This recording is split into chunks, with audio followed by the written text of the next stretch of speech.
CBHOE, obviously. Stories of my life. Right. Just taking a trip down memory lane.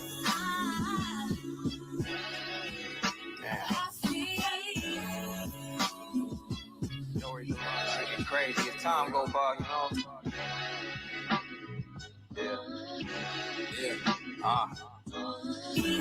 These days, keeping it real like a foreign language. Tell me what you want from me. Sound like a Mace hit. Find divine in the line like K-Swiss. She ain't even looking for love. She just want to take trips. Take pics to front like her life lit. Shit so trifling. R.I.P. Darius. They just don't seem to understand. Many people are waking up and they're seeing shadow people. Pretty soon you'll be seeing shadow people as you go down the street. It becomes right.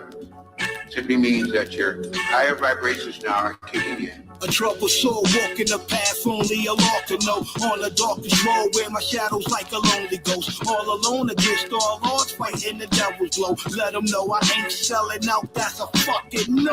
I deal with the pain, I'm feeding my brain. Soul food, my soul move like it's riding a train. Bullet speed, tell them. The product be priceless, fresher than water give life. So pouring out of my hydrant, smoking on hybrid. You can't extinguish the fire.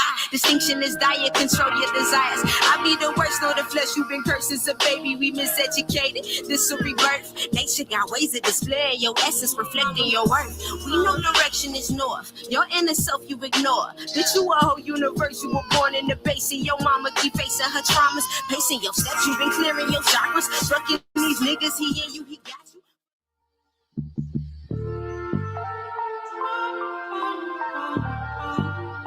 You ever seen a black man fly?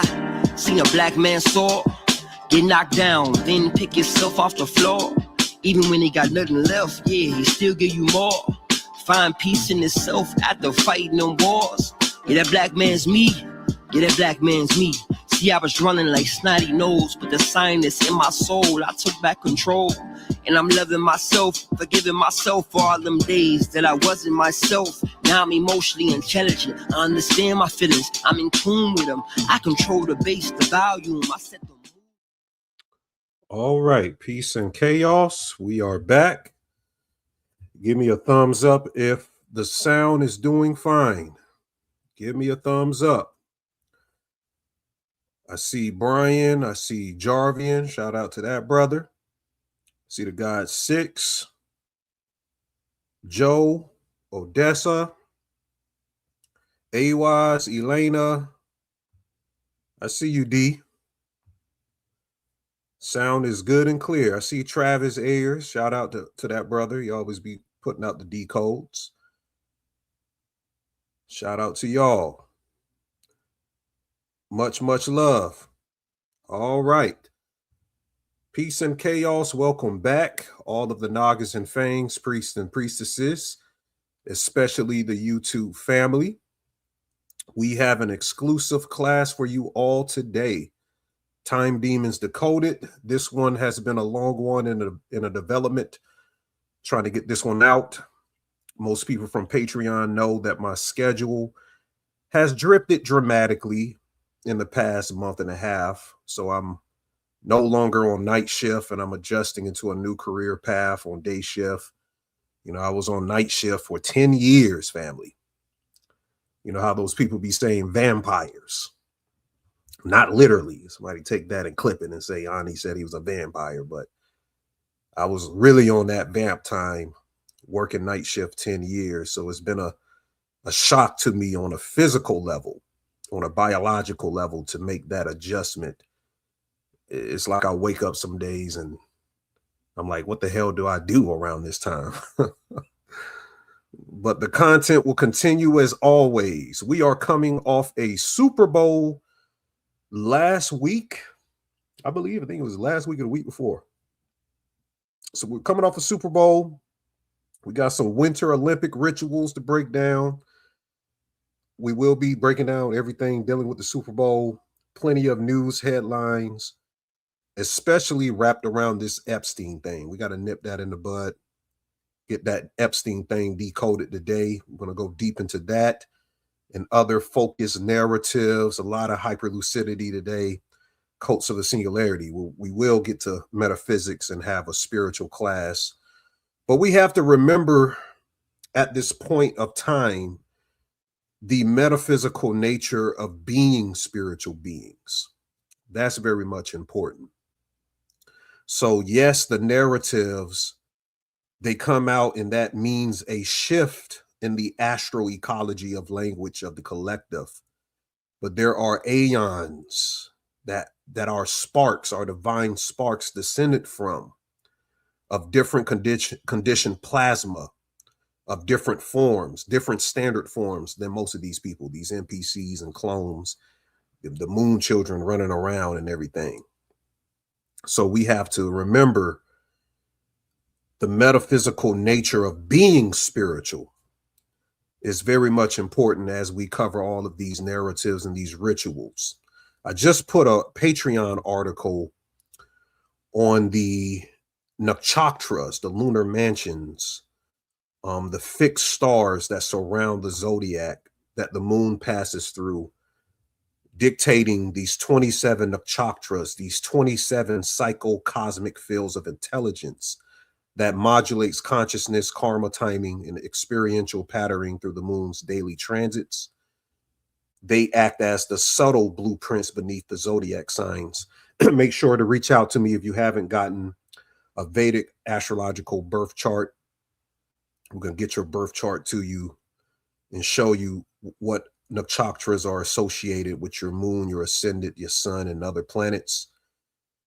But it refines how planetary energies express in consciousness the behavior, the destiny cycles, and ritual timings, whether it's from the elite or from what you can do. So my article is showing how to visualize different types of plasma in your mind. This is so cool. Check this out. So there's hot coronal halo plasma, shock heated plasma, dealing specifically with these nakshatras like Bharani, Ardra, and Mula. And it details how the Pacific plasma works, how it's supposed to be visualized, what type of energy is around that type of plasma. This is the current sheet reconnected plasma. So you're supposed to visualize this in your mind. And as you're reading the zodiac timing or the Vedic astrological dasha periods or the Tithi periods, whatever active nakshatra, you're connecting and you're rerouting metaphysical aspects of your life by doing the nin, the zin, and the zang. You see the nin, the zin, and the zang. We teach this a whole lot on Patreon, what you're supposed to do with these three things. So the plasma is based off scientific legend keys to what those constellations of nakshatras plasmically are made up of. And those currents of that plasma, when you use your nin, your zin, and your zine, which we've said, it taps you into your true frequency codes of creative intelligence within you. So the methodologies that I laid out will help you scale the 4 types of karma in life. You have Sanchita karma, that's accumulated karma over lifetimes, past lifetimes. You got Paraba karma, that's allotted karma. That's the loading of the arrow, the bow and arrow. You have Agami karma, when you release the arrow, that's future actionable karma. And then finally, you have Kriyamana karma, that's your present actionable karma, hitting the target with the bow, with the arrow coming from the bow. That's your present actionable karma. So tapping into these nakshatras are going to help you have hands-on visual magic in dealing with the cycles of your life, processing that karma, and redirecting the destiny fields of what's to occur. Very, very sensual. This is new developing torsion field techniques of magic that I'm coming out with in my new book this year to help people tap into this type of new type of dynamic. So visualizing the plasma along the nakshatra path allows you to perceive karma as dynamic field behavior rather than just a fixed fate. So Sanchita, that karma is accumulated field densities. So the accumulated field densities of the karmas around you. Paraba is the currently illuminated segment of path. Kriyamana is the torsion that you generate through present alignment of the plasma. And Agami karma is the plasma pattern that you imprint forward along the arc. So by observing and consciously harmonizing with the prevailing plasma regime, you're learning how to refine your response within the moment, which reshapes active currents and alters the geometry of future karmic flow. So that's just a little something to keep in mind that we will be continuing to give lessons on via Patreon. So we have a whole entire article for you to go on there. You see, these are the 27 nakshatras right here. The plasma also connects to hyperchromomancy, which is color magic. How you're supposed to wear specific colors on specific days pertaining to your astrology, your ascendant moon and sun, and the Tethys and everything out there. So email me at startribe777@gmail.com if you want to know more about connecting with this type of science. Now, Netflix just announced that it's doing a series piece on Hermes Trismegistus. And it has a melanated man featured as thrice great Hermes. And that kind of inspired the YouTube thumbnail art for today. I thought this was real cool for them to put that out. They do these things, and they do it for a reason, because they have to give recognition to the Moors. That's protocol for the elite to give recognition to the Moors. You got to understand that. It'll be little subtle things. Little subtle things. Somebody said, I'm a day walker. I like that, Jelani. Said biorhythms are recoursing. Right. So they're giving recognition to the Moors. They must acknowledge the Templars' masters, the masters that the Templars learned the science from. You can get a book by Idris Shah. He had a book called The Sufi. He told all of the Sufic mysteries in that book on how the Moor, the Negro head, is representative of all of this science of illumination. It's called the golden head of brass, the illumination of the crown chakra. That's actually what the Baphomet is. They just turned it into a satanic goat later on. The Sabbatean Frankists turned this beautiful esoteric interpretation of the crown chakra and made it into something to trap people out of the true science. So it's just an interesting time that the secret art of alchemy and its translation is on the main stage for everyone to acknowledge. So we will see how they present that project on Hermes Trismegistus that they'll be working on and coming out with real soon, I will assume. So we had the geoengineered winter ice storm. How many of you guys were dealing with that where you were where it was occurring in the States? Was anyone affected by the winter ice storm? We talked about this on Twitter Space. And people have been saying that the ice doesn't melt. This is a different type of ice out here. You said up in Charlotte. Said it was crazy for 2 weeks in Memphis. Said where we are in West Virginia, the snow ain't real. Miss Elaine says DC, it was awful. Right. So December and January, we were going through all of that. I also highlighted how Drake is dropping an album this year called Iceman. Real convenient. Drake is dropping that album. So there's this hyperstitional programming of the Twilight language that they're using with ice. Everything surrounding ice. And, you know, you have the White House posting standing with ICE, the Immigration Customs Enforcement Agency.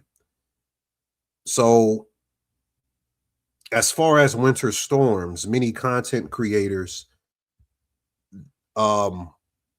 they've been testing the snow to see if it burns. Some have put it under microscopes and found things resembling that of the Nipah, can't say that word, but you see it right here, that had an outbreak recently. You see that?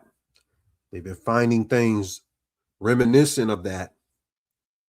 So they're putting their biological weapons inside of the ice. And this is why I didn't allow anything, you know, if my son was wanting to go out there playing that ice, I was like, nah.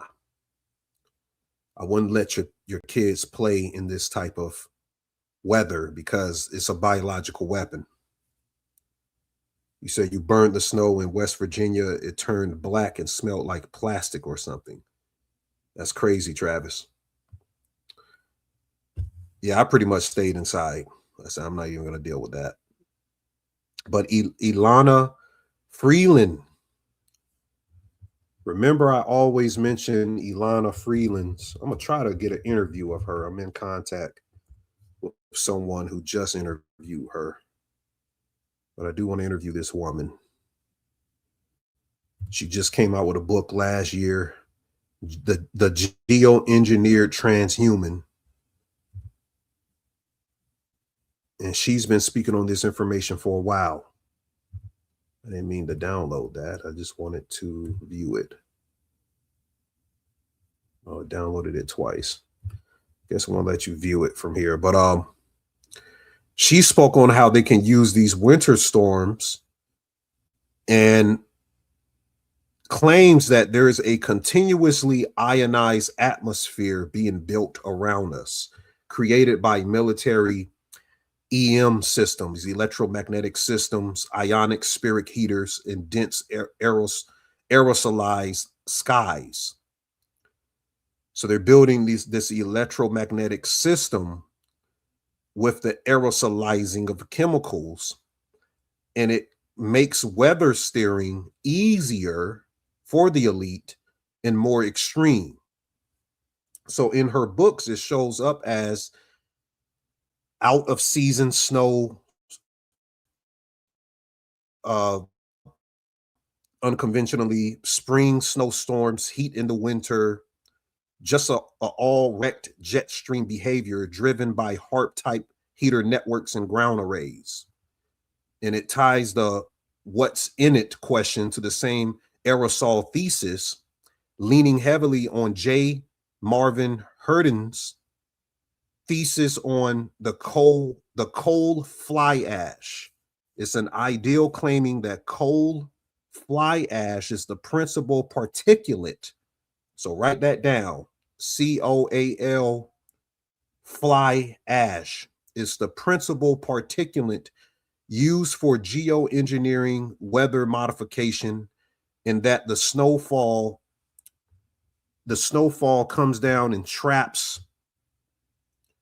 and brings down these particulates, releasing them on melt into soils and water, even into odd residues described by fibrous material found in the melting snow. In her earlier book, she also points to snowfall tests showing elevated aluminum and barium, and uses those metals' conductivity, industrial utility as part of the motive story for why they'd used aloft. They would be used aloft. So that links this to a chemically nucleated snow. That's what this thing is. Chemically nucleated snow. You said about time you back, we mad at you. What I do? I've been going in the same time frame. I think we only been going for a month. Y'all not really mad at me. Come on now. Shout out to VMW. Keta Rising says it's been fairly warm in Cali, except for a few days here and there. Storm is moving storm is moving in now as I type. Mountain's supposed to get 20 inches of snow around me. We're going to get rain and snow possibly. Stay safe. You said that dude Dorico and Sean Ryan said it was easier to make snow than rain. Very interesting. So, chemically nucleated snow narratives, that the snow burns instead of melt. There's a lot of clips coming out about that. And that's another sign that the winter precipitation is carrying unusual contaminants down from an engineered sky. That's what we're dealing with, family. Because as we understand, ice is in play right now. A lot of narratives around ice. But the element ice represents a frozen state at 32 degrees, 33 degrees Fahrenheit. That's when it freezes. That 32 represents the spokes of the Jesuit sun in the master number 33. The Vedic astrological Sanskrit name of Saturn is Shani. Shani right now in Vedic astrology is in Pisces. It's in Aries in Western astrology. They came out with an article on New York Times about Saturn and Aries, but it's actually in Pisces. Pisces is water. Shani is restriction. See, that's how I know Vedic astrology is right, because if Pisces is a representative of a water type zodiac principle, and Shani as a planetary module represents restriction and containment, it's contained in the water, and that represents the free state of ice. Shani or Saturn governs ice. Saturn represents the principle of condensation and limitation. Ice is literally water slowed down, contracted, and locked in a rigid form. So it represents consciousness or flow in stagnation over the masses. And Saturn in Pisces represents a code structure acting upon water fields, condensation, crystallization, and karmic compression within collective emotional, that's the human psychology, in atmospheric systems. Pisces closes cycles. Saturn forces unresolved matters to solidify and surface. So when Shani shifts into Aries, like Western astrologers have been promoting, The field will then move from dissolution into a disciplined ignition. That means the pressure will be redirected into a conflict. That conflict will move into leadership restructuring and forceful new beginnings. Everybody got that?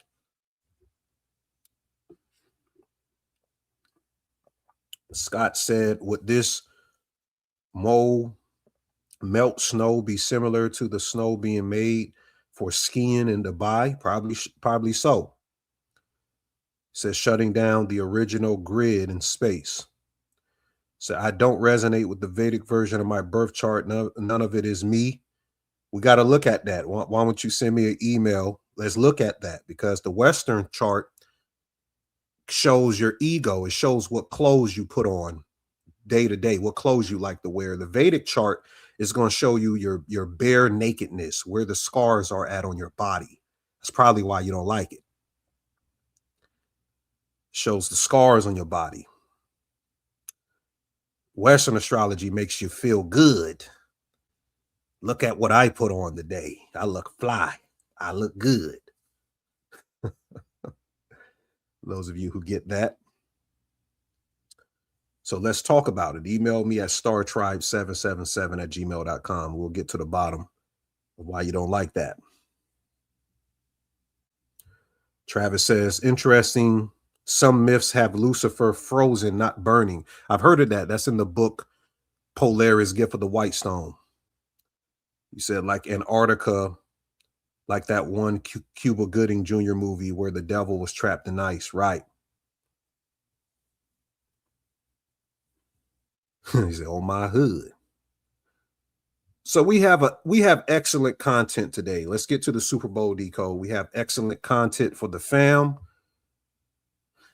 The first thing I will say, I was wrong on my Twitter space. It's accountability for choosing the Patriots this year. I did one Twitter space before the Super Bowl, and my pick was the Patriots. And the powers that be really put egg face on a lot of gematria decoders this year. And we should have just been faithful to this logic. I did a post a week before I picked the Patriots, and I said in the post on my Instagram, you can go to my Instagram and see it. In the 21st century, every single time a new pope has been elected, the Seahawks have clinched the first seed and made it to the Super Bowl. 2005, Pope Benedict, Seahawks in the Super Bowl. 2013, Pope Francis, Seahawks in the Super Bowl. In 2025, Pope Leo, Seahawks in the Super Bowl. So I should have stuck to that. That should have told the sign of the Jesuit whole play. But I highlighted this on Instagram that the whole thing was a Pope riddle. And also Drake kind of messed my pick up. Drake ass. Says rapper Drake places massive $1 million bet on Patriots ahead of the Super Bowl. He did that like the day of. And I said, damn. Every time Drake makes a big deposit of money on a championship game, you always supposed to go opposite of what he picks. So his last second pick really screwed over everything. And anytime he does that, it's always the opposite. It's like some type of Drake curse where they make this Negro piss down a lot of money on bets for some reason. I don't know why the elites have him do that, but anyways, the Super Bowl riddle was centered around two major rituals during Black History Month dealing with Atlanta, the Black capital of America. Some people call it Atlantis, but Atlanta was a focal ritual this month.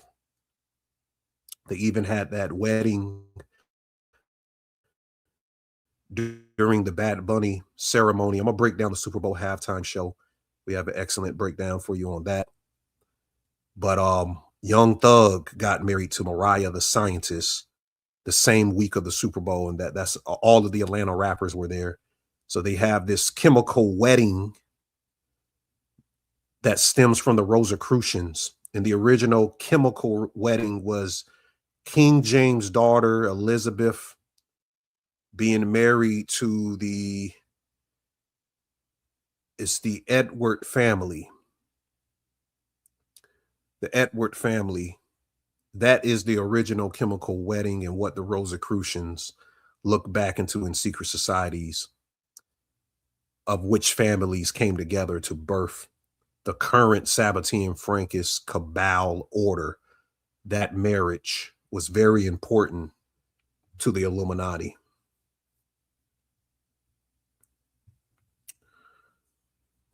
So Atlanta, we'll get into the Seahawks numerology for the Super Bowl and the halftime performance in a minute. So let's focus on Lil Jon. So it says police in Milton, Georgia say body has been recovered from a pond that they believe is Nathan Smith, 27, better known as DJ Young Slade, who is the son of rapper Lil Jon. So the death of Lil Jon's son, who Lil Jon recently, he performed for the Seahawks and met Tom Brady at their stadium like a week before the Super Bowl.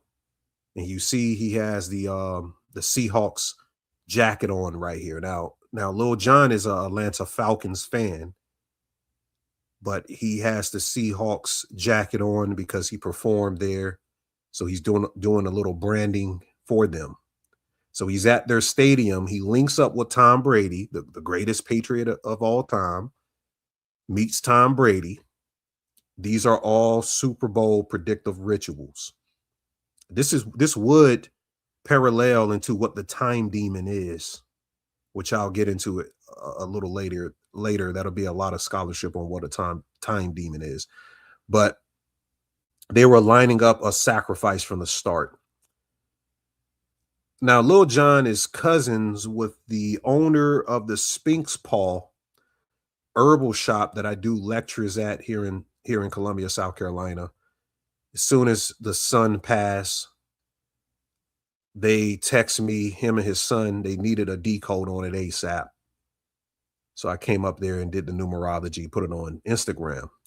But the owner told me that Lil Jon became conscious after coming to Columbia to the shop and becoming more health conscious of this special detox that the Sphinx Paw herbal shop carries. It is a very powerful detox. And that started his health journey. Now, notice in the past years, he's become a bodybuilder winning competitor. So he's into the spirituality. He wears shirts and pants pertaining to the soul chakra. I don't know if he has a song named that, but you see soul chakra there. So he's promoting the spiritual community lingo. He's been doing that for the past years. You notice that? Yeah, we're going to talk about Van Der Beek. We're going to get into that. You said the pond, Dawson's Creek. You said the stream is darker than usual. That has to be possibly your stream because it's very bright. Put a 1 in the chat if the stream is fine. If it's not dark, but put a 2 if it is dark, and I'll try to do something about it. But from my end, what I'm looking at, it looks fine.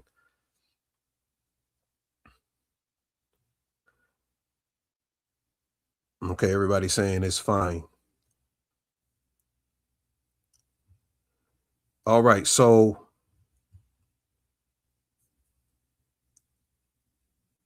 no coincidence he was a target for this type of thing, promoting soul chakra. He also came out with a meditation album called Total Meditation. So he's going into the metaphysics. He's going into the soul science.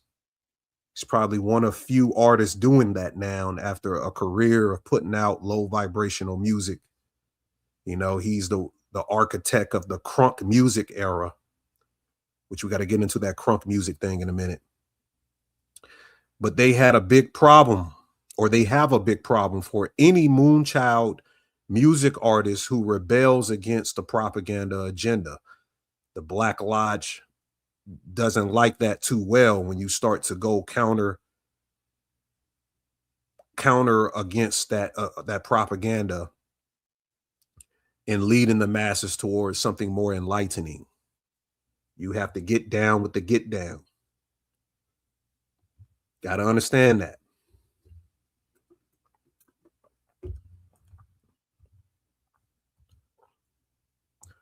So this is a big ass ritual. And I know I say that a lot, but I'm about to probably blow your mind with this. So Lil Jon's first album, I don't know why I didn't put his first album. Let me look this up.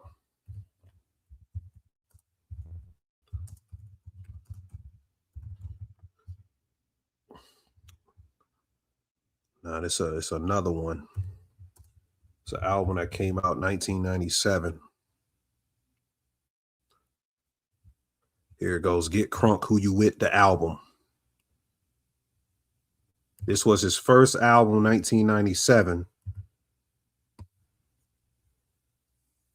Released on October 21st. That was the birth of crunk music. Now, crunk music in gematria equals 42. Remember, the number 42 is the Jesuit black person control number. I did a gematria class on the control numbers. The main numbers they use are the time demons.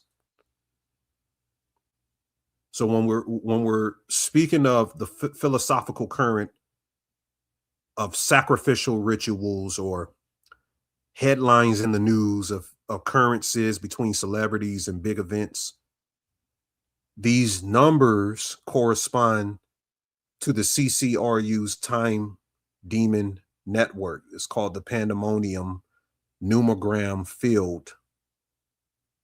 And it gets real deep once we talk about that. Now get this gets real spooky. If you do October 21st, so you do the current month measured up to the year. So October 21st, 2025, to the day Lil Jon's son was found in the pond dead. So October 21st to February 6th, 2/6, like 2026, where his son was found in a pond dead near his house in Milton County, or Milton, Atlanta, or Milton, Georgia. That's exactly 3 months and 16 days. 3 months and 16 days from October 21st to the day Lil Jon's son passed. You guys follow me. Now, if you type in John, you get it? John, Little John, biblically, John 3:16. What does that read?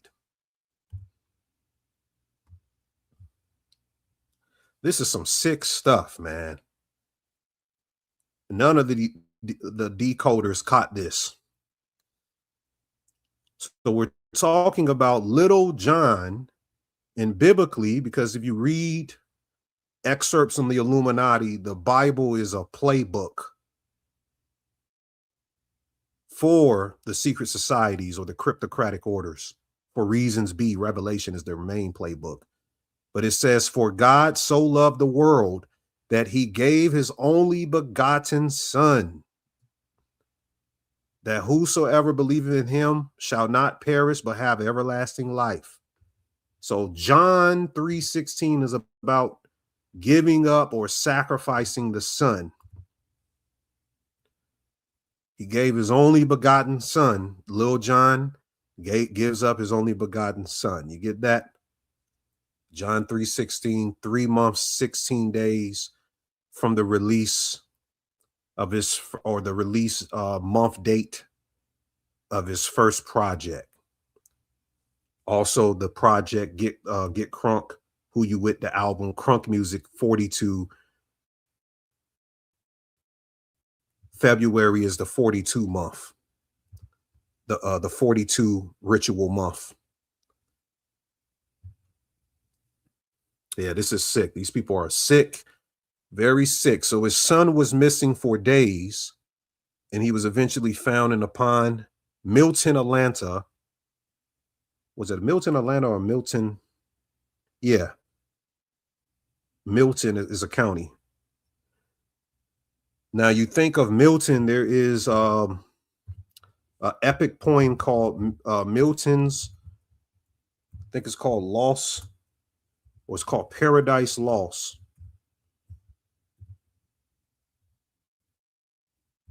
Now, if you read this epic poem, Paradise Lost, is about the fall of Lucifer. So the Milton connection is also paralleling some satanic things as well. It's about the rebellion of Satan in heaven. Milton County.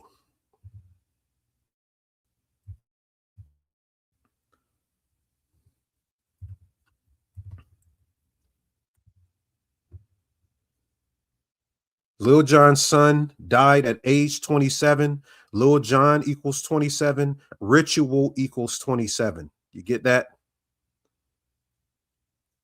Sacrificed by the numbers. 27 of chakras.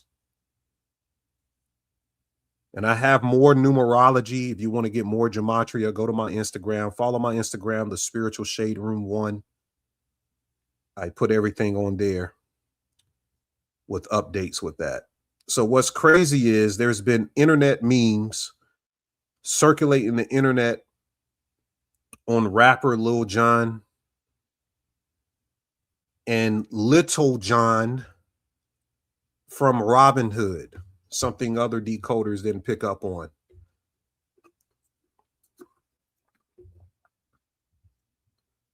So you have Lil Jon, and you have Little John. Little John is Robin Hood's second in command of the merry men who Little John is in control of, robs the rich, and they give the richest possessions to the poor. Little John. Coincidentally, there is a Robin Hood movie with Hugh Jackman starring in it, coming out on June 19th, called The Death of Robin Hood. Very interesting title, with Little John having the death of a son and Robin Hood having a padre second in command named Little John. The Adept Moore says it seems strange when Lil Jon went viral for talking about health on the Breakfast Club. He was working his way back to relevance. So this is sickening, right? Peace, love, and chaos. How you doing, Miss Keita? Brian says you have Milton Berle, the comedian. This human is not with us anymore, but it is divine comedy. Thank you for that. So there's a Robin Hood movie with Hugh Jackman coming out in 133 days. Football equals 133 in the purest cipher. And the death was centered around the Super Bowl. Football equals 133. The death of Robin Hood, 133 days from the death of his son, Little John.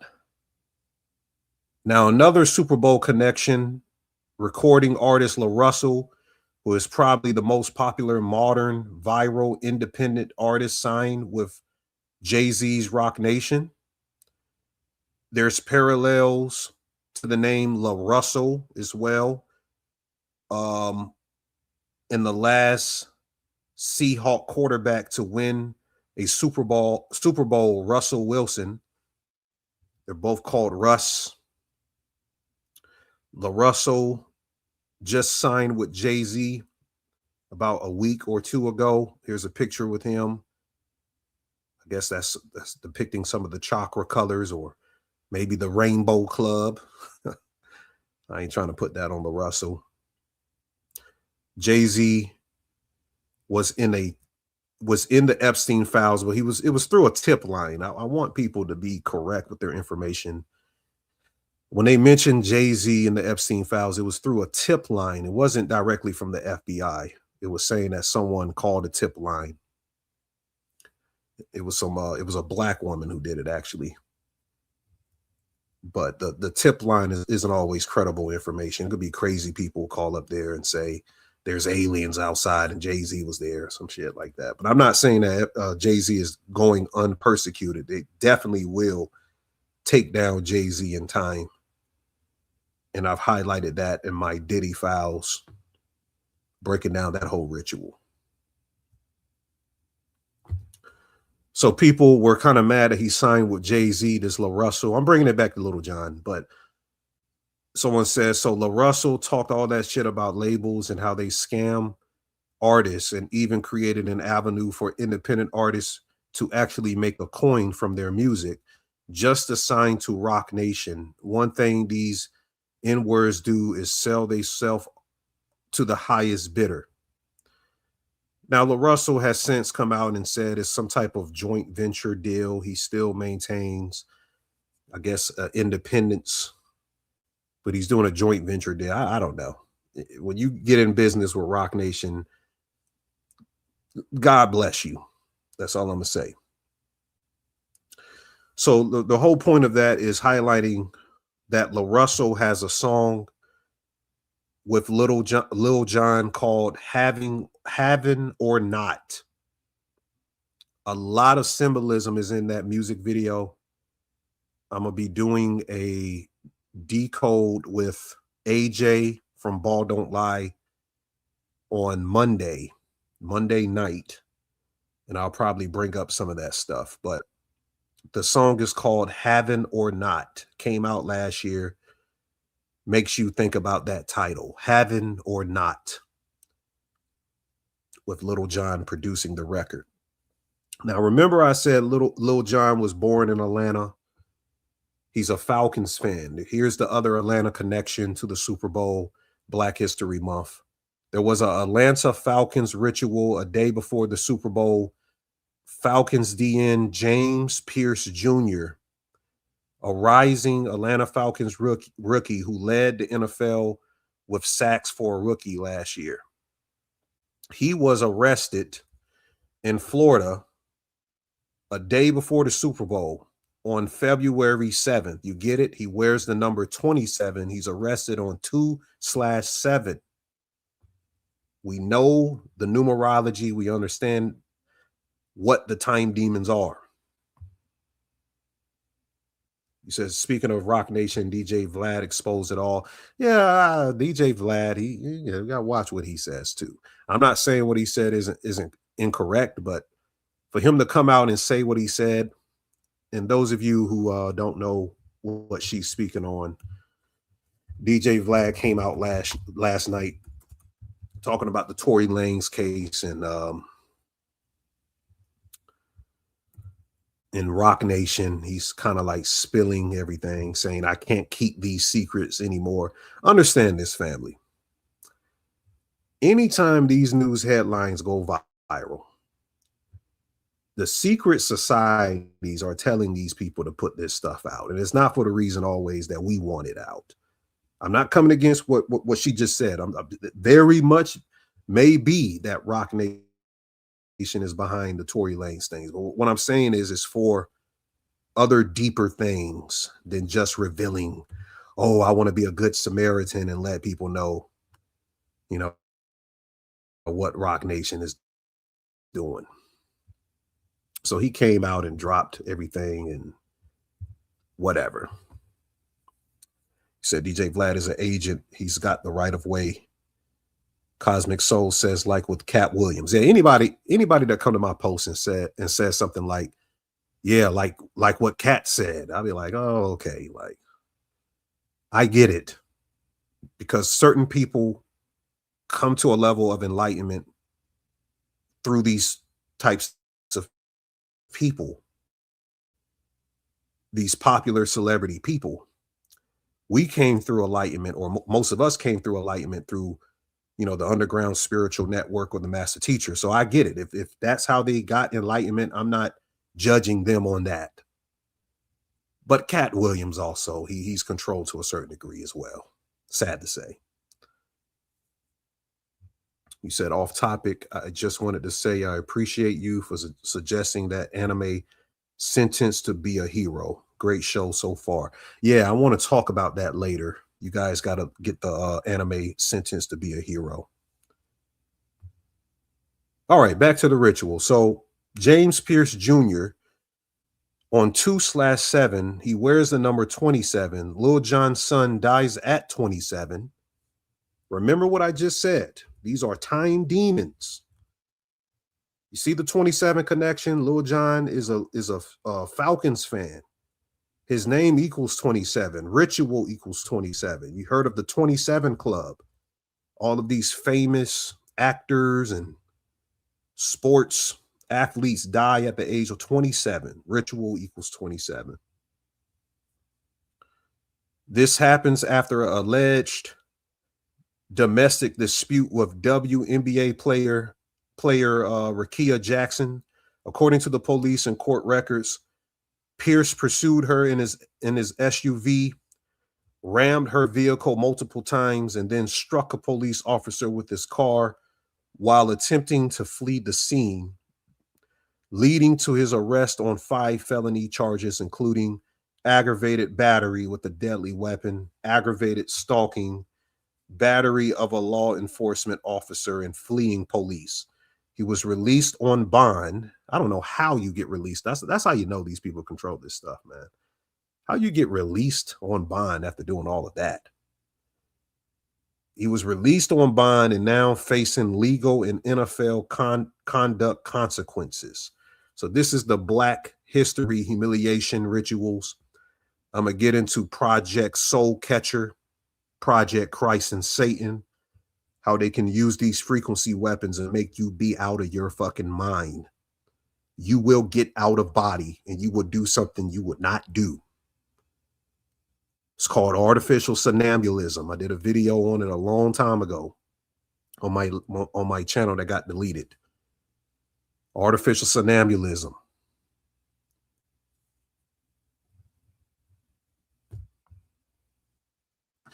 So that's the Black History humiliation rituals. Oh, that's the Rakia Jackson girl. I meant to show you guys her.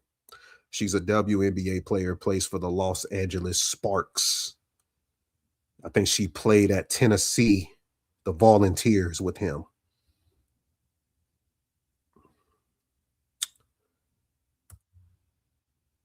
Now, to the Bad Bunny halftime decode. We have time to process this and cook today, so give me time.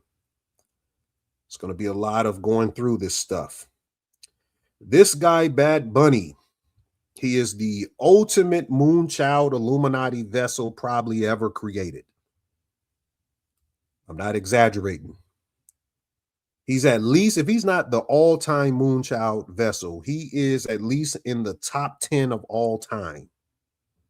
I'm talking about people who deliberately wear the symbolism and do these weird, uncharacteristic things that make you scratch your head. He's at the top. Yeah, make sure you guys are sharing the video. Share the video out. That's very important, and like the video. I appreciate you guys, so it can reach more people. So he has some of the most blatant Illuminati promotion that I've ever seen. Remember that the Super Bowl occurred on February 8th, which can be written like 8/2 in other countries beside America. Seattle equals 82. You know, Seattle won. But he's standing on a power line.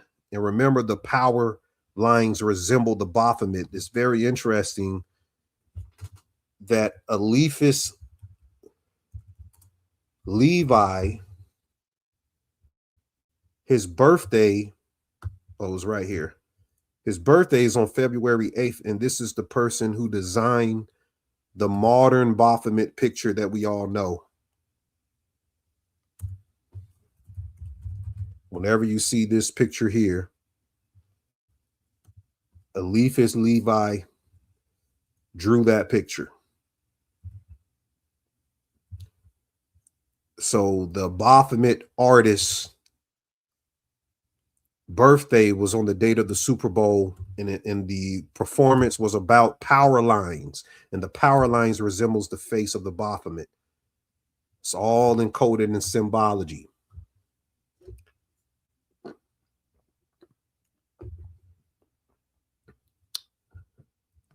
We'll get into that a little bit later. So, you ever heard of El Ojo or El Ajo? It's a Spotify promo, a collaboration with Bad Bunny. So it's called Bad Bunny's El Ojo or El Ajo predictions. So it's some type of thing where people can call this Spotify thing and you can ask it a question, whatever this thing is.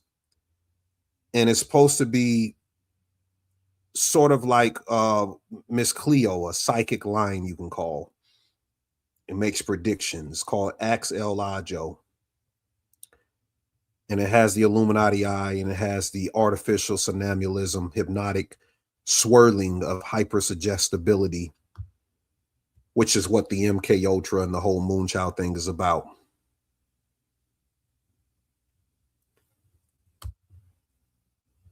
He sat down with Pepsi, who sponsored the Super Bowl this year, wearing the devil horn hat, more Moonchild symbolism. As a little child, there was a photo released the week of the Super Bowl that he was the Easter Bunny as a kid. The Easter Bunny, Bad Bunny. Predict the programming. Also, people have been asking me, because I said on one post I couldn't really reveal what the rabbit is or why he's called Bad Bunny. The Bad Bunny is Follow the White Rabbit, and the Bad Bunny is this right here, which is it's called a carbonyl group chemical structure of the achrome word. I can't say that on here, but the achrome word. So we've showed this chemical structure before. So the Bad Bunny, that's the secret amongst the Epstein news that we'll get into later. Bad Bunny being his name means achrome, simply as put, and you must understand that. That's the Bad Bunny. Do everybody get that? Put a 1 in the chat. Put a 1 in the chat.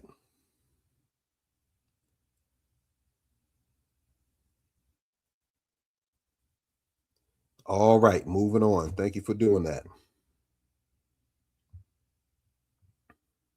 So you have to understand what the Super Bowl represents. Let me see if I can pull up some of this sacred geometry. I didn't get some of those photos ready.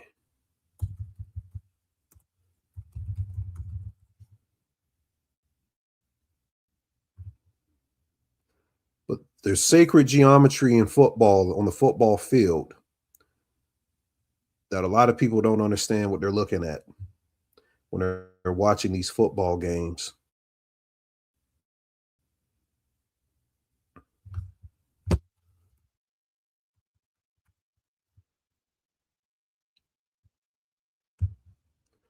So there's sacred geometry.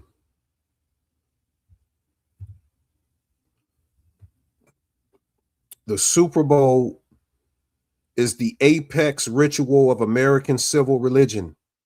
It is a coliseum.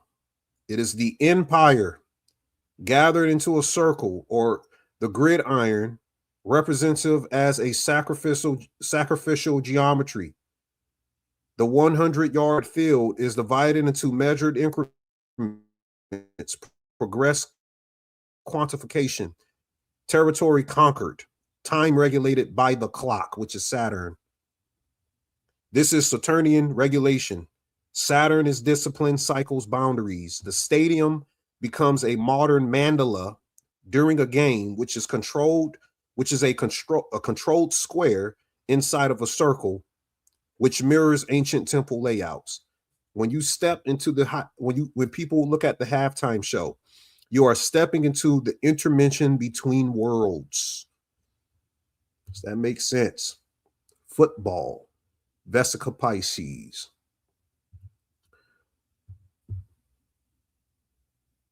Now, he wore a 64 on his shirt or / jersey. Yahweh equals 64. 64 symbolizes structured divine manifestation. It represents the infinite expressing itself through ordered permutation, just as 2 to the 6th power. 2 to the 6th power encodes total possibility within form. So it represents the sacred name Yahweh unfolding through creation, where divine intelligence becomes structured reality rather than just abstract infinity. So we go into the number 64. The football field itself is a coded lattice. You've heard of something called the I Ching, which pertains to the 64 as well.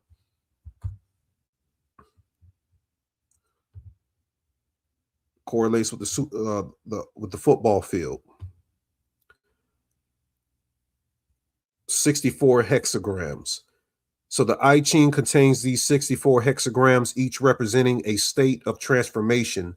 64 is totality through permutation. It means binary expansion. 2 to the 6th power is the full range of change expressed through broken and unbroken lines. A football grid mirrors the same thing. When you look at the football field, the ball between the teams must advance, retreat, hold. They have turnovers and they reset in the game. They're talking about switching sides of where you kick and drive the ball from.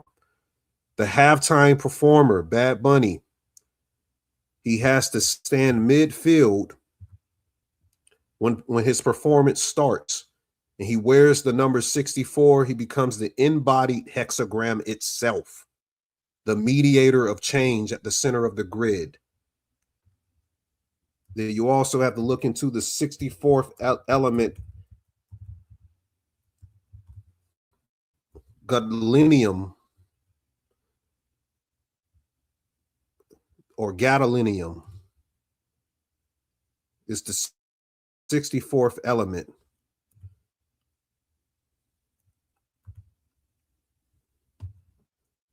Gadolinium on the periodic table amplifies signal contrast and MRI imaging and is used in display technologies.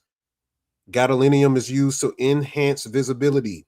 It makes hidden structures visible in MRI imaging. So the performer, who is Bad Bunny at the center of the broadcast, him wearing 64 during the televised event in America, aligns with signal amplification, visibility enhancement, cultural imaging. He is becoming the contrast agent inside of the collective body. Stuff is real deep.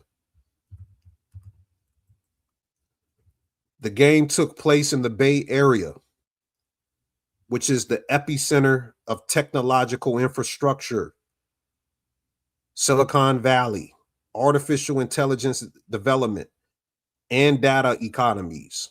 During the Western Aquarius season, that is a fixed air sign, Aquarius. It represents the collective networks of broadcast frequencies.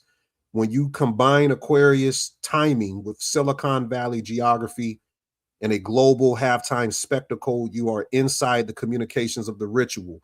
The stadium itself is becoming a transmitter, and Bad Bunny is the transmitter signal carrier.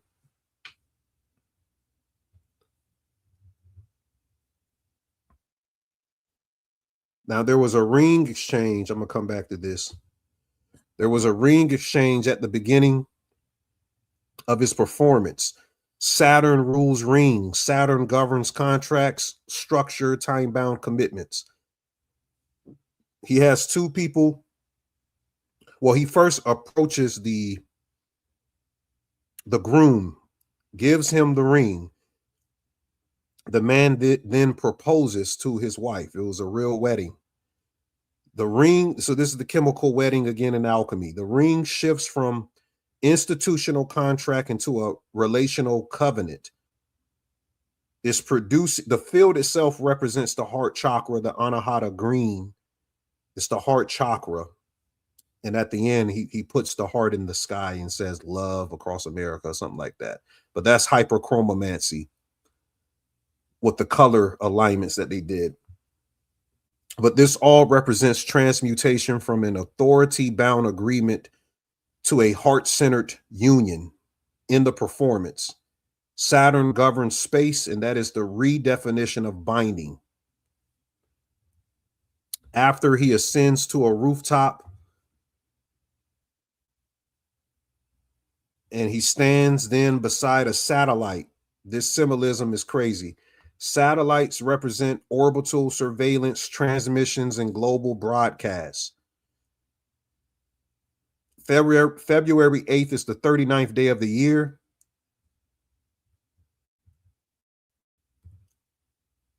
If you look at the 39th element,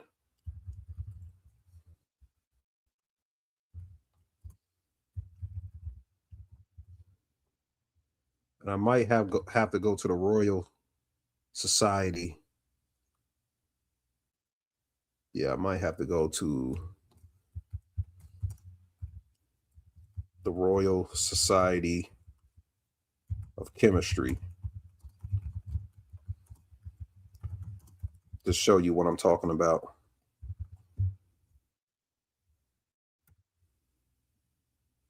So you could easily just go over to this website when you're decoding stuff and you're seeing numbers, the time demons.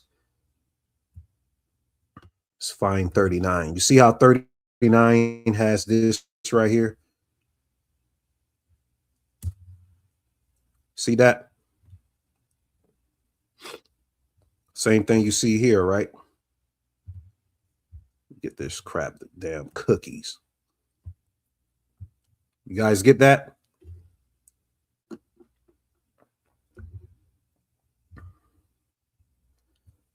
So the 39th day of the year connects to yttrium, the element 39, heavily used in radar and signal technology. Radar detects what the naked eye cannot see. Aquarius rules the unseen networks. The satellite beside him situates him as a mediator between Earth and the orbit between ground reality and the broadcasting of the sky. So this is an alien motif. He's becoming the archetypal outsider that's turned into the transmitter, the immigrant reframed as a signal bearer, just like immigrants are called aliens. He's an alien, and the satellites pick up aliens, UFOs and stuff. He is the alien immigrant or signal bearer. The outside becomes the one above, or the one outside becomes the one above. So the white garments, having on white garments, it dominates the visual palette. In alchemy, the whitening stage is called albedo. It signifies the purification and illumination after the dark putrefaction stage. White in Caribbean religion and culture signifies spiritual cleansing, ancestral reverence, and sacred alchemy, sacred ceremony. The 2026 halftime show was a communal rite. White garments in a stadium filled with spectators create the image of a mass initiation. It evokes homegoing ceremonies and rebirth simultaneously, ending and beginning, occupying the same frame. There was an Osiris ritual where he fell through the roof when he was by the satellite into the house. I haven't been able to observe all of the pictures on the wall, but you best believe there's a lot of symbolism. So he falls into this house. This is the whole Osirian thing. Osiris is called the dismembered king who becomes the lord of the underworld, the judge of resurrection. There's a Christ parallel in the same archetype because he climbs back out. They also show the frog here. That's the god Kek in the whole QAnon thing. The Egyptian god Kek, which is the god of chaos. So there was a lot of symbology people were missing on this. Here's the god Kek, the god of darkness and chaos. So they did put Kek in the sky while this was going on.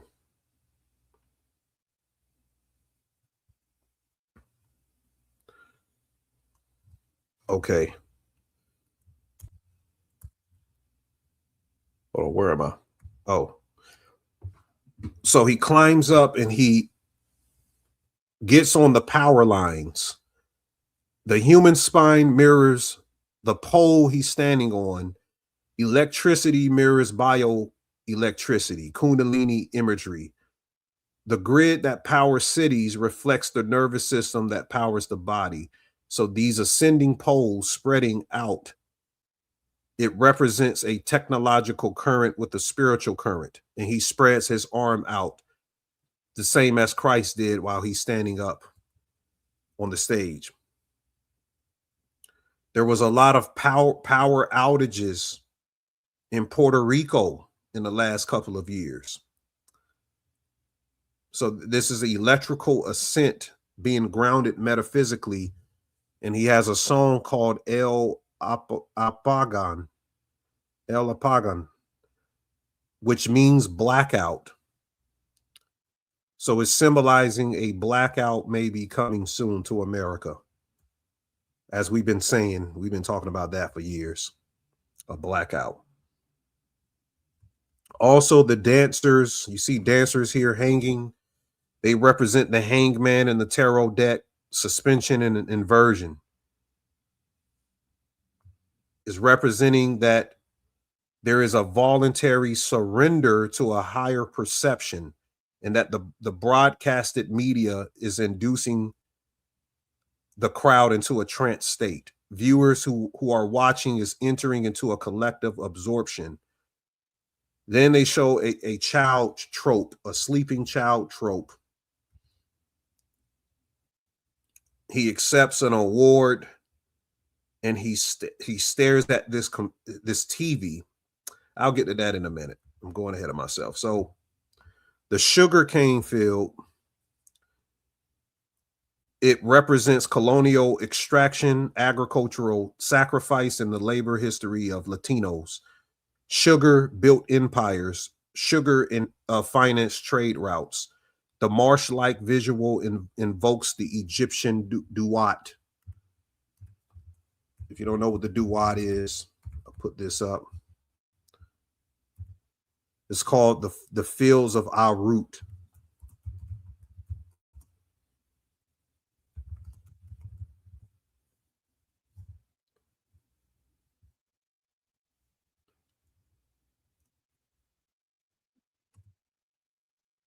Let me see if it's coming up.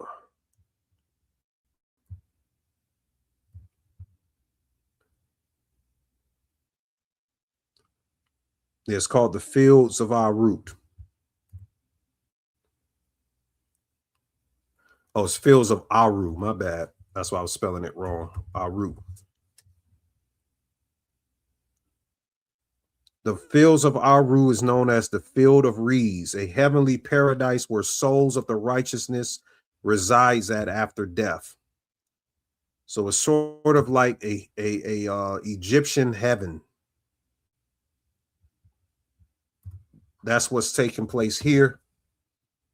The sugar canes resemble the reeds in the funerary art. So the halftime show is transforming a in-between spiritual landscape, showing labor history and underworld passage coverage.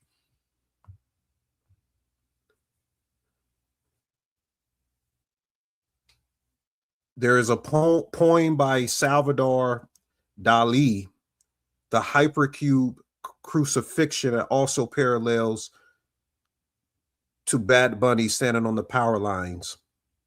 It reinterprets the cross as a tesseract. So when we look at the cross,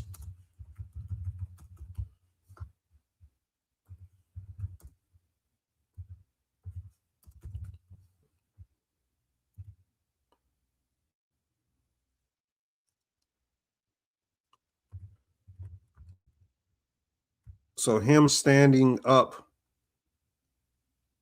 on the power lines looks like Christ being crucified on the cross. If you see here, the cross folds into a cube. It's a hypercube.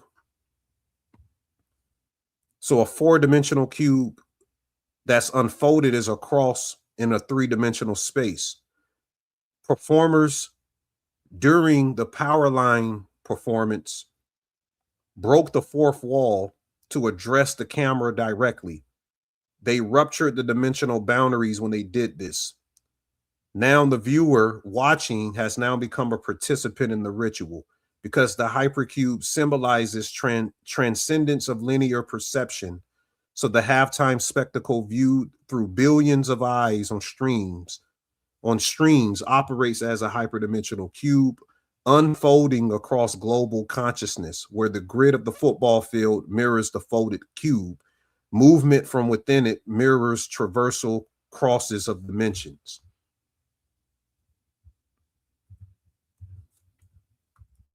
When he hands the Grammy to the child and the child is watching the television frame, is symboling that the award has become an inheritance. The broadcast has become the womb and is following an artificial intelligence narrative that revolves around consciousness emerging from the code. The child watching himself on stream evokes a recursive identity of a self, the self observing the self, which represents the machine observing the human observing the machine, which is the singularity discourse, which is hovering in the background of them being in the Bay Area, Silicon Valley, and global broadcasts as a ritual.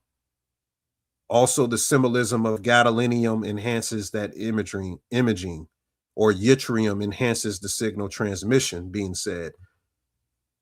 Being in Silicon Valley, silicon enhances processing. So the halftime show was a convergence of periodic table symbolism and digital destiny.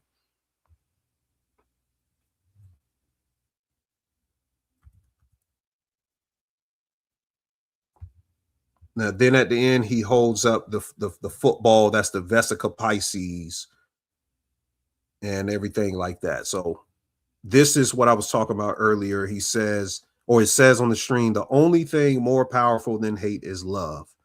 And AJ can break this love thing down better than me. But this love thing being featured, it's been featured a whole lot.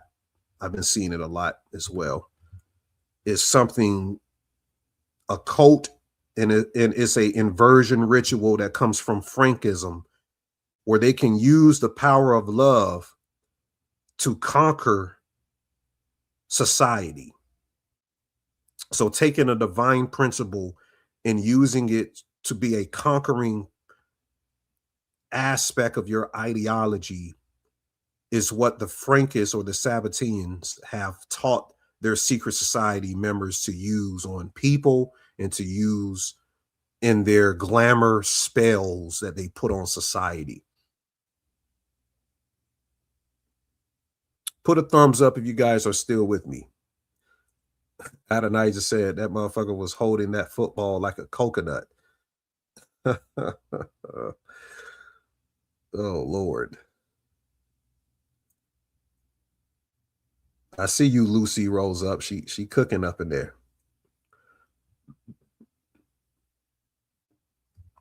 All right. Then you had the him movie connection. So Lady Gaga was on stage. Looked like trans colors a bit.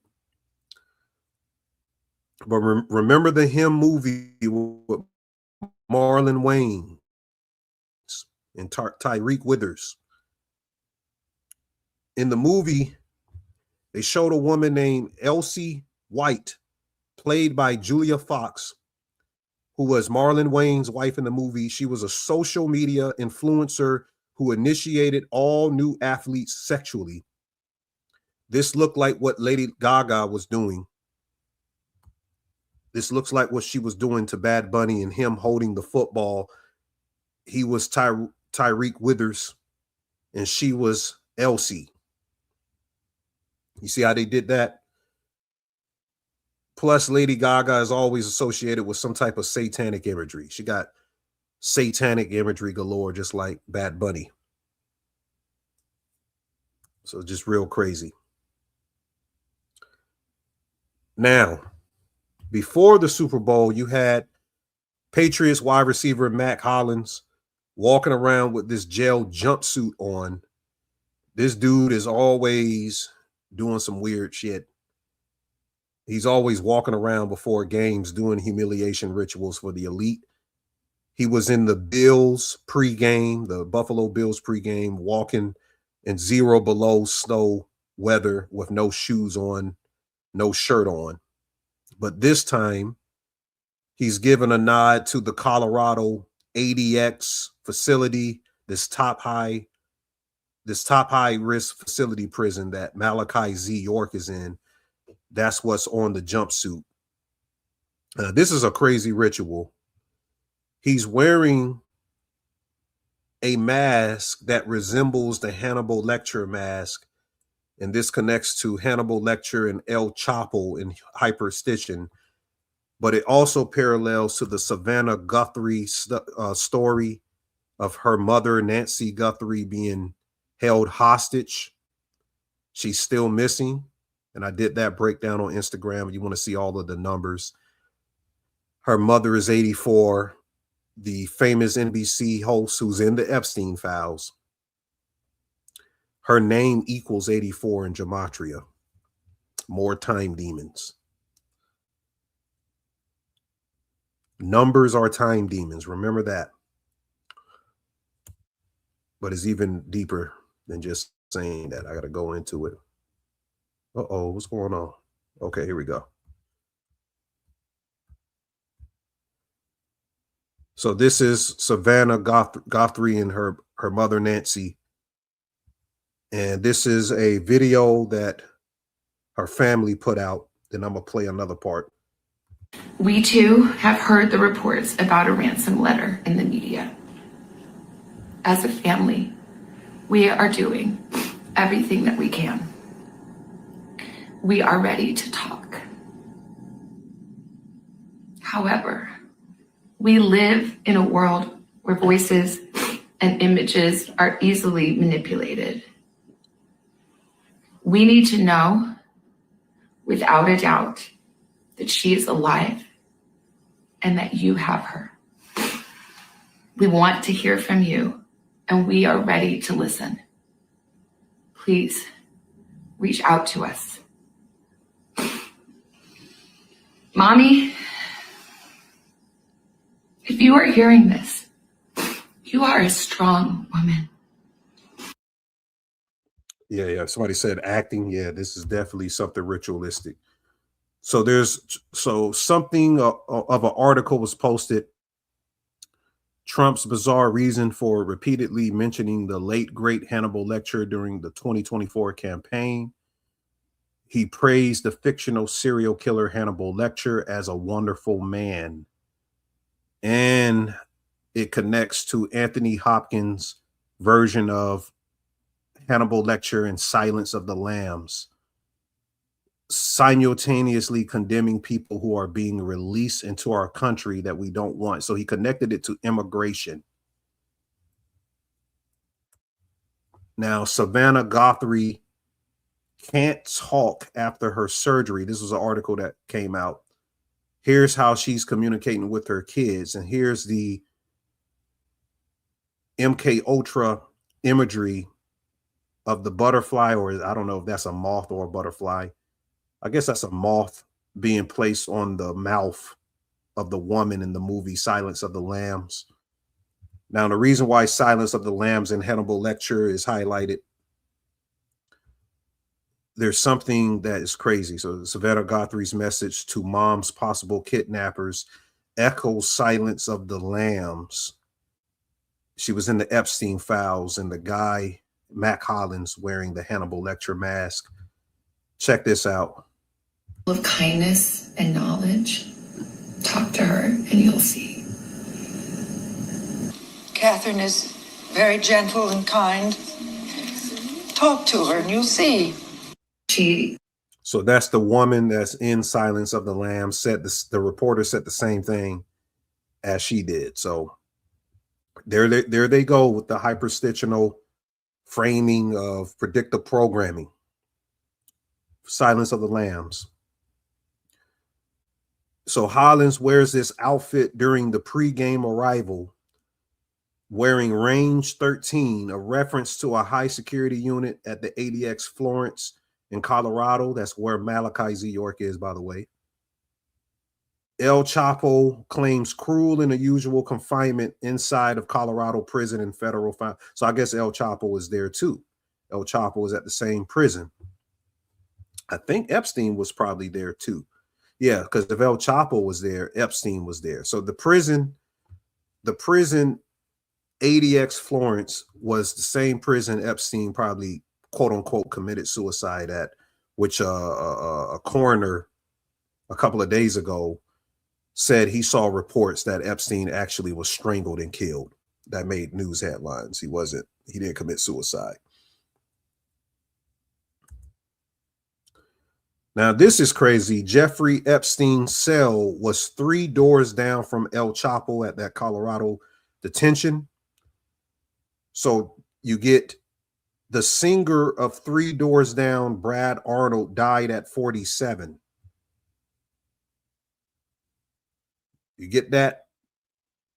Brad Arnold died at 47. 47 is a big Masonic number to the Freemasons. It's called the Euclidean problem, the problem of a foundation that the Freemasons tried to solve by building the Temple of Solomon. So it's more Freemasonic stuff, plus the Freemasonic compass. I think it's set at 47 degrees. Yeah, it's 47 degrees. So El Chapo being 3 doors down from Epstein.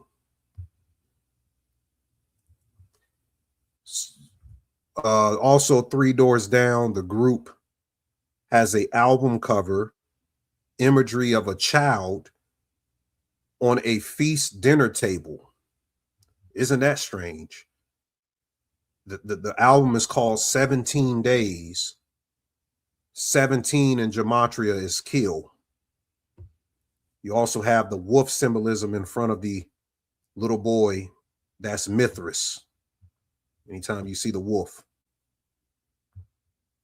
So they had some Epstein-like imagery, Illuminati imagery on their album cover.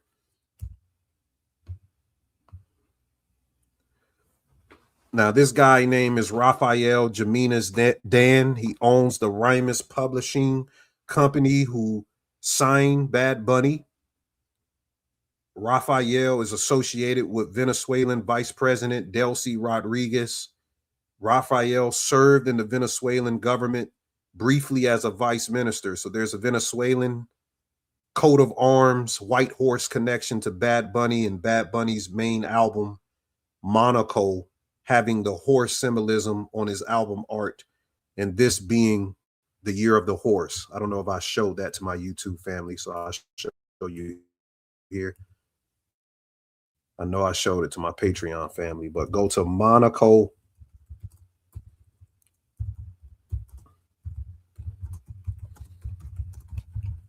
The album art of Monaco is a horse. And we are in the Chinese year of the horse.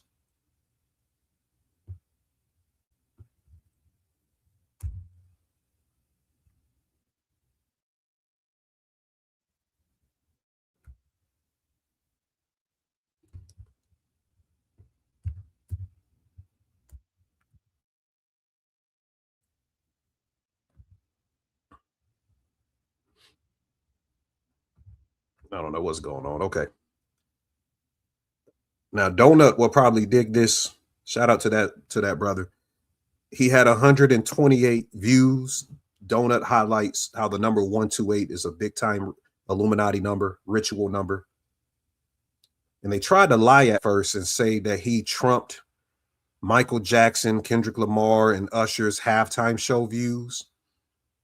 They try to put articles out saying that at first, misinformation, and that's intentional.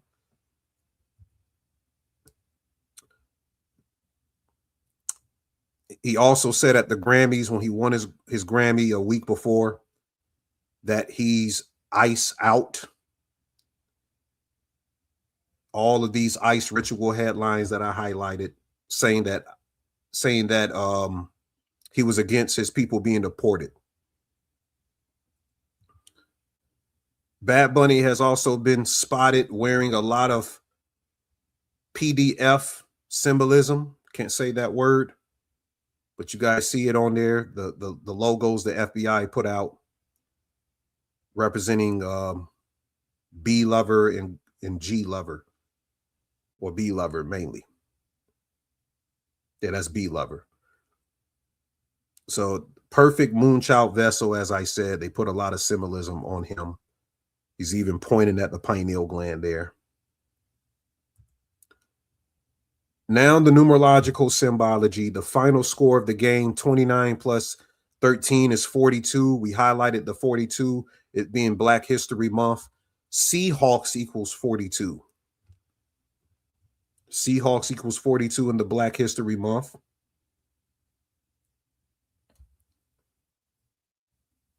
All right, y'all got to get these people. Where's my moderators?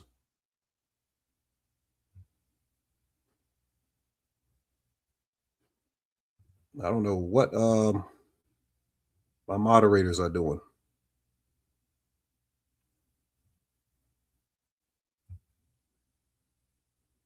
I got weirdos in the chat and everything. So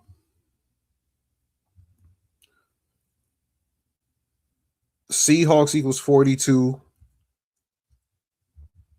Okay, I skipped ahead. Bad Bunny's birthday is 4 weeks and 2 days from his performance. Mike McDonald, the head coach of the Seattle Seahawks' birthday was 4 months, 2 weeks from winning the Super Bowl. There's a lot of 42 symbology. And I should have known they were going to lose, the Patriots, when they announced that longtime Patriots head coach, legendary head coach, Bill Belichick, probably the best coach of all time, and Patriots owner Robert Kraft didn't get into the Hall of Fame. I should have known it was going to be a Patriots ritual from that. Also, Bill Belichick, he went to North Carolina to be the head coach of the North Carolina Tar Heels. If you look at the Tar Heels logo,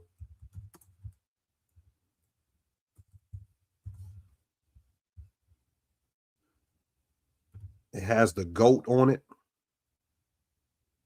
or the ram. It looks like a ram. It's not a goat, it's more like a ram.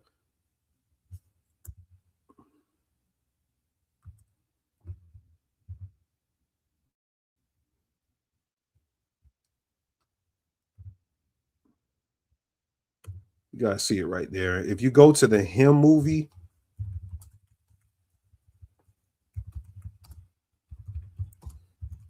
the mascot resembles the same thing. Kind of resembles the same thing in the background.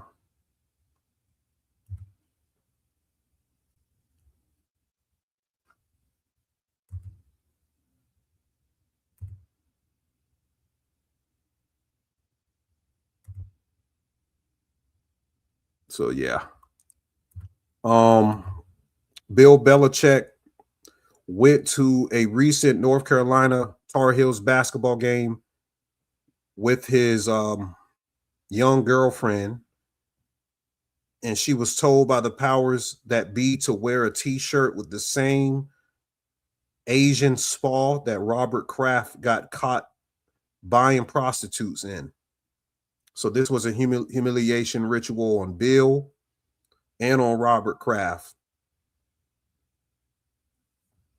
That's what that whole thing is about. So yeah, Bad Bunny has been a puppet for years.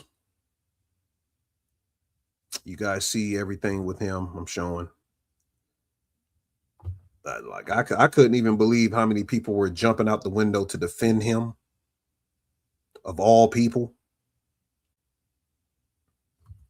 You know, all the stuff he's been seen doing. Somebody tried to tell me this was an AI photo. This photo is not AI.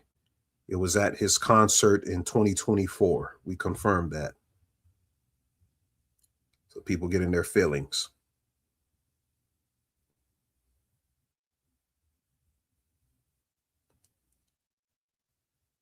So we got a lot of trolls in the chat. Y'all just control that stuff. I don't know why they're here today.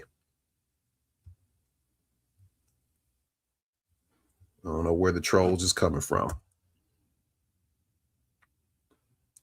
They also showed the emergency broadcast system, color emergency symbol, or the symbol that they use when it's emergency broadcast. Miami colors is in the new Super Bowl logo. So we'll see if it's connected to the Miami Dolphins. And as I said, the Chinese Year of the Horse, they showed this on a Bud Light commercial right before the game came back on. So I just took a picture of it. They had the American Eagle on top of the horse. Also, recording artist Horse Girl won Best New Artist, 2026 Spotify Best New Artist at an event held at The Lot. So they have a lot of Chinese Year of the Horse symbolism out here.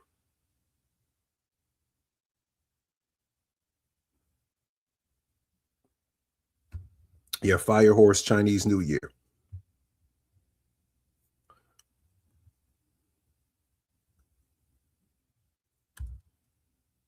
There was a Super Bowl streaker who ran on the field. I guess he had the meta glasses on, so you got a POV. He had somebody else jump out the crowd first to be the decoy. They tackled this other person. I've heard he paid the person $20,000 to do that. Then he ran on the field, and somebody was talking about whatever he had on his back and his chest and his abdominal region promoted something that made him $1 million. So now these Super Bowl streakers are making money from running on the field. That's very interesting.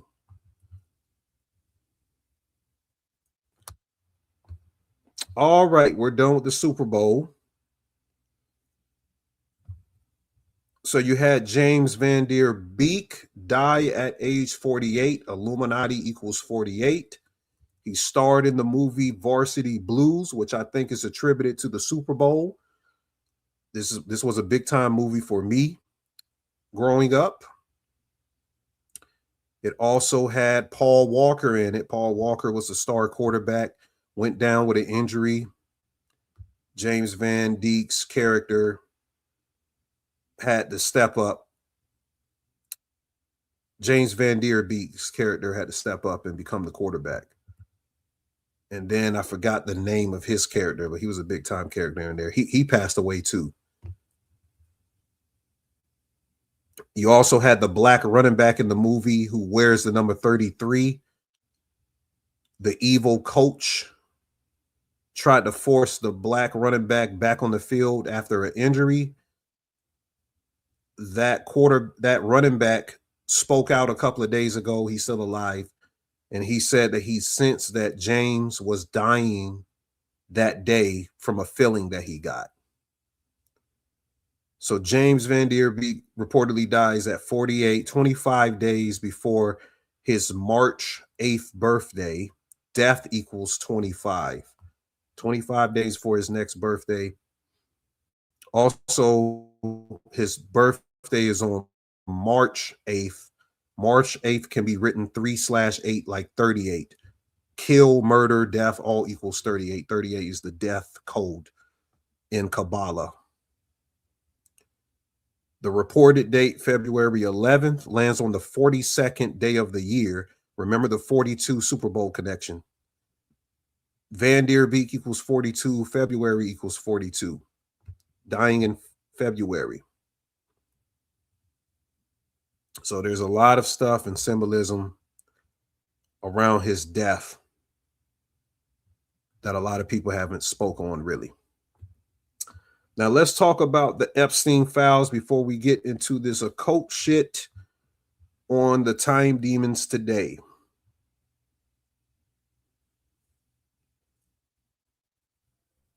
Yeah, Carlton, I forgot his name. He was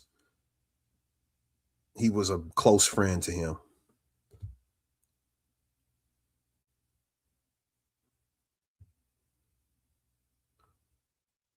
So the Epstein files, occult secret society ties.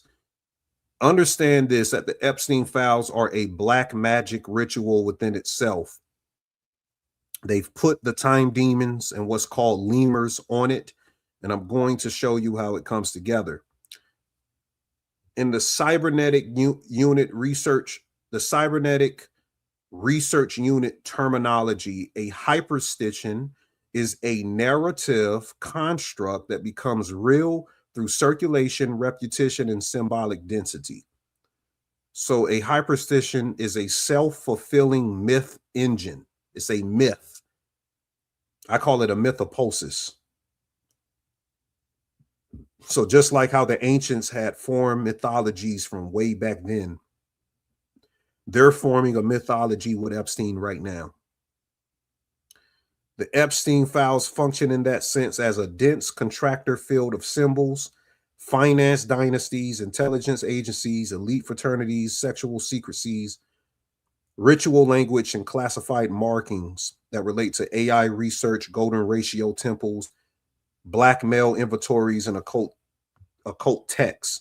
When all of these things are placed inside of one archive, the archive changes its behavior like an ordinary scandal documentation and starts behaving like a myth architecture. It becomes a convergence engine for all things to filter through. So from a time demon perspective, we are borrowing a chronomatic language, and the archive acts as a retrocausal loop to reality. So we're talking about a repetition of circles within circles, secret society ladders, compartmentalization, initiation language, and destruction orders that produces a recursive structure. Recursion is central to the cybernetic research unit's thought that systems will feed on their own myth, and each disclosure that the media makes will amplify the mythos of the hidden order. Each redaction of the Epstein files will increase the symbolic charge of what the Epstein files is as a black magic ritual. Each sealed document is a sigil through absence. The blacked out names functions like occulted glyphs, voids that invite a projection, and the void itself is the active symbol. So the time demon code, as we will get into later, refers to patterns that propagate through cultural circuitry by destabilizing linear causality. The Epstein archive destabilizes linear narratives, and it blurs scandal, intelligence, philanthropy, ritual symbolism, technology, and geopolitics into one braided field. That braid will generate a feedback loop in public consciousness. The more one tries to resolve it into a clean story, the more it mutates into something even larger, and mutation is hyperstitional fuel. Now let's get into it.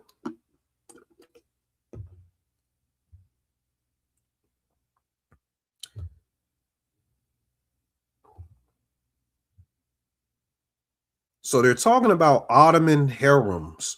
Remember when I covered the Epstein ritual magic, the blue Kabbalistic Satanism that Christopher John Burks talks about in his books, how the Epstein temple isn't even a real temple that these things happen to with these children and women.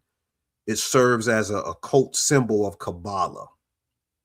And the water surrounding the island is a Atlantean cult that Ghislaine Maxwell's family has been a part of for centuries. That's why her company, named after Terramar, is based off of Philip K. Dick's high school peer who wrote a book on a Theosophical Society's island water Atlantean cult that connects to Lovecraftian type of ideologies. So essentially, Epstein Island, Richard Brand's Island, that's real close, and even Joe Biden's brother, James Biden, who owns Water Island, that's miles away from this, they function as these Atlantean harems that they bring these women and these particular children to. But they only serve symbolically as where the harems were. We will never know where these people were taken. We won't know. I'm pretty sure some of them have been through these islands, but there's more secret areas than what they revealed in the media. There's even more secret lands that's on the map that you have on Google or whatever type map that's been produced in history, because the secret societies control what we know about geography and landscapes. So they have even more islands that we don't even know about. But it was speaking about Ottoman harems and the fowls, and that sounds like the Sabbatean Frankist Donmei practices, that Islam cult that fused in with Sabbatean Sabbatai Zevi, the 1666 Antichrist, who produced a new Jewish inversion religion where evil was to be practiced more so it can force the Christ or the Messiah to come back quicker. Hold on, guys. Somebody calling me.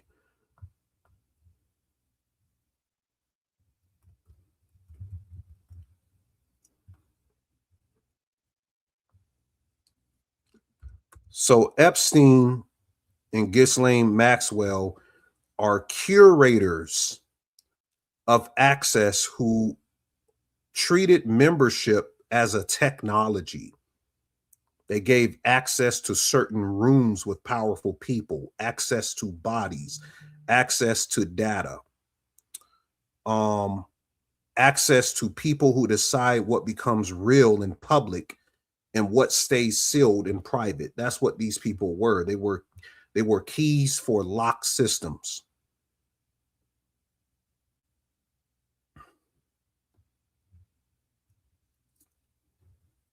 And the U.S. Attorney General Pam Bondi, we spoke about her on Patreon. No coincidence, right before the Epstein files were released, that Bondi Beach in Australia was shot up, and it was like a Jewish hate shooting.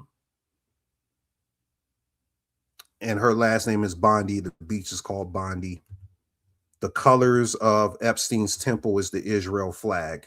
And we broke that down, how it compares to the Kabbalah and the Shekinah. Shekinah's color is blue. Most of his victims were women with blue eyes that Ghislaine Maxwell would select. But you got to go on Patreon to get all of that.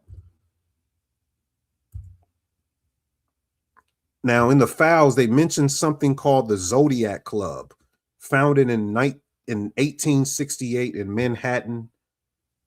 Only 12 members at a time can be in this Zodiac Club, some secret society that Epstein joined. Each person who joins this secret society, they're assigned to be a sign of the Zodiac. So one can be Virgo, one can be Pisces. That's like their secret agent name. And they remain that agent name until the death of a person. So when the person actually dies, that's when they have to find another person to replace the name, that zodiac name. So in Epstein's circle, there were messages online speaking about the Zodiac Club. It talked about the Zodiac Club as one of the really cool ones, referencing secret society who have dinners in exotic locations globally. The Zodiac Club's historical roster, cited in narrative anchors, places a powerful formation of names. J.P. Morgan was brother Libra in 1903. So he was brother Libra. Somebody named Bob Hyrie, tied to Rothschild Incorporated in America.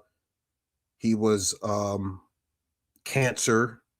Paul Volcker, a Federal Reserve chair.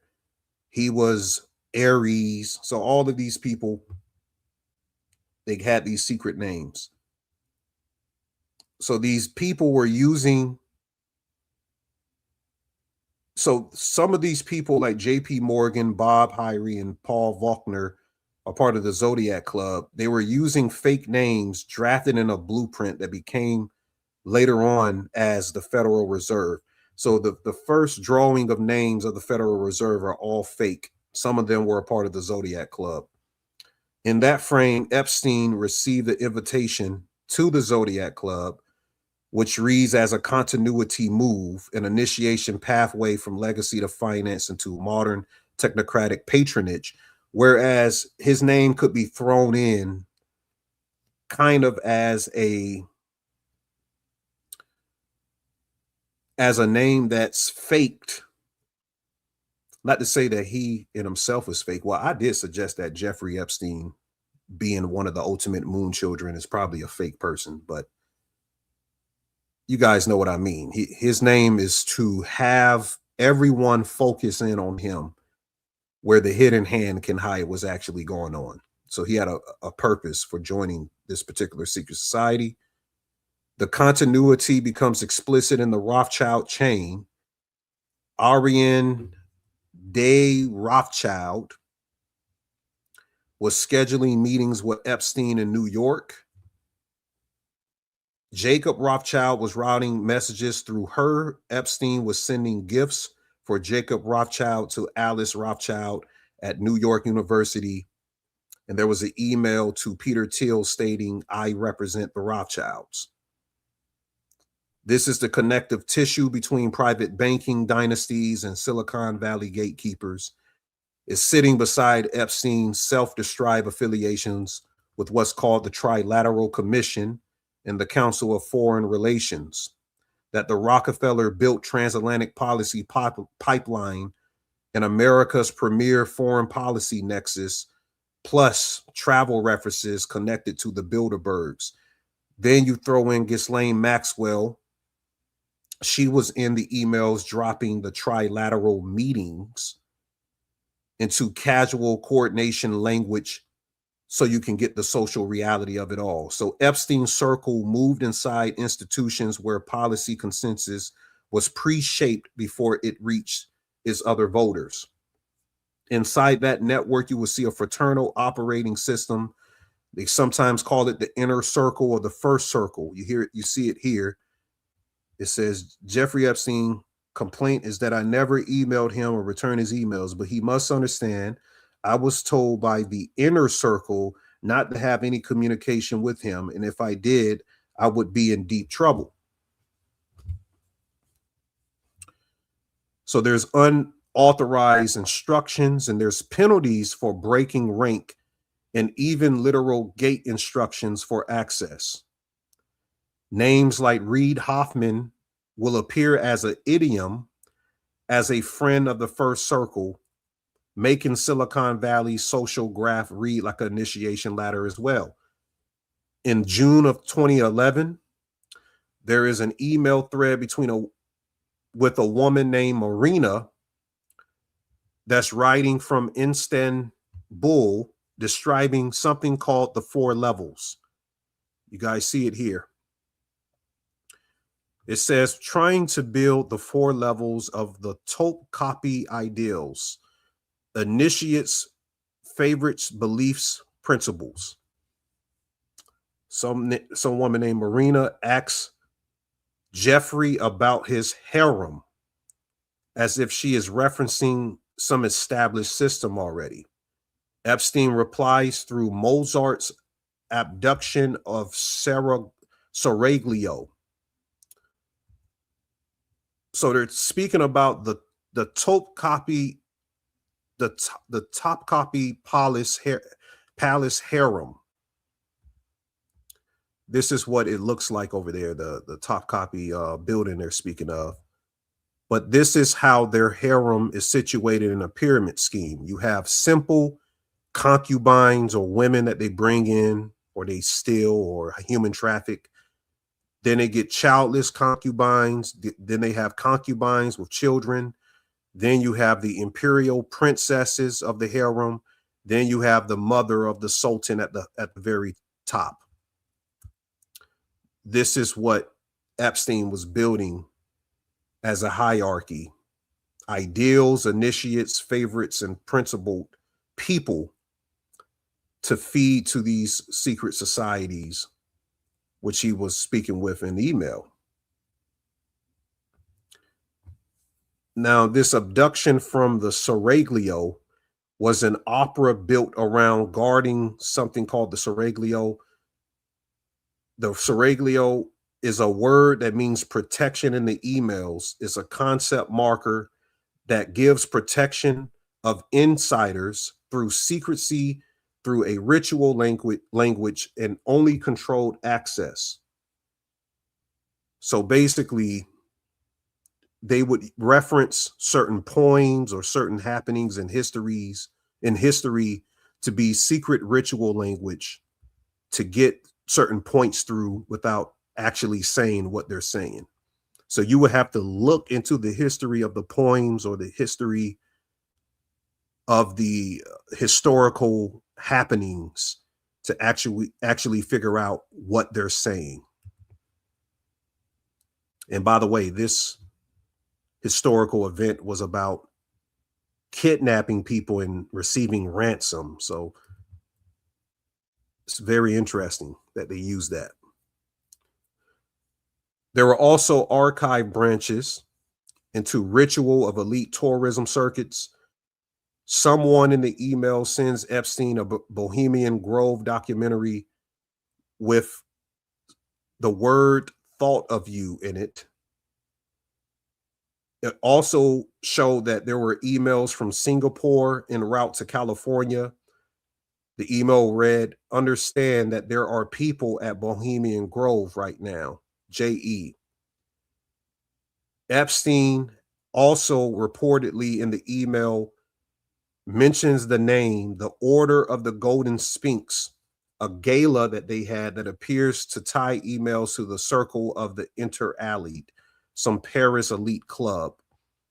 These connections form an atlas of high-status fraternities functioning as trust networks where membership must confer access and access confers protection, and that protection will confer impunity. So the secret society language in the emails reads through the EFTA references and the narratives about who should be brought into the secret society. Here I have an email listing names linked to the defense science and elite research. Bill Hyman, former DARPA head of the narrative, and Jeffrey Ling. It says Bill Hellman or Hyman, or it's Hellman, I'm sorry. Bill Hellman has some ideals on how to create a business around this and to monetize the concepts, how to plant to human translational research. Don't worry, he's incredibly discreet. Also, Jeff Ling, the former head of DARPA and total genius, is also my good friend. Both are welcome to our secret society. They will join. They just real blatant in these emails. So who is these people And what is Epstein doing? He's gathering the biggest minds in America and across the world, and he's making another secret society out of them. Now, notice this article says how an elite university research center concealed its relationship with Jeffrey Epstein. Here's an email. Go visit MIT ASAP. Maybe I get you an appointment at the media lab. He's a very, very good friend of mine. He tried to make me work at DARPA. Then it says, oh, that would be great. I have to be in Seattle with BG, that's Bill Gates, from tomorrow, April 29th. So this is who they're talking about. His name is Jeffrey Ling. He is a medical doctor who retired from the U.S. Army, the founding director of DARPA, and the founding director of Biological Technologies Office 2014-2016.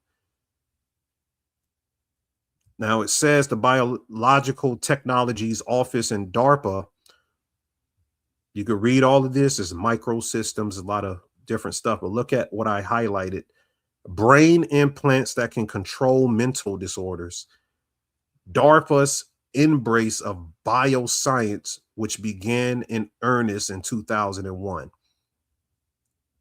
So basically, they have these brain interface technologies, and this guy is a person that can make sci-fi become real, a reality. And they were recruiting him to do so, and I'm going to show you why. So the sender name, of course, is redacted, but the thread claims that there's personal closeness with Jeffrey Ling, references of being with Bill Gates, as I just read. Also, it mentions the Gates Foundation leadership, Mark Sussman and Jeff Lamb.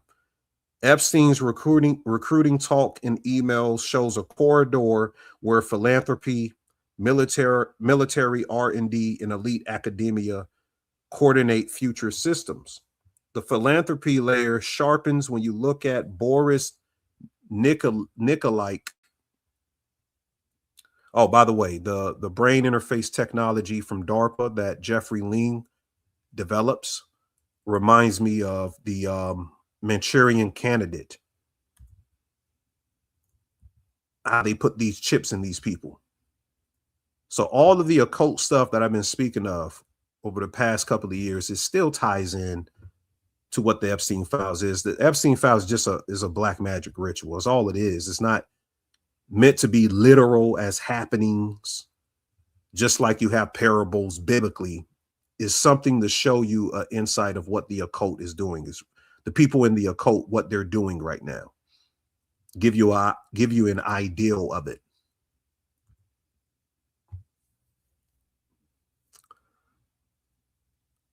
Now, the philanthropy layer sharpens with Boris Nikolic. In this email, he says he's proposing to Epstein to reshape this secret order or secret fraternity called the Giving Pledge. The Giving Pledge, it says, is a secret fraternity. To join, you have to wear a robe. You have to be blindfolded at these extravagant dinners with candlelights. You have to have passwords, certain handshakes and models. And to complete joining the Giving Pledge, you have to end the night with chanting. It says chanting in it. Once you do all of that, you will be sworn into secrecy.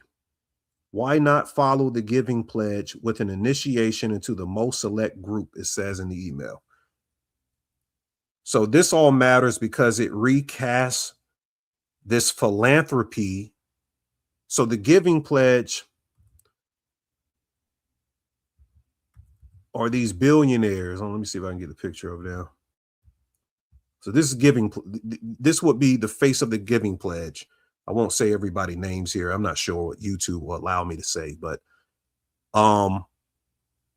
philanthropy is recasted as a governance by ritual. They're committing wealthy people publicly, and they consolidate the wealth privately through a oath-bound fraternity culture. So they give away this money, but giving away the money through philanthropy is a ritual to show that you're abiding to the oath. By giving some of your wealth away, you're joining the secret society.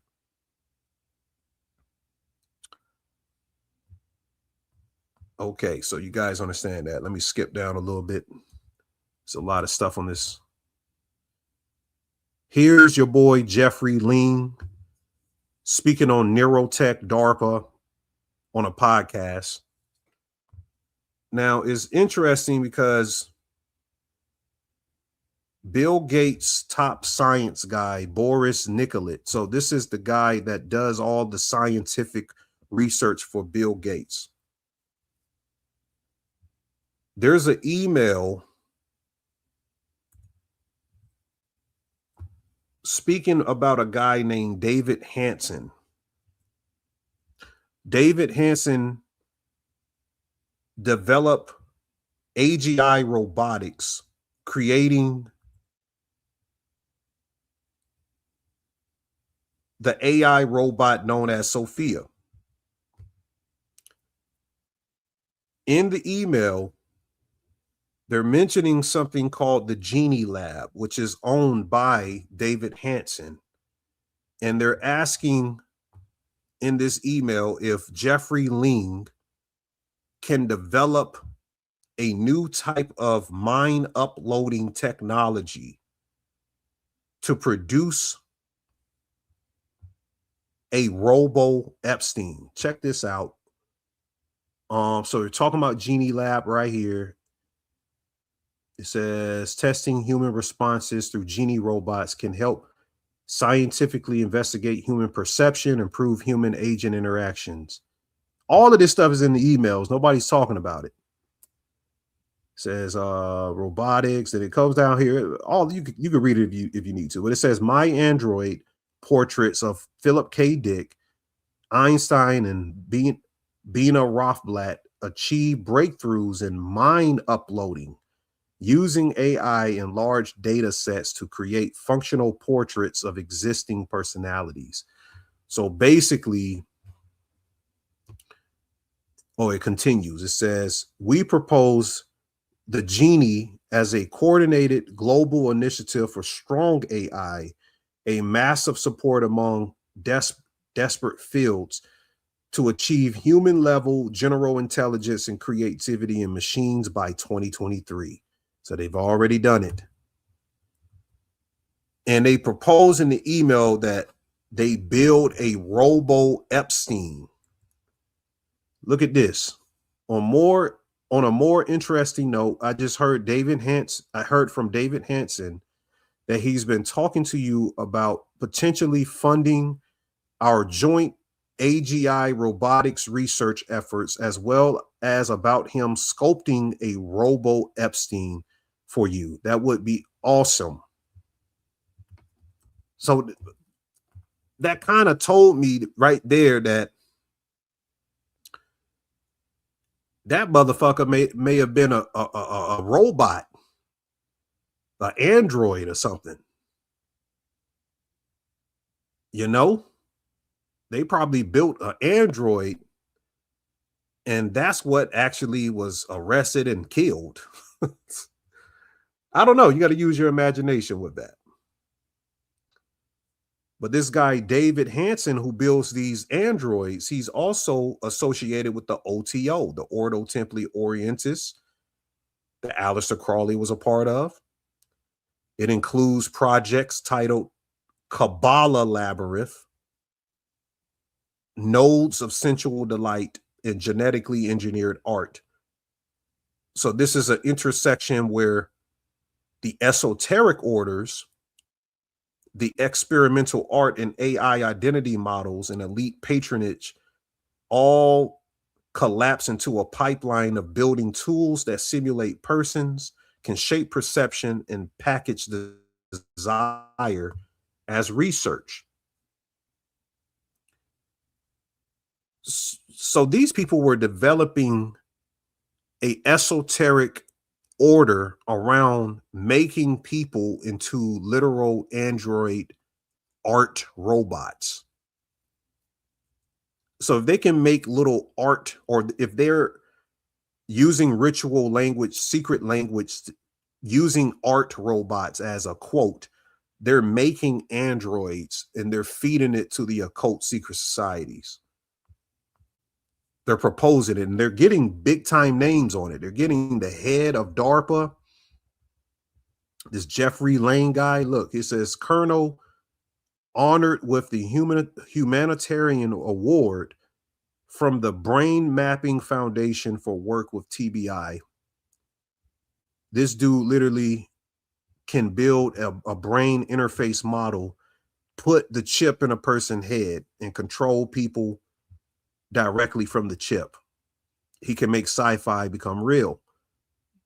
So they're recruiting these special talent at these universities. This is one of Epstein's main people sending emails for him. Melanie Walker, who's a part of the World Economic Forum.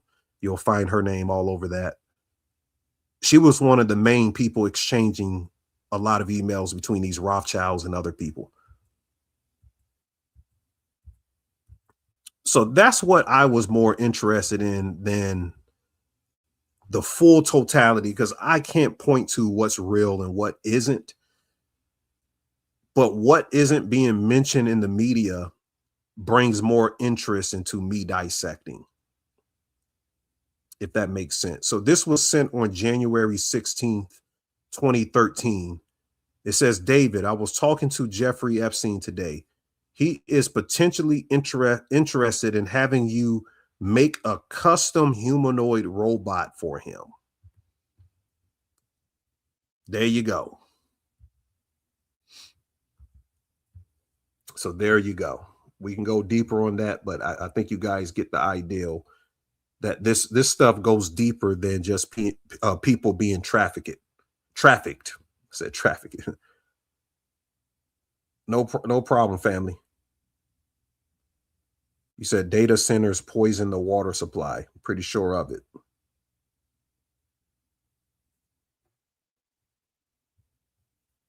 All right, let's get back into it. So there's more information.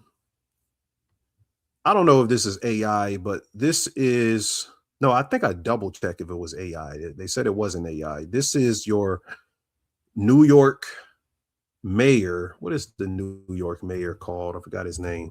Start with a Z. I think he's the mayor or the governor. I think he's the governor. Oh, it must be the mayor. Hold on. Yeah, Zoran Mamdani or Mamdani. Zoran Mamdani. This is him as a kid. And some people have proposed that his mother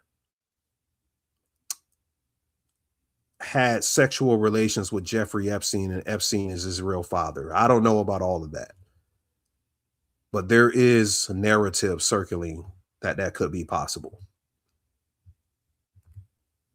I don't know. I don't think he looks too much like him. This was something circulating the internet. The first time ever in history, racism saved people. I don't know what that means, but Black women, it says in the report with Ghislaine Maxwell and the Virginia woman that they did not want Black women on Jeffrey Epstein Island. I don't think that means that there were no Black people involved in these operations, but it does mean that these people looked at melanated people in a certain way.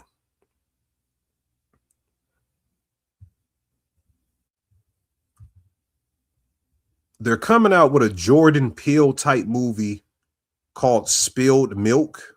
It's going to have a lot of ritualistic symbolism. I think it's about a guy going to the gas station to get milk and he gets killed or something like that. It's some type of Illuminati movie. But when you think back in our upbringing, those of you who are old as me, they used to have the Got Milk campaign, and they used to feature these children on the milk cartons that were missing.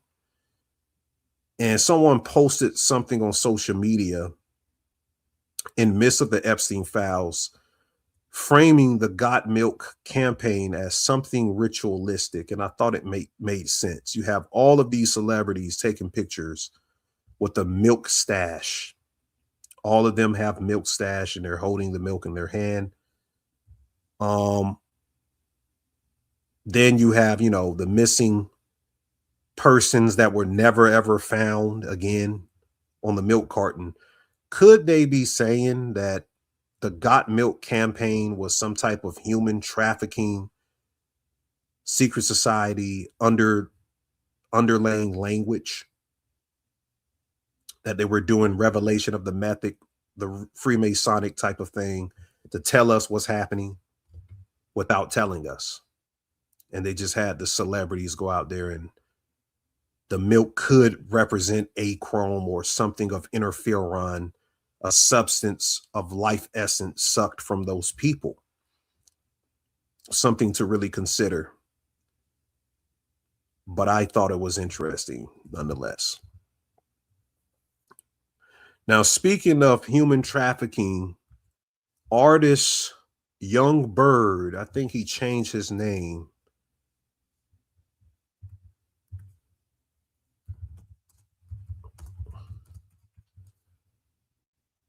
His new name is Hitmaker.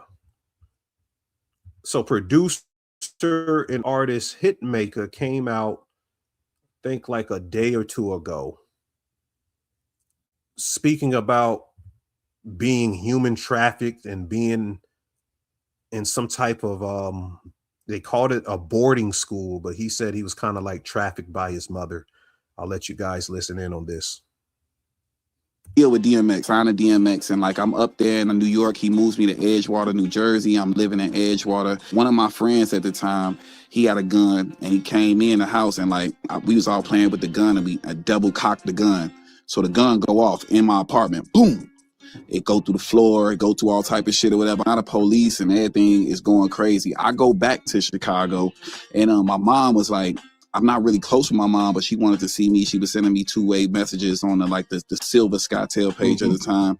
She come pick me up. She like, yo, I want to take you get some food before you go back to New Jersey. While we get to the mall, she's like getting all these mysterious phone calls. Like, I'm going to be parked by the Walgreens on the north entrance of this. And I'm like, who you talking to?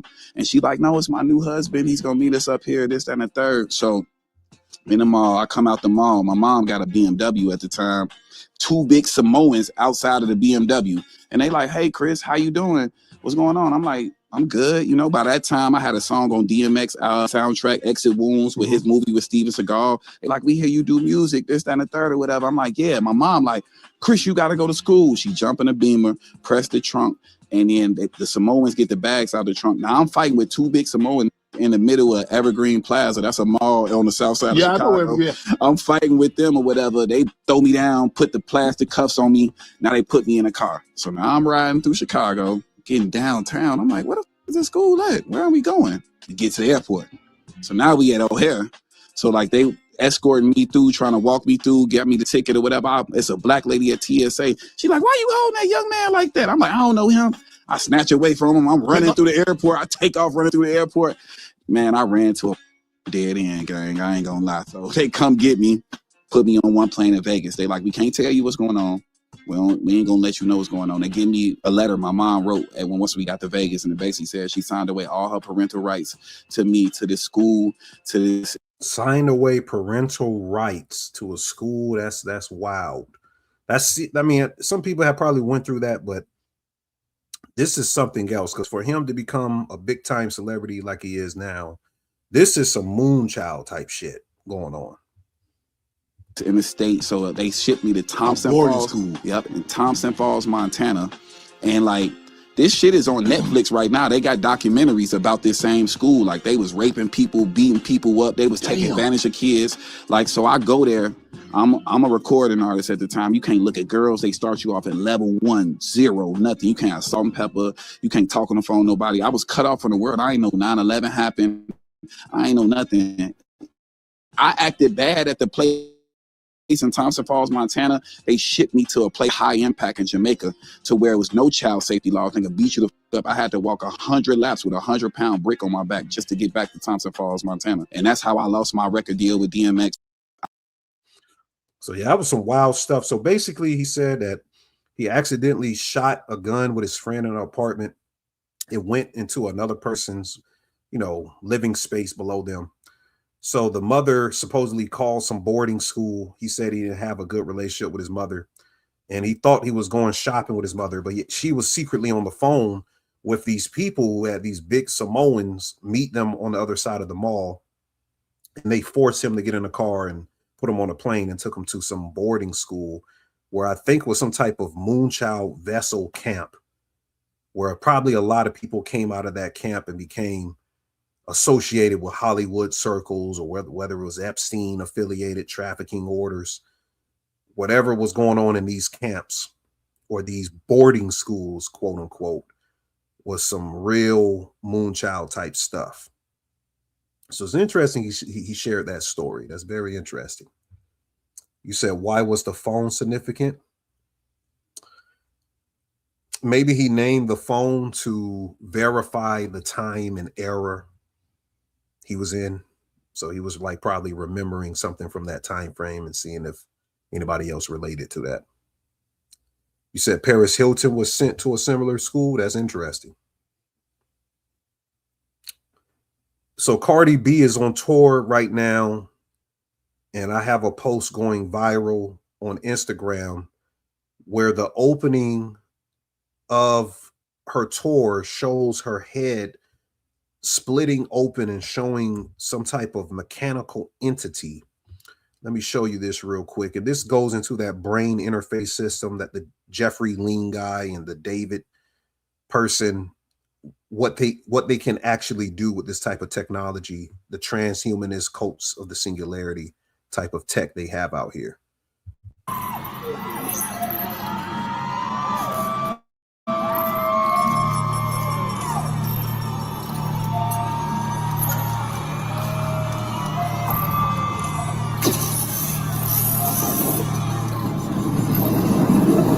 Grammy Award-winning recording artist Cardi B, known for her betrayal and devastation in international rap superstars on the run after being linked to a series of vigilantes and report any sightings immediately. According to police, the victim, Cardi B, who has always been a controversial bloggers, journalists, and most chillingly, several female rappers. If these allegations are true, it will undoubtedly be one of the darkest chapters in music history.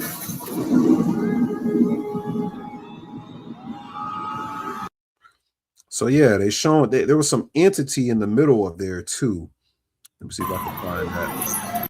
Let me cut the sound off. But there's an entity being shown. First, they show her head open up from where her pineal is, right where the sciatum is in the middle. That's what controls your motor actions and everything. It was this spiked entity reminded me of something that you guys been hearing about, but someone tried to say, oh, that's a neuron or something like that. I was like, come on, y'all. I even looked it up and they said, no, this doesn't look like a neuron or anything like that. It's spiked. Like the art of that wouldn't have all of those spikes. That is an entity or some type of foreign object, a DARPA object. And remember, Cardi B was glitching a lot in like one or two interviews. She's been known to glitch, you know, so they could be showcasing something right there. Hold on, I'm trying to go to the next graphic. They could be showing that all of these celebrities got this DARPA tech inside of them that can induce artificial somnambulism, which comes from Project Soul Catcher. Now, somebody asked me to explain that. It's from a new Tavistock Institute program in a book written by Robert Duncan. So it's a book by Robert Duncan on Project Soul Catcher, published through the Mind Hacking Strategy Group, which lays out a sprawling claim that there is an AI-driven system that exists that maps individual brain prints and then uses behavioral data plus technological channels like microwaves and voice-to-skull techniques to damage minds and steer populations. Duncan frames that this alleged architecture with occult and symbolic language gives the project names and acronyms that mirror religious and mythic motifs. One is Satan, silent assassination through adaptive networks. So that's how they be killing these people from that TV series, The Institute. The Institute, when they get all of these kids, it sounds like the young bird confession, where they get these kids that have these abilities, these psychic abilities, and they put them in a school, and then they harness all of their psychic energy.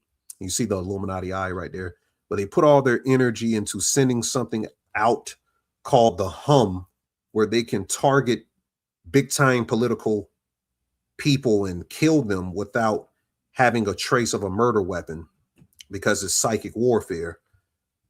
That could be something that they're doing with the Moonchild vessels. Don't forget, Candace Owens came out last week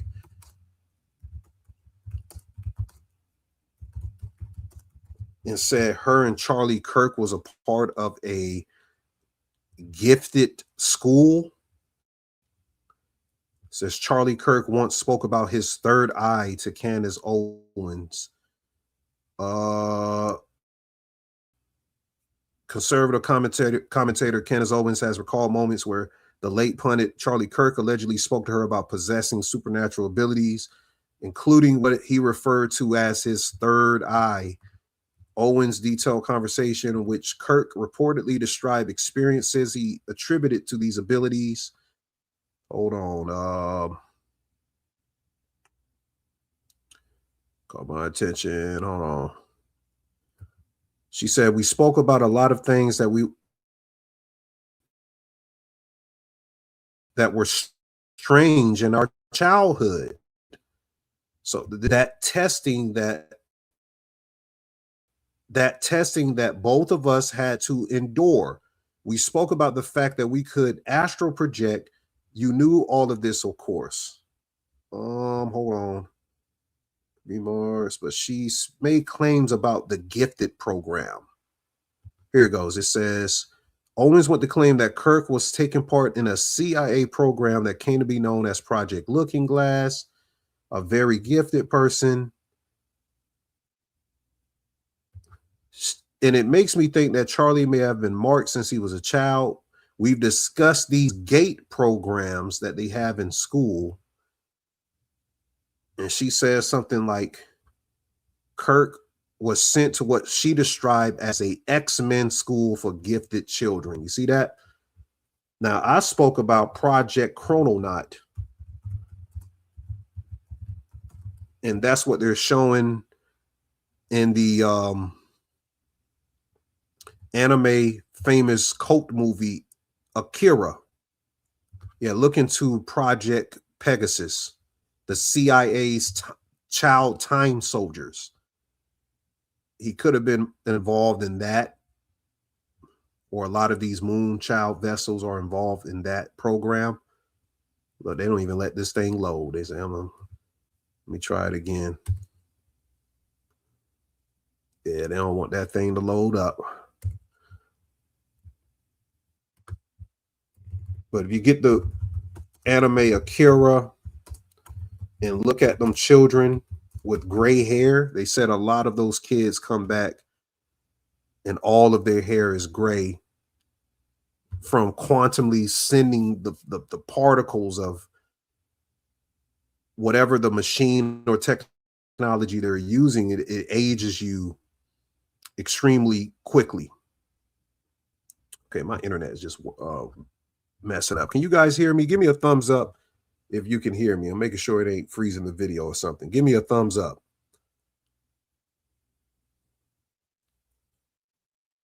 Let me refresh. I gotta refresh my damn phone too.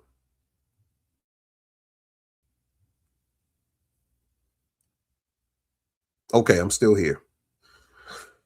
So yeah, I don't know what's going on with my internet right now, but you guys get what I'm saying. So gifted programs, creating moon children. Speaking of Cardi B and transhumanism, they had her out here trying to twerk on a robot, and the robot fell on her ass. I'm not even going to play the video, but the robot ended up falling on top of her. So they just got her out here doing all types of humiliation rituals. You say I have to pay the internet bill, Ani. If I didn't pay the internet bill, Witchmaster, I wouldn't be on here. The internet wouldn't work. The internet bill is definitely paid. And I got the top internet, so sometimes it's the area. And also they probably look at my damn shit over here and be like, all right, we got to censor that area. And here's Cardi B in her full transhumanist outfit. So they just got her promoting full transhumanism out here. They got robots falling on top of her, all type of shit. That's her at her recent concert.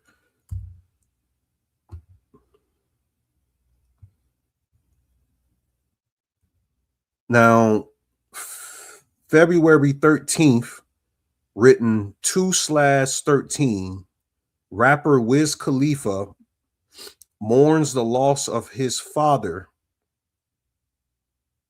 Death in satanic gematria equals 213. His father dies on February 13th.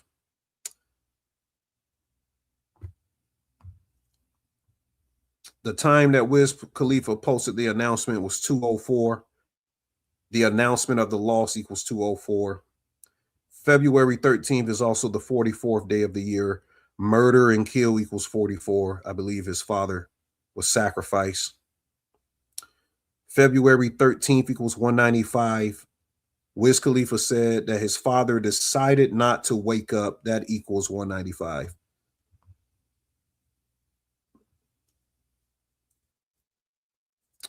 He called his father a true yogi. True yogi and February 13th, 2026, both equals 48. Illuminati equals 48. So Wiz Khalifa recently has been featuring a branding contract with Liquid Death that could be associated with the sacrifice of his father. His father, Lawrence Thomas, his last post was an alien riding on a horse. Interesting. You know, in the year of the horse, he says, I can no longer deny the obvious positive vibration. And it has a zeta reticulum on top of a horse. Appreciate you, Jarvin. Yeah, it was Friday the 13th. Good point, Sojourn. Wiz was just in a new movie as well. It's called Moses the Black. He played a gang member in the movie Moses the Black with Omar Epps starring in it. Yep, and it's a unicorn. The unicorn meaning the pineal gland. Yeah, so that's his father's last post. So it's very, very ritualistic how they do this type of stuff. Liquid Death.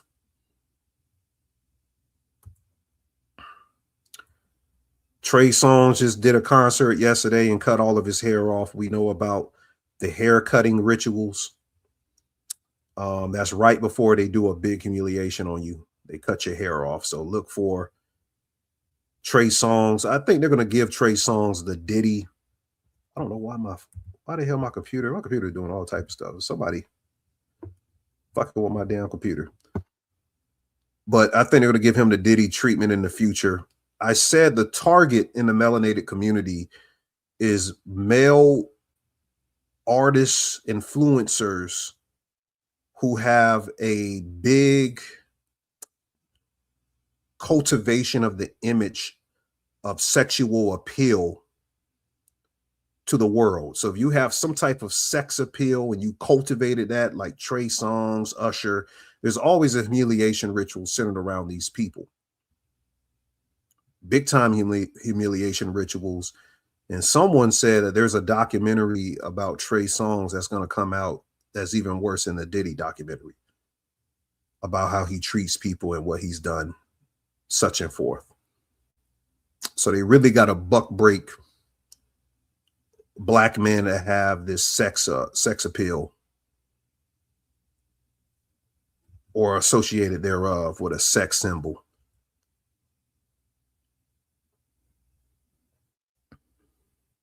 So question, Ani, could we speak about the eclipse on 2/17/2026?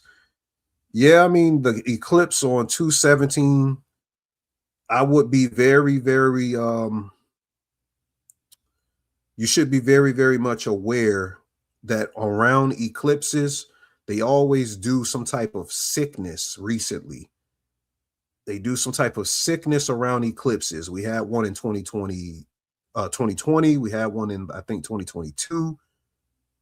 2023, we had another eclipse. But it's always news around some type of biological weapon they put out around these eclipses. But I'm going to go a little bit deeper on Patreon on that specific eclipse that's happening on 2/17. Obama came out and said that there are aliens out there and they're real. He just haven't seen them, quote unquote. I'll play this short clip. Oh, I can cut the sound back on, guys. Are aliens real? They're real, but I haven't seen them, and they're not being kept in what is it? Area 51. Area 51. There's no underground facility, unless there's this enormous conspiracy, and they hid it from the president of the United States. What was the first question you wanted answered when you became president? Where are the aliens? Where are the aliens? Yeah, he was stuttering and drinking, dropping damn fucking tea all over his lap. I don't know. Maybe they're aliens. They're definitely they're not in the Air Force, any of the bases or anything. They're not in Area 51, but yeah, they're real. On the 45th day of the year, Valentine's Day, ex-President Barack Obama announces on the Late Late Show that aliens are real.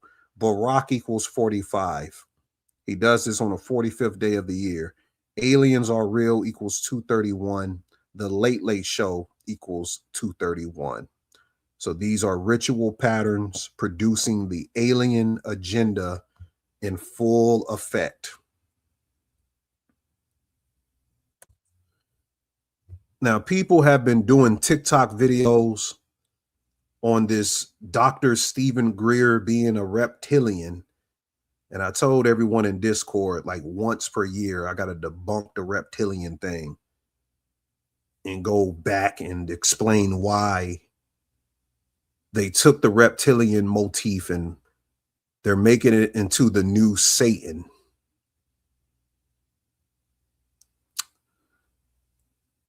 Is pretty much a religious iconography put in the New Age era of identifying negative energy. The reptilian whole thing from David Icke and Zachariah Stitchin with the Anunnaki and all of these big time authors, Credo Mutwa, speaking about the Chitahori. This reptilian belief that people have a part of alternative news communities, spiritual communities, new age community, whatever you're a part of, your thought pattern on this type of thing. Y'all said he looks like Vecna on steroids. Y'all crazy. This thing is a astral virus uploaded by the elite, the secret cryptocratic orders to lock people out the original mystery to what the actual reptilian dragon serpent science is. So the reptilian myth is a modern collage that's made from symbol language, pulp sci-fi, and later new age grift economics. So it's grifting. They're grifting off this type of reptilian thing, and people see, egregore is what a demon actually is. Someone should write that down as a note. Egregore is when a group of people believe on one thing so much it becomes a living vessel in the astral plane. And even after those people who originally collectively believed in that thing dies, that vessel continues to live on through the focused astral inception of those original people. And it continues to spawn into other things astrally in the collective conscious. That is demons. Okay.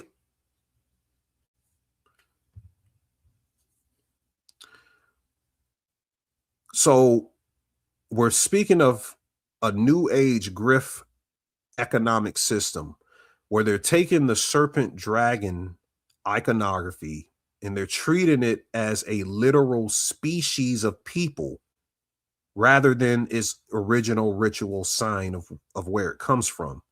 It comes from older ancient systems. The serpent is a code. Back in ancient times, there were sky markers, people who looked at the sky all day. They kept time. They looked at polarity of different stars or cosmic bodies. They used the sky markings as a map to fertility times, to when danger was coming, to a renewal system, to when the gates of the underworld may have opened. And they looked at the sky as the mind's own instinctual layer. Those people were called the Watchers. You see how they take something and they blow that up into the Nephilim whole thing? The Watchers were people who literally watched the sky all day. Take that as another note. I have a big time video on this called The Reptilian Myth on my YouTube.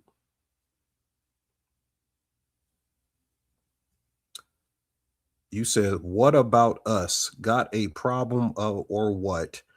We created your kind anyway. What do you mean, Pruis? We got some weird people in the chat today. Got some very weird people. You said, what about Jinn? You don't want to talk about them, do you? I've talked about Jinn before. Some of you guys are very, very new. That's what that means.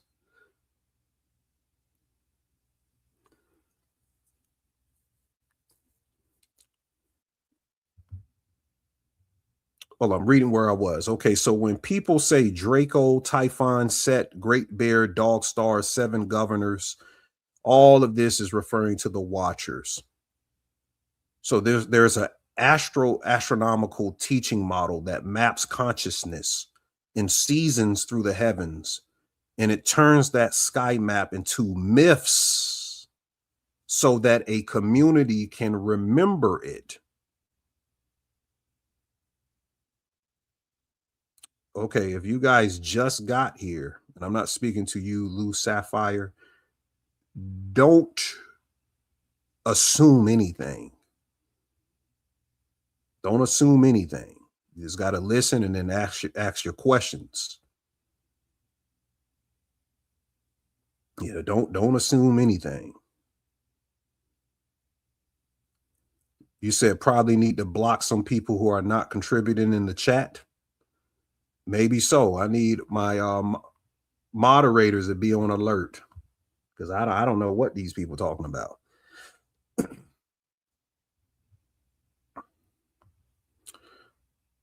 So the serpent became the sign of the mother in early antiquity. The serpent later becomes the pole sign, or the tree, the pillar sign, the cyclic ruler of timing and semiotics dressed as a story. Semiotics means the language of symbols. In later eras, it gets repackaged. That symbolic language becomes literal invaders or bloodlines or shapeshifters, because literal monsters sell better than disciplined cosmology. Make that note.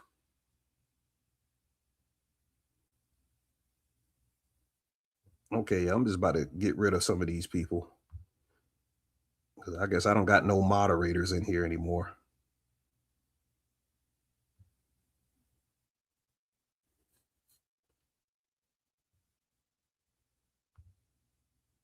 Let's clear out all of these people.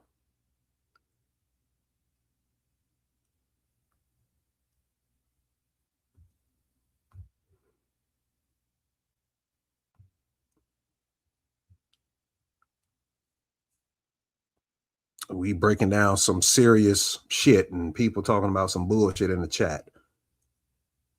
Knowledge is a privilege. Knowledge is a privilege. Understand that. So a lot of people can't look at this science the way that we're breaking it down, and it disturbs them.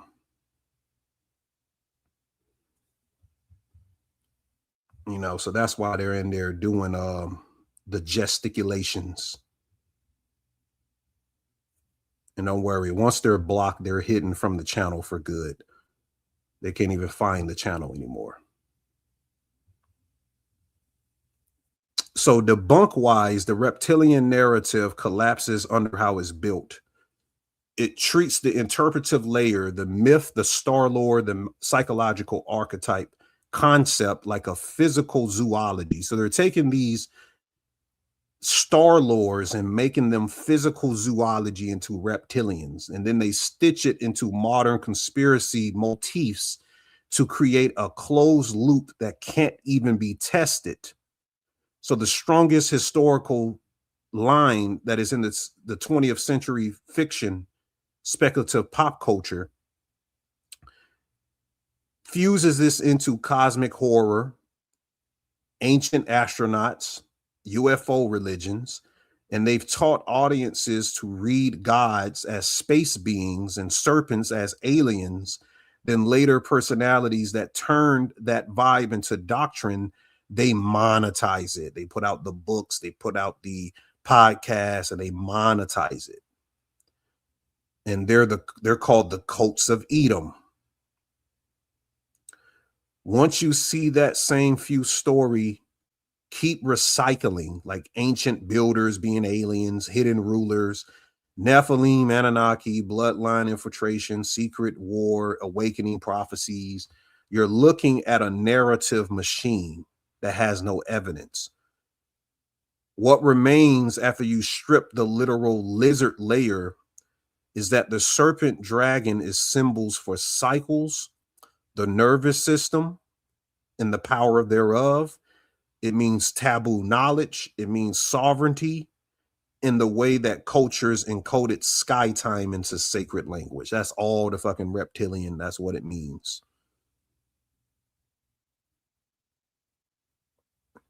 You said there are divisive agents everywhere. Right. Yeah, there's a lot of agents and bots up in here today. Yeah, I know. They find my page every like 8 months. They'll find a channel like this. Yeah, they're agents. They send people to my channel. Y'all remember how many times I had to remove people from the Patreon and stuff. Yeah, the cults of Edom. Edom, not Eden. He said, imagine that green dude on the right sounding like Greer sounds.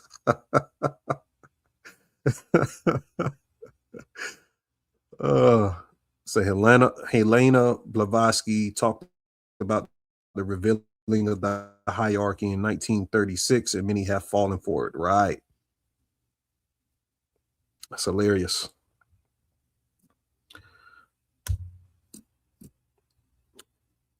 Now, speaking of actual metaphysical people that we know historically that have done significant spiritual things as unexplainable, have you ever heard of Simeon Togo or Toko? Simeon Toko. It was the real life Deadpool depicted in Marvel. There's a lot of trolls tonight, Jarvian. Thank you for regulating that. So we're going to play a video on Simeon Toko, and then we'll get into some other information. And one of the chapters was Nikola Tesla, the P. Peterson and Nikola Tesla Black Ops. Yep. One of them is about Black Jesus, where there's a ascended being appearing in Africa. Yep. And I just want to know if you know any more information you would share with us. Yeah. The Black Jesus story. The Black Jesus story was probably one of the most shocking things I ever heard. It came from my insider, Jacob, I call him that in the book, who actually was working for the Rothschilds and still does, and also is a whistleblower who doesn't really do what they want, but continues to work for them because he feels like there's some very serious extraterrestrial threats to Earth and that what they're doing is very necessary to protect us.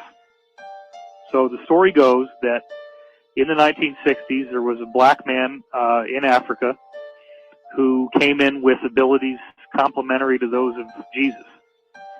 And he was performing miracles. He was starting to get people to listen to what he had to say.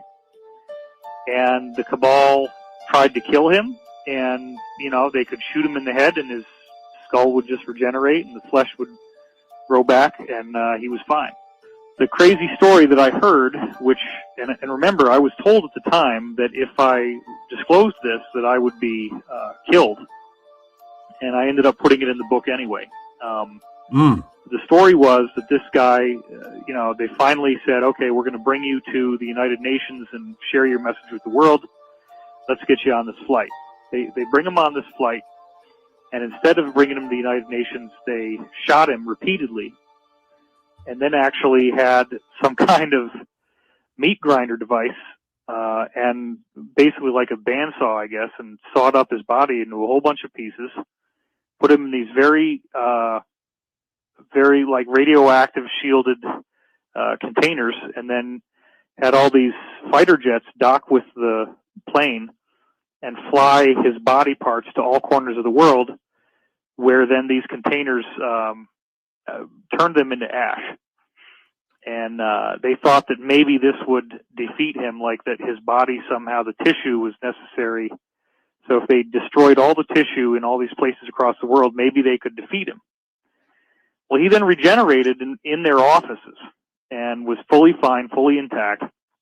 But the sad part is that he said, you know, you guys so badly do not want me to be here that I am not going to be able to do any more. You're going to get what you want, but bear in mind that in the future, many others like me will be coming, and when they do, you will not be able to stop us.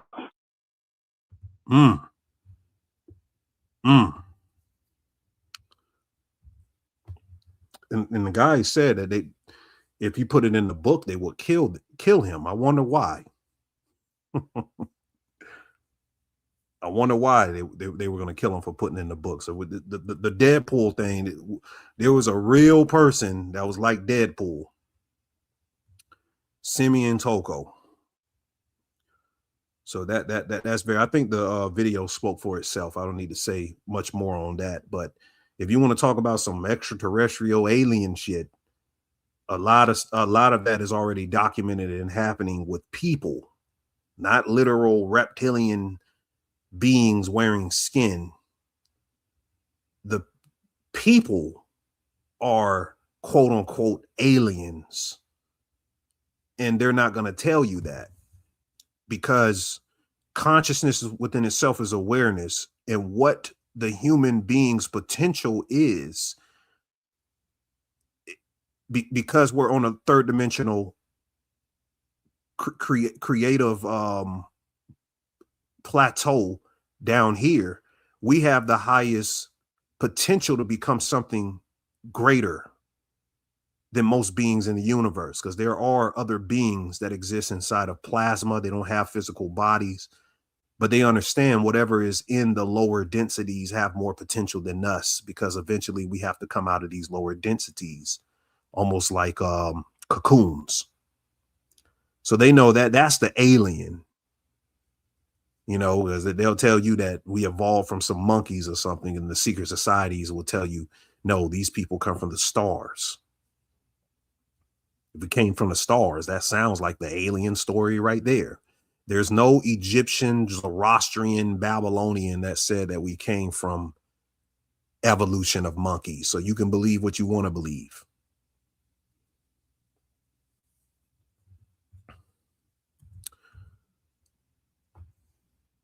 Now, there's a big problem going on. This Roblox app is a satanic ritual that you have to keep your eyes on. My son be on it a lot.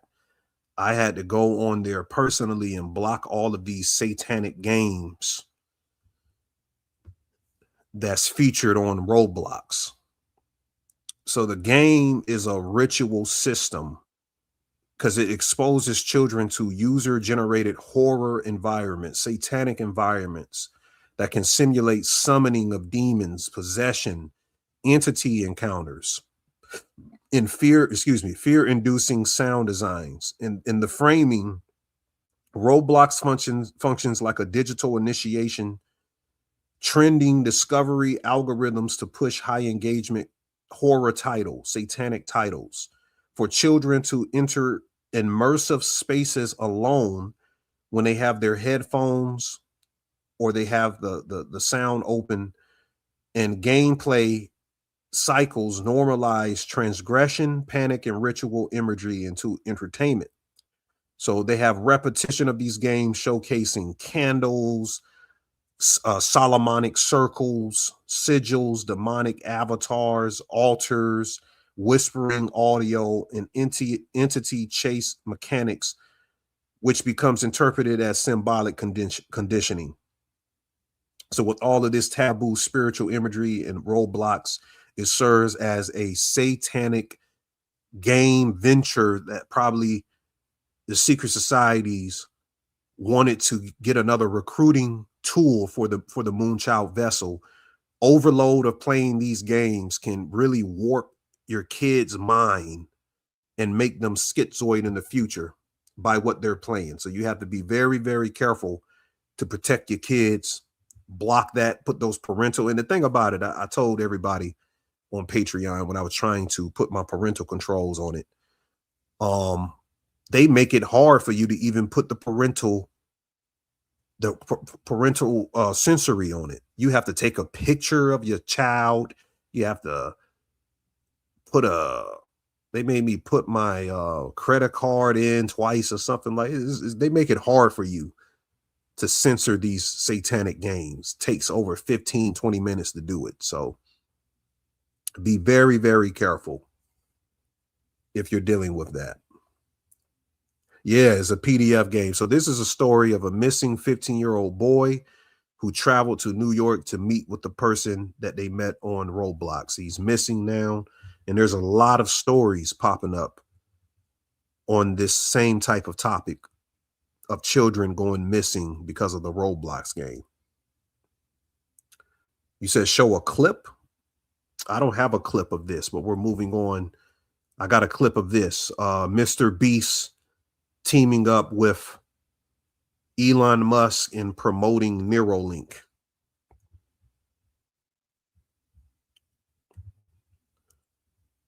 Computer chips surgically implanted. Sorry, that's a little loud. Sorry, guys. Into the brain, enabling people like Nolan here to reconnect to the world. So you were paralyzed from the neck down. Yeah, and for about 8 years, I was trying to find some purpose in my life. And then you got Neuralink, and what has that changed? Anything anyone can do on a computer, I can do. And he literally does it by using only his brain. You are currently moving that with your thoughts. Yeah, man. I want to see you text with your brain. Okay. His hands are paralyzed, but we're going to film them so you can see they're not moving. And using the neurons firing in Nolan's brain, Neuralink can translate those signals into movements. He just typed hi with his mind. Is this not crazy to anyone else? But that's not all he can do. So you just think left, and you're about to turn left. Left, right, don't die. No, there we go. He absolutely crushed us playing with only his mind. I never thought would allow me to do anything like this. And future technology can not only help the mind, but also the body. For which is a... So yeah, so you got Mr. Beast himself. So that you know how they use the name Mr. Beast in the Beast technology, where they're gonna give Neuralink or present Neuralink to everyone as something that can give you special abilities. I saw an article on that. I think Elon Musk put that out.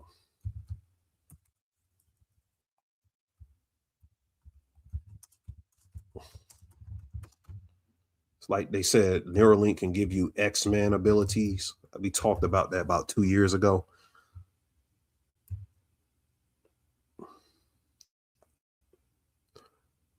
Yep, 2024, July 29th. Neuralink, founded by Elon Musk, aims to enhance human capabilities through brain-computer interfaces. He said, quote, "We want to give people superpowers." So the next thing is, if you put these brain interface chips inside of you so we can do these testings, you'll be given superhuman abilities. That's what's coming in 2030. So it's literally going to be X-Men out here. But they ain't telling you that they're going to have control completely of your body, your whole biological system. They're not telling you that. This guy has been going viral. I just put it in here to be funny. But this guy's been going viral because he makes these faces, I guess. He's on TikTok making all of these faces, and women are trying to say that he's cocky. He thinks he looks, he looks handsome, like more than what he is. But when I look at him, despite all of the memes and people, making fun of him, he kind of looks like Nature Boy.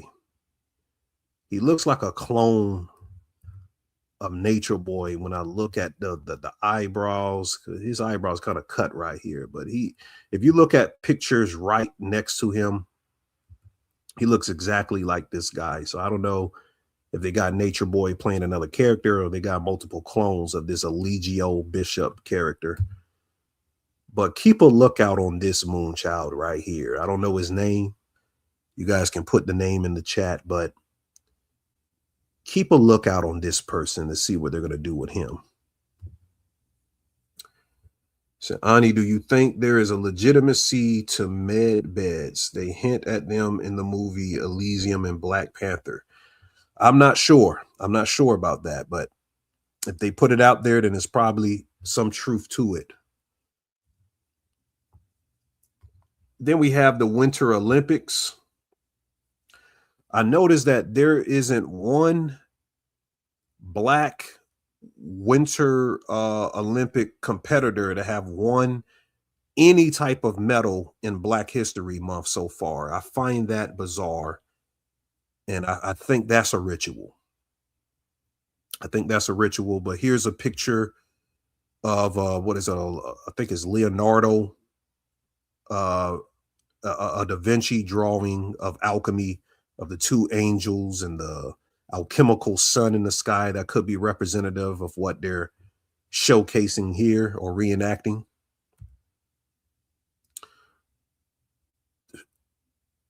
Shout out to Being Justified. He put this post out that this symbol represents the singularity that was in the middle of the floor as they did this Olympic performance. I thought that was interesting. And this pentagram, or this sacred geometrical shape I'm going to speak about after I play the video, represents hell being brought to the Winter Olympics. let's play the video and then we'll get into it.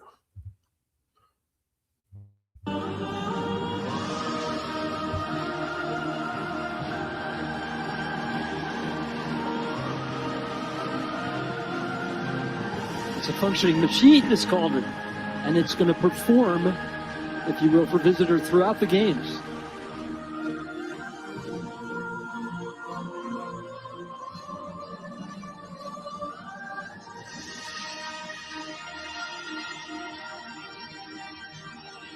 So that's the Promethean symbolism. Whenever you see the torch, that's Promethean symbolism. I'm let it play. The two cauldrons lighting up the sky.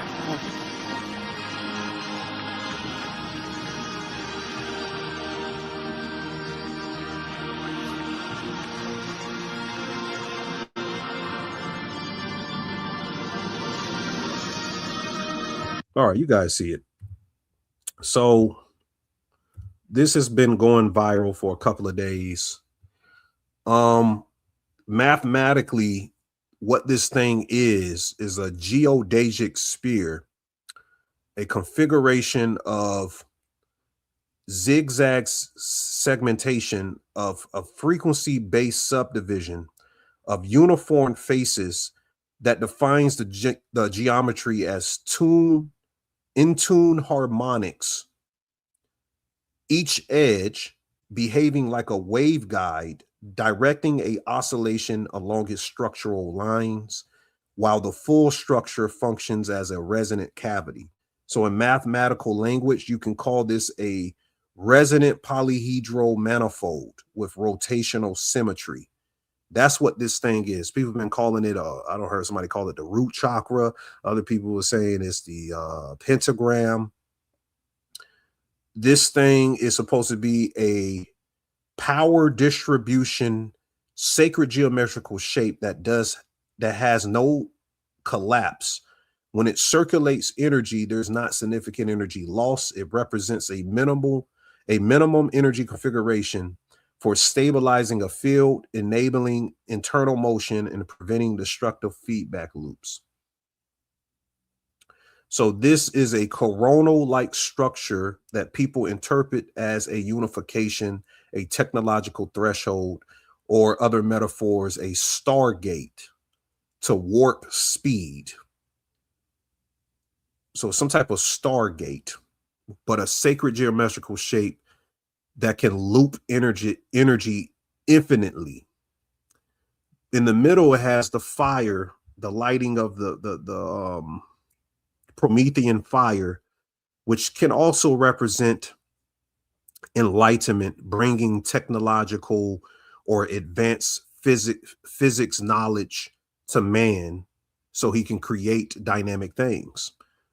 But it also can represent them bringing hell literally to the planet. As I said, if you look up the Epstein video or Epstein's Kabbalah, the intention is to drop a nuclear bomb within the next 100 years and turn the world into a literal caliphatic shell, turn the world into hell, and all of the elite will go down into bunkers, and they will live in bunkers for a period of 50 years or whatever. Everything they're showing in the TV series Fallout.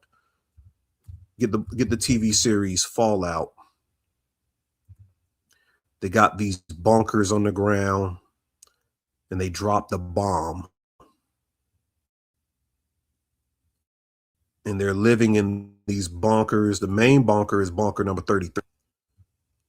And if they live underground for a significant amount of time, there's something in the Talmud called shining darkness. If you stay underground, they believe that there's a black sun there, or there's some type of chthonic energy, underworld energy being close to the inner sun that gives a certain type of radiation to a person's genetics from living underground.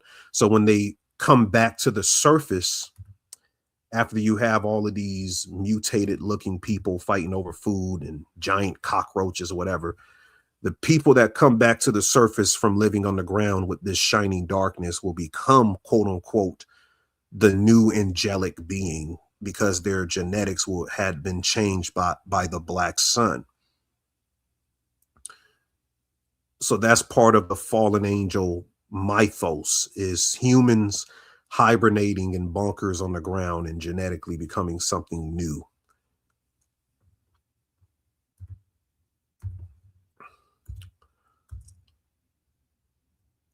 I'm not even going to play this video. This is a crazy video. So it said the Winter Olympics are reportedly facing a condom shortage after athletes went through 10,000 in just 3 days. It's hard for me to believe that. I think that's some type of sexual ritual that they're putting on those athletes. No way that they're out there with 10,000 condoms. I don't believe that. Some people may believe that, but it's kind of wild. Then they got the women skiing with the BBLs. Some people just be printing articles. Let me see if this article has any truthful resemblance.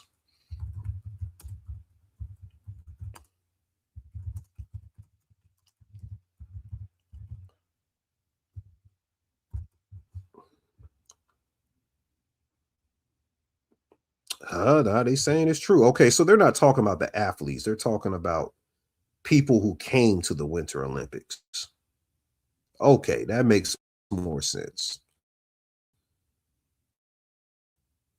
Okay, so the areas that they were at in the Olympics, they have a condom shortage because everybody is getting condoms. Okay, that makes more sense. When you have a big influx of people coming to one area and you snowed in, you can't do nothing else. It might be a lot of fucking going on or something like that.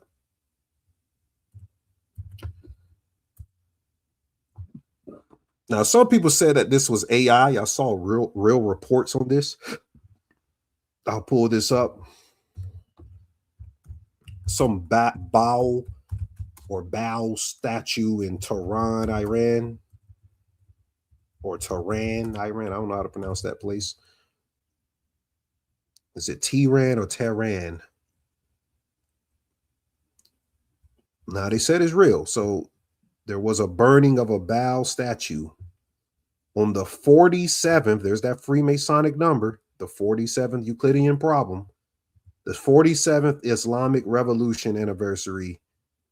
Well, I can't even say that. I won't say that. But they had a Baal statue out there. And I'm going to play the video for you guys. Okay, Tehran. Thank you for that. Let me cut this down.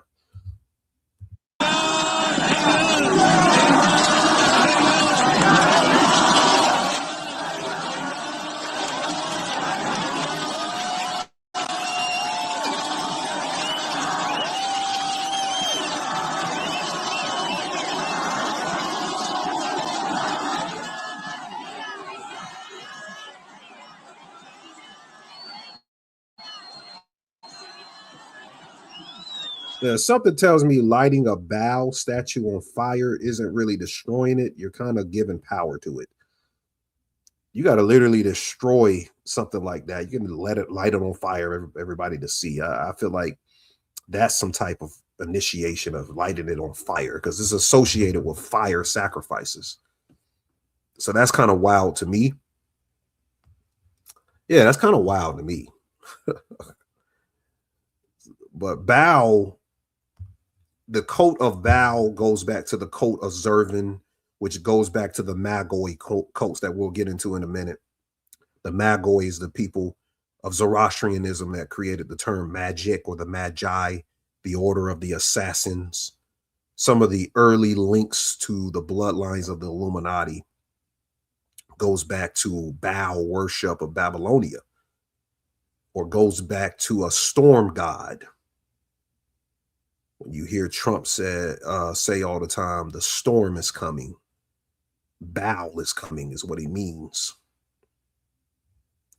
So there's some real decoded things occult wise that isn't mentioned around what Baal represents. And we'll talk about it in a minute. But I was watching a clip from Dragon Ball GT on YouTube the other day. sometimes those reels play old clips. If you ever watch any animes on there, and they had a Bao statue on one of the episodes, and I went back and looked up who is this Bao deity in Dragon Ball GT, and it's a being called Lord Lude, a giant mechanical deity, where his high priest Dao Taki uses Lude's power to turn people into small doll figures as sacrificial offerings. I found that very, very interesting. They don't fuse in the voodoo with it and put the Bao thing in it. So the entire villages around this lewd being are converted into lifeless toy-like statues, and they're fed to the mechanical being. And Dragon Ball GT's main featured enemy is Baby. And if you think about Bao, children are literally fed in the mythos around Bao. And the whole series began with Bao worship, a deity named Lude.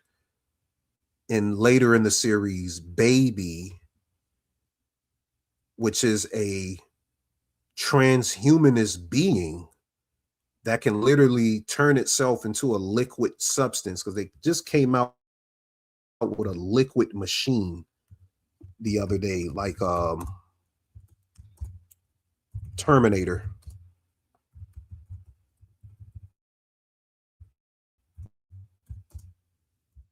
It was a liquid AI that they were testing.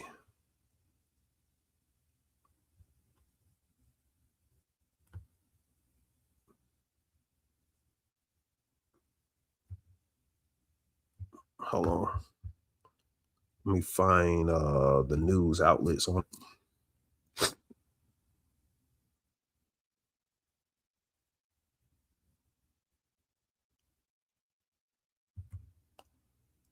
But they have literal liquid, small little robots that can turn the machine into liquid.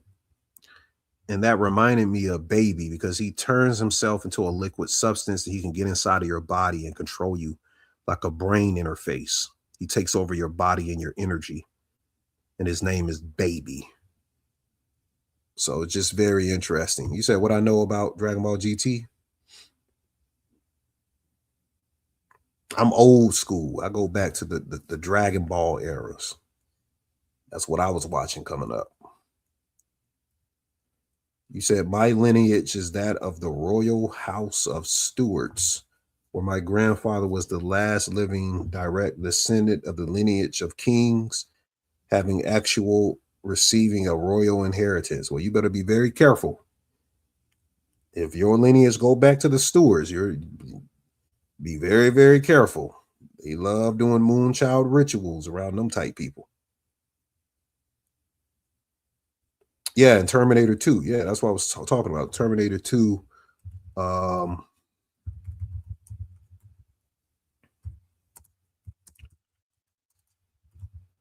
think they came out with an article saying that it's real now. Let me see if I can find that. Yeah, here it goes. Came out in 2023. See a real-life Terminator robot turn into liquid and burst out of a cage. So this was the original T-1000. That came out in 1991, Judgment Day. That was a good ad to play it. But you guys can look that up. I've been noticing, speaking of Dragon Ball, all of these voice actors of Dragon Ball Z have been dying. So you had this person who did Majin Buu. This stuff is crazy. I was speaking to Jarvian about this. Look at how many people from Dragon Ball as a voice actor have died in the last couple of months to years. So the voice of Bulma, she dies. So you have Boo, Bulma dies. The voice of Vegeta, he dies. He did Yamcha too. One of the voice actors of Goku, he died at 46. He died pretty young. Hold on. The voice actor of Cell and Kami and Android 8 died. The Supreme Kai voice actor, she died. Oh no, she hasn't died. It says she has been hospitalized and required surgery while heavily intoxicated. I don't know if she died, but that's a weird story. The Dragon Ball creator, Akira Toriyama, died. He died in the year of the dragon. Isn't that weird? He created Dragon Ball Z. He dies in the year of the dragon. Some people might say, oh, that's divine. They killed that motherfucker. You heard it from me. Another voice actor for Bulma from the Dragon Ball died. Doc Harris, the narrator for Dragon Ball Z, died. Steven Gosler, the legendary German of Dragon Ball Z, he's like the main Cell voice, he died. So all of these people died is just very interesting. So voice actors are dying crazy right now. Keep an eye out for that. I just notice every week I saw a voice actor dying. It was very weird to me. You said they hitting everybody. Yeah, they put a hit on everybody. You said my family has been lied on in a grand conspiracy. Charles was never a traitor. James was not the lies they made up of him. It is my duty to set the record straight and restore my master house. Okay. Well, I'm telling you, you just be careful. Yeah. Yeah, be careful and keep that information to yourself, because somebody might see that. They come find your ass. Don't put that information out on social media, but keep that in a secret space. Y'all got to know not to say everything that come to y'all mind. I be different places. I be knowing a lot of shit, but I be quiet. Don't say everything.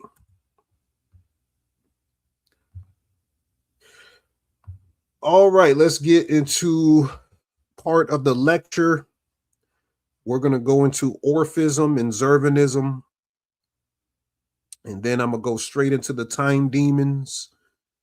And we'll have a little bit, if y'all would like hyperlucidity, I'll give y'all an option. And then we'll close out for today. So let's lock it in to get the historical reference to how time, Saturn, Shani, Zervin became the Magian worshipped main deity and how it got filtered into the secret society's worship today. So you get the sigil of Saturn, Azazel, the Freemasonic symbol is all the same thing of what this Zervin deity from Zoroastrianism after Nebuchadnezzar conquered the Second Temple. All of this translates to how the secret society uses their symbolisms now. Kabbalistic tree of life. The caduceus is Orphism. It comes from Orphism, and of course it comes from Egyptian pre-dynastic mythologies as well on Jehuti. But later on it becomes a part of Orphism.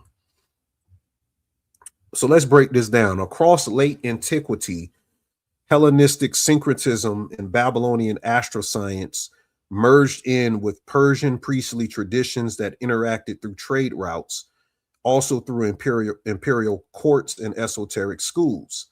The Magian cosmology traveled westward, intersecting with Platonic metaphysics, so they got into the Greek metaphysics, Hermetic speculation and Gnostic dualism, so they got into the Gnostic schools, generating layered systems in which cosmic intermediaries like archonic intelligences, aeonic rulers, planetary governors mediate between transcendental sources and terrestrial existence. The unfolding of these currents reveals a transmission chain that's shaped by an empire, then translated, then adapted into Babylonian astrotheology, which informs a Persian time doctrine, Persian dual speculation, which filters into Greek philosophical mysticism. So it's saying here that when the Persians conquered Babylonia, we're talking the people, the ancient ancestors of the Iranians, the people in that region constantly in war, their ancestors had a secret order that was heretical that developed the real Satan worship of the day. And they filtered themselves into Greek philosophical mysticism. So once it gets into Greek philosophical mysticism, Greek became the main language of the world, kind of like how English is now. So once it got into Greek philosophy, it spread it like a wildfire. And from that, you get late antique esotericism, crystallizing symbolic hierarchies that echo through medieval secret societies and modern occult revivals. Within this art, Zervan functions as the metaphysical hinge, the archetype of primordial temporality through which later traditions articulate sovereignty, rebellion, and the structure of history. Orphism can be read as a Hellenic. Anytime you see this word Hellenistic or Hellenic, it just means like the Greek times. A Hellenic initiation current moving within a temporal metaphysic structure that's a resonant of what would become Zervinism. So Orphism is a later frame of Zervinism, is what it's saying. In the Orphic hymn and its cosmogony, Chronos is a self-arising, coiling being through boundless expanse, generating something called the cosmic egg. So you'll hear a lot of secret societies mention the cosmic egg and Orpheus. They did a ritual ceremony to this with Rihanna a couple of years ago in the Super Bowl. So this cosmic egg, it generates through compression of undifferentiated potential. From that egg burst a being called Phanes. This is the Orphic form of Lucifer.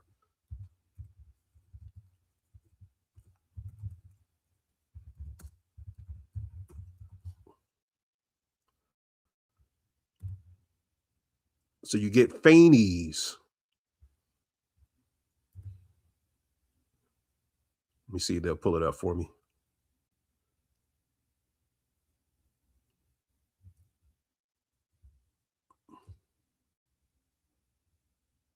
All right, this is Phanes here, or his name is Protagonist in the Gnostic text. So Phanes is the radiant androgynous intelligence who unfolds multiplicity from latency.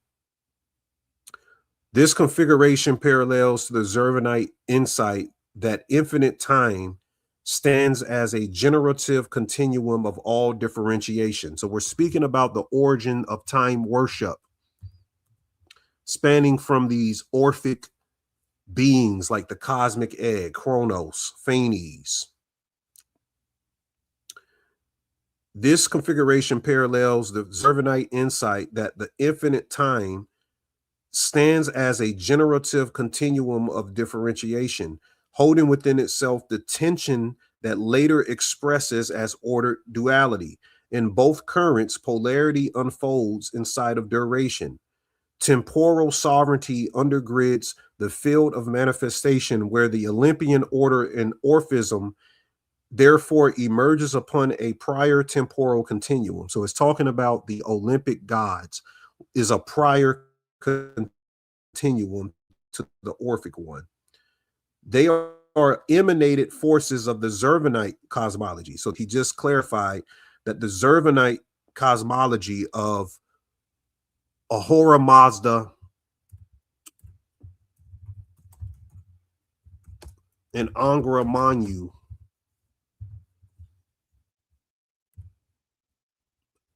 and the gods surrounding them gets absorbed into Greek mythology, and they become the same god. So we're talking about emanations, copies of copies from this Zervinite current. So Zervinism arise within boundless time, where they say the soul's descent goes into embodiment, and it ascends only through purification to reflect participation in this same cyclic expanse. Initiation is a reattunement to primordial duration, awakening to the continuum that births gods, governs recurrence, and draws all manifestation back into a luminous totality. The framework of occult mystery schools reshaped divinity itself during the Zervin time. So what originally was mastering the occult, there was a heretic sect of people who stepped into the Babylonian theological circles, and they took things from the Babylonian Baal worship cults, converted it into a god named Zervin, and started worshiping or giving energy to these things called devas, not the devas in Vedic astrology. These devas are later the demons, because they say these beings are chthonic. They live within the ground, so to speak. They live within the third dimensional space with us. I'll say crevices of the third dimensional space. These beings descend through crevices of the Gnostic continuum of lower aeons. The higher aeons regulate everything that's purified and divine in existence. It gives us what good is, what Jupiter represents in a planetary aspect. Everything that's good in your life is attributed to Jupiter's energy. Jupiter's energy is good because it's confined within the aeons higher than the lower aeons that created the physical realm. Jupiter's energy is attributed to the 13 former aeons that Sophia descended from. She's not a part of those 13, but she descended from the 13. And I guess you can call her the 13th one. She's the one that birthed Yaldabaoth, who created the archons of the lower aeons. And that's when the physical realm is birthed into existence and begin populating itself. So this cult created a new worship system around these devas, chthonic intelligences that later gets translated in theology as demons. And they also started the worship cult of time around Saturn, who becomes Satan. So now we've identified the origin to where Orphism, Greek mythological literature, and even later Western occult hermetic circles get their system from. Now that we established that, we can see that the gods around this Zervin worship time no longer became eternal rulers. The gods became inheritors of a process already in motion. Zeus, Yahweh, Yaldabaoth became a consolidator of the gods, of the power that they possess, rather than them all having a piece of primal source. So basically they took all of the what you will call, you got monotheism, and then you have what is it called when you have a mini worship God system? I can't remember the title of that in theology, but it meant that it wasn't that they were worshiping many gods. Each god or each goddess represented a piece of emanation from the primal source. Is it pantheism? Not pagan theism, no. Polytheism. Thank you, Zip T. So the moral polarity arose inside the flow of time.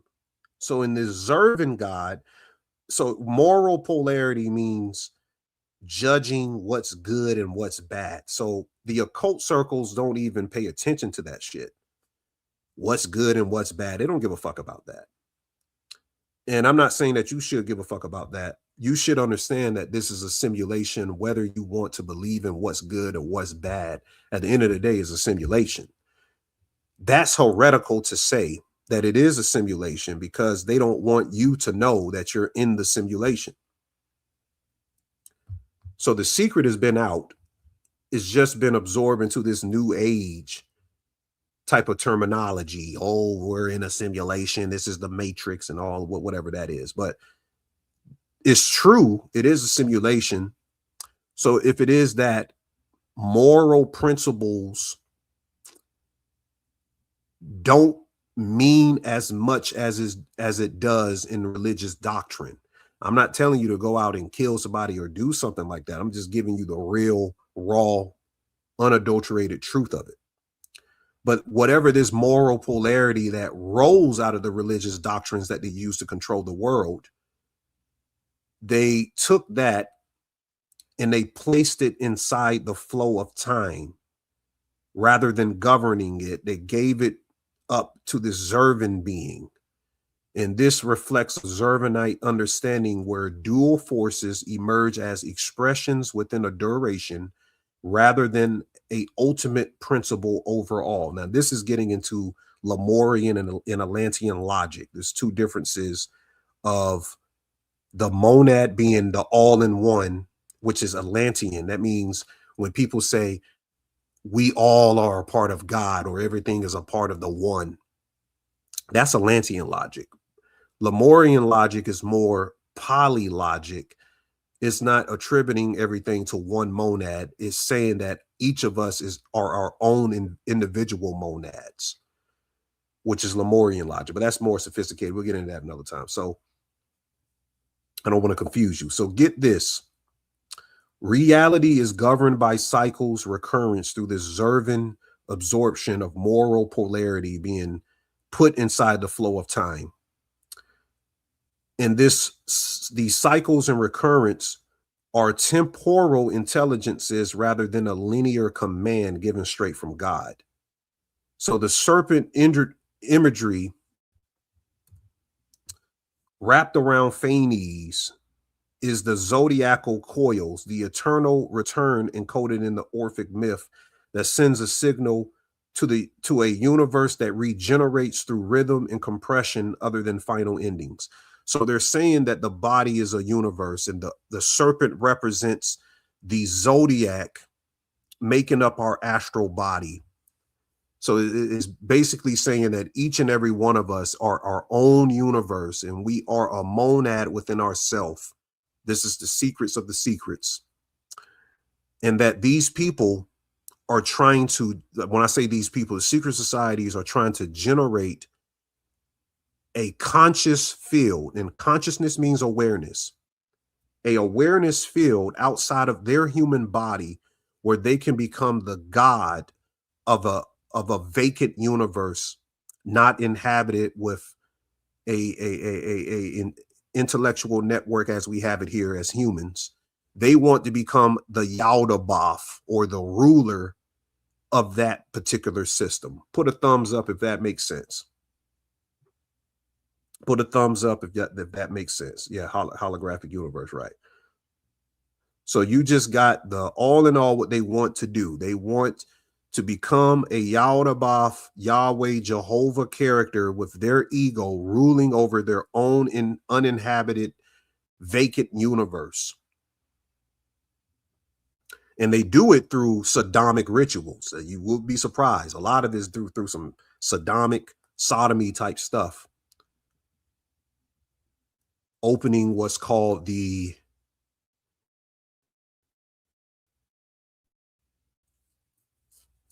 Gurdjieff talked about it. It's a chakra. No, it's called the Kunda buffer. You can look this up in your spare time. The Kunda buffer organ is a reverse to Kundalini that pulls energy down. So somebody talking about some damn Satanism. They don't know what the fuck they talking about. They're talking in a literal sense of worshiping a being that really doesn't even exist. It's an initiation of pulling the Kundalini force downward, which creates these parallel realities emanating from ours, that really nothing is really inhabiting that area like that. I'm trying to find the picture of the Kunda. I think this is sort of a picture that I'm finding, but the Kunda buffer is accessing those demons or devas that I'm talking about. All right, I don't want to get too lost into it. Let's get back. So salvation in Orphism follows a logic that the soul is a fragment of the original light fallen into density through temporal repetition. Liberation can only come through remembrance. So how to maintain consciousness outside of the body, that comes through meditation, that comes through all of these factions. Also purification, that's a part of hoodoo practice. Purifying yourself, whether that be physically or spiritually, cleansing your aura, and a being's cosmological awareness. So being aware cosmologically goes into that plasma meditation that I showed in the first couple of minutes of this transmission. Knowledge realigns the soul with the deeper order of time itself, allowing ascent beyond compulsive rebirth. This echoes the Zervinite emphasis on understanding one's placement within the temporal structure of existence. Orphism in this sense represents Greek myth rewritten through a time-sovereign cosmology where eternity moves, births, recoils, and reabsorbs itself through conscious awakening. So we talked about that. What are the origins of the term magic?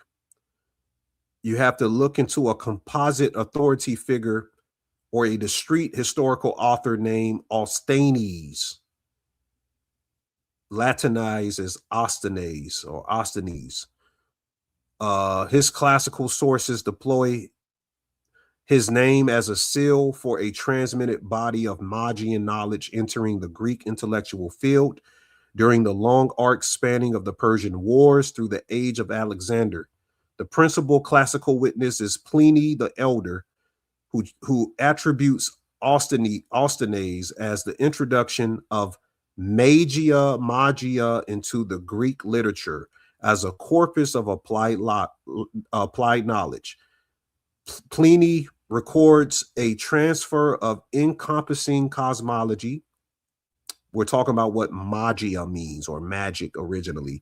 It means a transfer encompassing cosmology, elemental dynamics, mineral and botanical properties, and ritual procedures understood as lawful interventions in nature. Within Roman intellectual culture, the word magus is born, which names a practitioner of natural operations, one who reads correspondences, one who times actions to celestial cycles, and activates the latent powers of substances. So we just clarified what magia, magic means, and what magus means, magician. Austhenes thus functions in the source as an emblem of scientific inheritance, framed through ritual form, where material practice, cosmic order, and technical expertise converge into a single discipline of nature. The core of Magia and Ostane's tradition centers on something called sympathetic physics. Reality is understood as a continuous field structured by correspondences linking stars, elements, plants, stones, metals, animals, and the human body. Causality moves through resonance rather than force. Actions performed at the correct time with the correct materials will align with larger cosmic processes already in motion. This is why astrology, mineralogy, medicine, and ritual appear together rather than separate disciplines. They operate within one field logic. Okay, I'll talk about the Magoi underworld another day. I was going to break down the Magoi underworld, but I don't think that's necessary. Let's skip down. Let's talk about time demons. What is a time demon? Now, it's about to be a bit of a ride here, so bear with me, but this will help you understand why gematria is being used numerologically as spells casted over the masses. It also will help you understand that numbers are demons or devas, demons, originating in Chaldean. So the Chaldeans are the ones who created the first number system. The first number system was developed by speaking to the devas or the demons, and they made the daemons or the devas into symbols.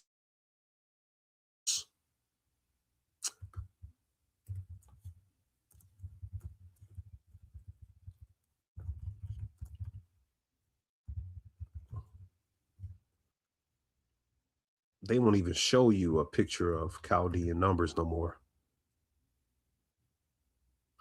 So just understand that the most ancient gematria cipher is Chaldean. The Chaldean cipher.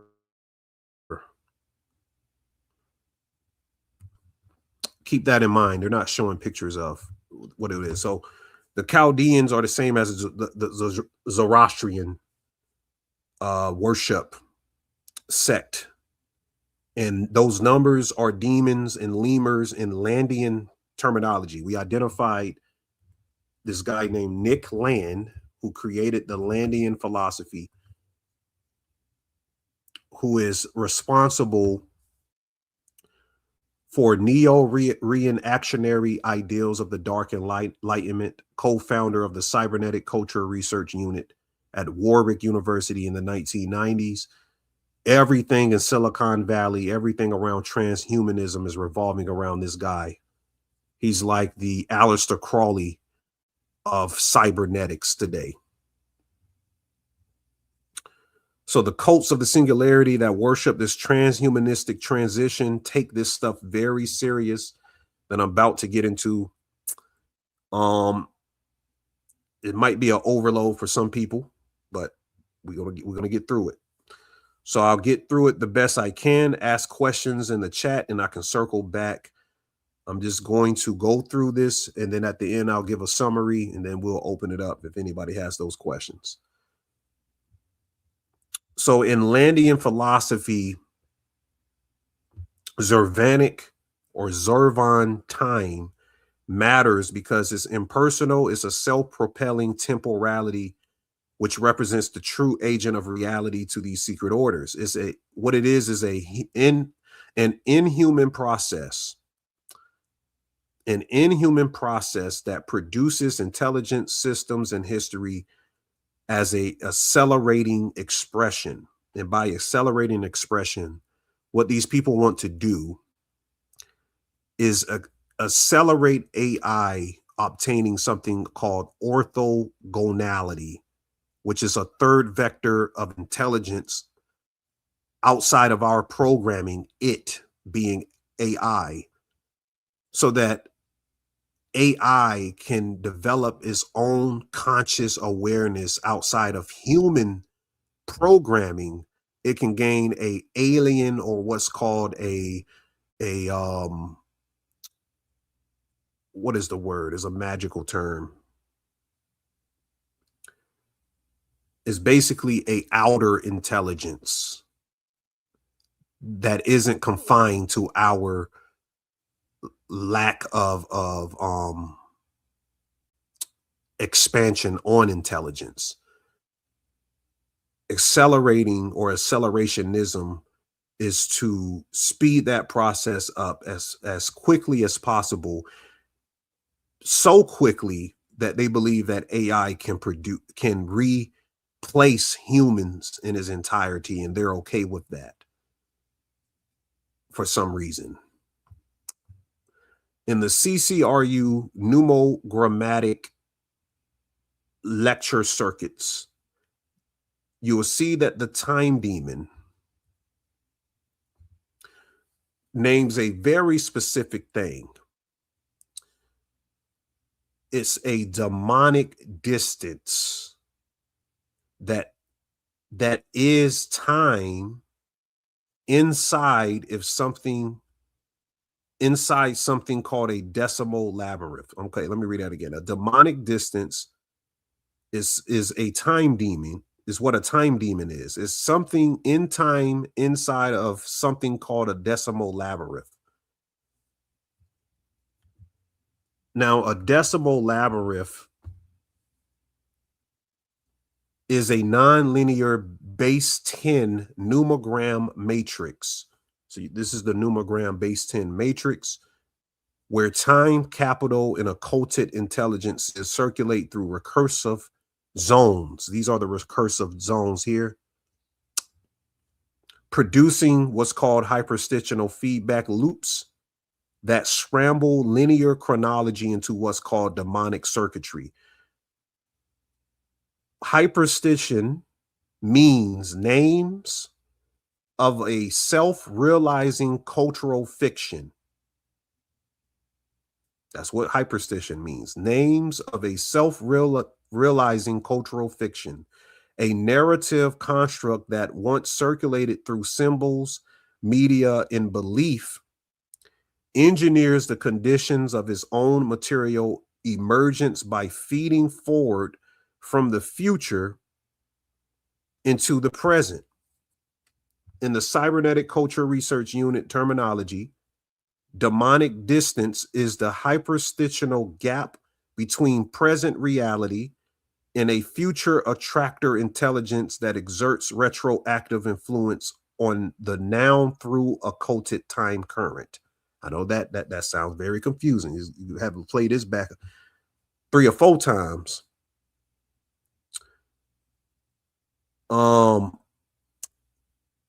Pandemonium to the CCRU defines what's called a time map.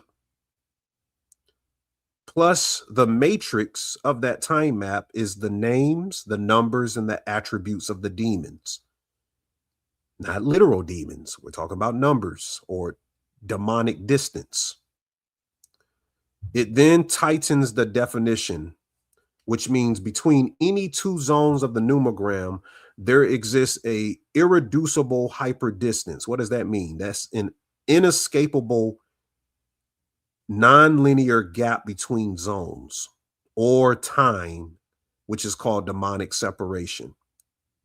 And Lemurian culture treats that distance as a singular entity, simultaneously a gap, a link, a hole, and a demon with its own traits and powers. I'm going to get into it in a minute. I'm going to make it more simplified. In the CCRU inflected mythography,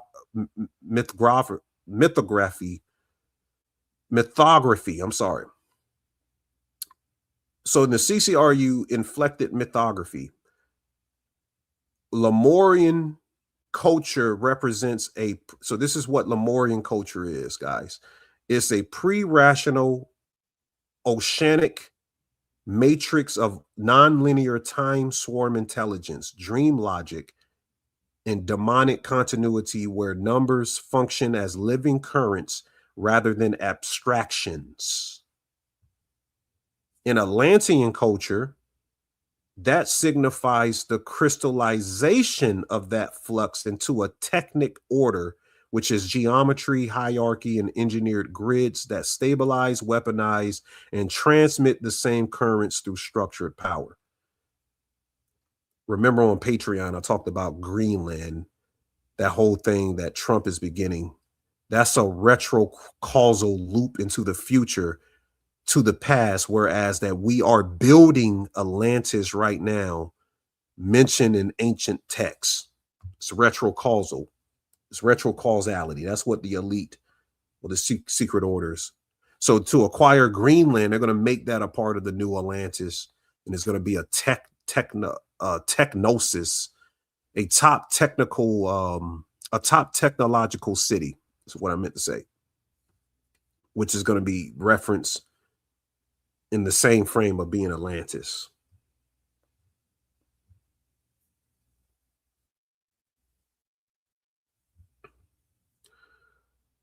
Lemurs function as, so this thing, there's demons and lemurs. Lemurs are from Lemurian logic. Lemurs are a time-shredded atavistic residue from the deep past, which could be Lemurian, pre-human, or chthonic currents, while demons operate as hyperstitional attractors or invasive agencies emerging from the outside plex of the time stream. Simplified, think of a demon as a time attractor. It pulls the present toward a specific future configuration. That is what the number is doing. Think of a demon as a hyperstitional agent. Once named, coded, or circulated through culture, whatever this thing is, it begins engineering the conditions of its own emergence. So it can be a hyperstitional agent as well, not just a number. Then it can become a viral semiotic structure. Semiotic meaning symbolic language. That means something can spread through language, media, myth, mathematics, music, finance, or technology, and also be a demon. And then finally, it can be outside pressure. It feels alien because it doesn't originate from individual psychology. It moves through systems larger than human systems. It's like a metaphysical virus. That's also what the demon is. So the demon might manifest as a meme that restructures discourse between us. It can manifest as a financial contagion that rewires markets. It can manifest as a myth that reorganizes political movements. Or it can manifest as a technological wave that reshapes human behavior.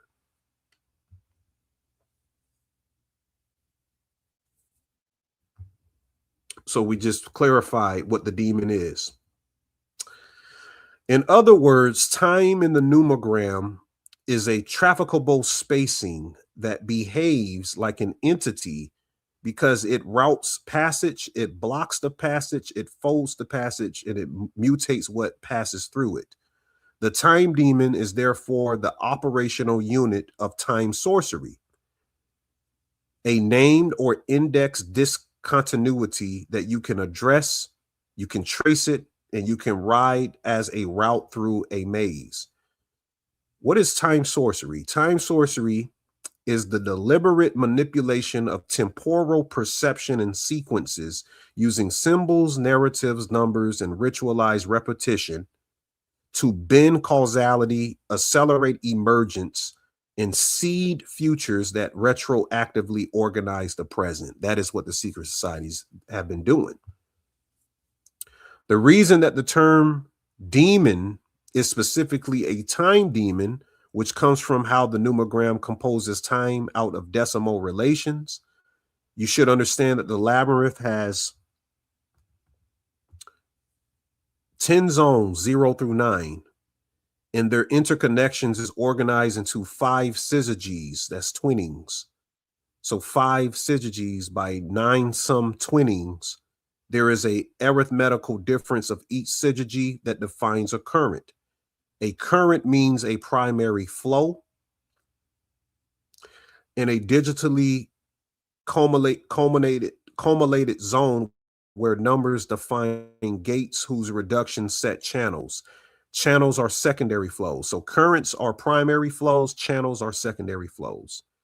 And that's describing time holes or secret interconnections inside of the numogram.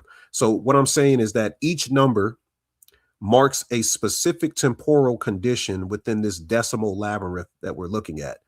0 operates as the null or the reset of time. 1 initiates as a directional movement of whatever's happening. 2 introduces a divergence and split of pathways. 3 drives a propagation. 4 stabilizes and fixes patterns. 5 generates turbulence and mutation. 6 produces recursion and loop closures. 7 opens escape and exteriorization. 8 amplifies and accelerates processes. And 9 collapses sequences towards termination and re-entry back into 0. These numbers form a complete temporal field in which time exists as positional states rather than measured durations. So we're talking about positional states rather than looking at the clock, looking at time. The arrangement of currents divides the maze into 3 systems. The central syzygies generate anti-clockwise. That's called a time circuit, a looping temporal engine, while the upper and lower syzygies fold into an autonomous loop called a warp and a plex, treated as outer or outside time. Time demons arise when these numerical time zones enter relations. Movement between numbers produces temporal distance, and that distance behaves as an active operator. When a numerical relation generates a looping, a shortcutting, a folding, or a rupture, the relation stabilizes into a repeatable temporal behavior. That stabilized behavior is identified as a time demon. So the demon exists as the agency of the gap itself, governing how time routes, delays, accelerates, mutates, or ejects whatever passes through the numerical connection. So a time demon lives exactly at the point where time becomes actionable, where a current loops, where a gate opens, where a channel shortcuts, or where a distance become a right. Now, demons proliferate to 45. That's the number. They're tied to a gate city or a plex channel out of the book The Fang Numina, called the Utter Minus of Cathel, called GT45. Don't even mind what I just said. That sounds complicated. I know all of it sounds complicated. Each demon is a double number which addresses a unique net span, a zone or a net coupling of numbers, and also called a mesh serial, eminently defined by a sequential matrix. That means each demon has a tonality or a pitch, a frequency range is given to each of these demons, these doubling of numbers. So the demons are grouped in 3 principal types. You have chronodemons. They are varieties of distance within the time circuit. You have amphidemons. They are the ruptures or the openings into the time circuit to the outside. And then you have something called xenodemons. They are denizens of the outer gulfs. So if you say time demon in strict CCRU terms, you are usually pointing at a chronodemon, a distance entity internal to the time circuit that governs recurrence, sequencing in the way the circuit ticks. Amphidemons are the tearing points where the circuit stops being closed and starts leaking to the outside. And xenodemons are what you meet once you accept the leak and just continue to go. In the book Fang Numina, that's a book you need to get. Fang Numina, Numina spelled Noumena. It matters here because it gives the cultural philosophical pressure behind why the CCRU needed demons at all. Land's accelerationalist cult treats time as something that processes, it loops and escapes the human frame. So the diagram turns decimal relations into an executable recurrence, which becomes a model of how thought, culture, and techniques get pulled into a self-propagating feedback. That is the pandemonium, a whole ecology of loops and gates, because demons are what you call an agency that has no human author, but still makes things happen. The modern reception keeps that reading alive through reprints and editorial framing around digital hyperstition. That actually is happening right now, family. If you haven't heard recently, they have a AI social media based on these time demons. So Moltbook is the name of it, is a new developing nest for time demon propagation. If you're using the CCRU language metaphorically, you can describe this as a fast scaling AI social media platform. Like Moltbook, is behaving like a time demon in the sense that it functions as a temporal attractor.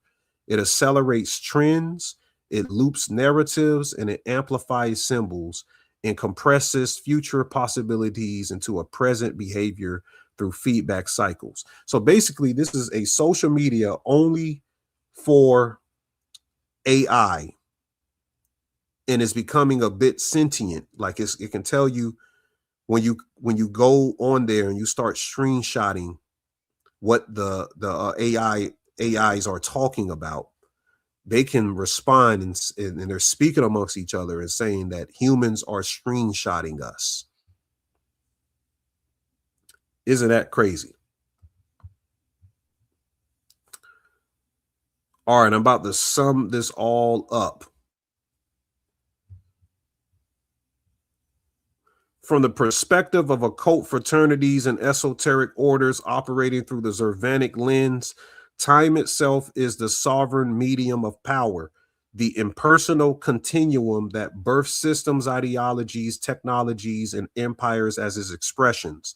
So the practical aim is it becomes learning how to navigate and steer that continuum through symbolic engineering.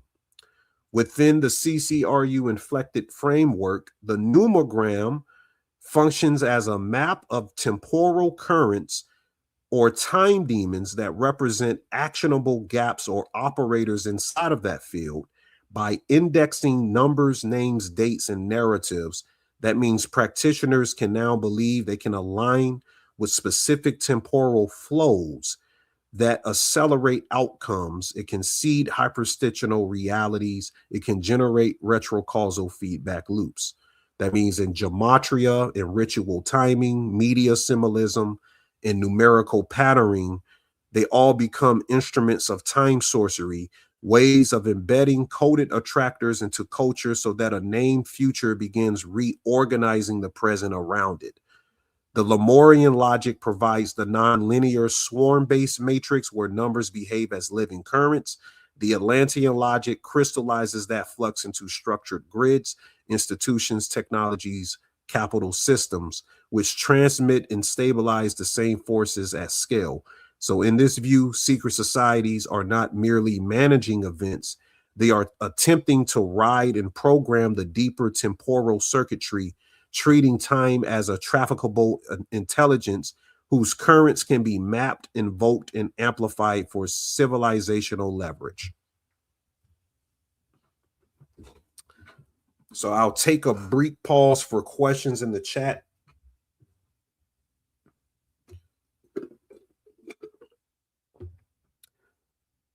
Scuts Hut Hat says, so time demons appear at fixed points in time. Not necessarily. not necessarily, but is identifiable that a time demon may be something of an inception plotted years before, so a fixed point in time can be apparent to what you believe is happening at that moment, if that makes sense.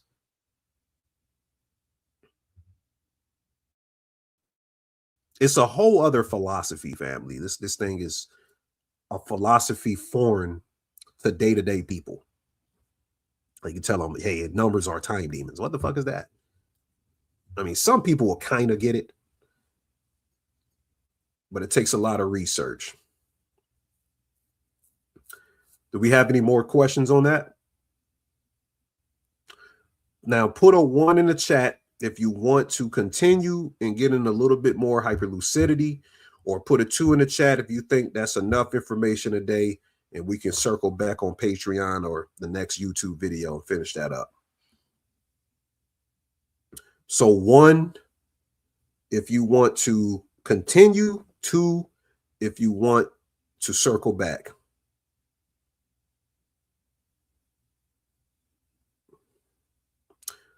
All right, 1 for continuing. We ain't gonna go too long. We're at 4 hours now, but we will continue. Now, some movies and TV series coming out that you need to get. They're about to drop from season 4. Go back and watch season 1 through 3 so you can catch up right now. It's coming out on April 19th. And the show is showing some type of hidden cosmology in a town where you get on this, you drive into this town and you're unable to leave. You're in a loop, almost like a time loop. You can't leave.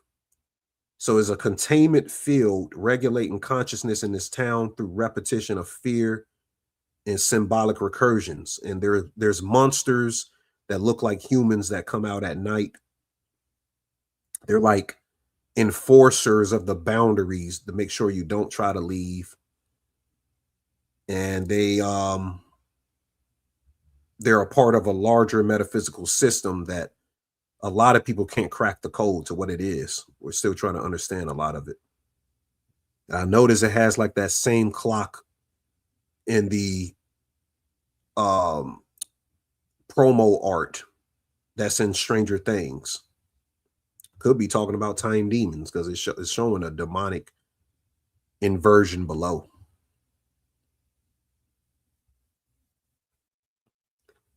Oh, you said El Ojo means I in Spanish. Thank you. I don't know anything about Spanish. I took it when I was probably in middle school or something.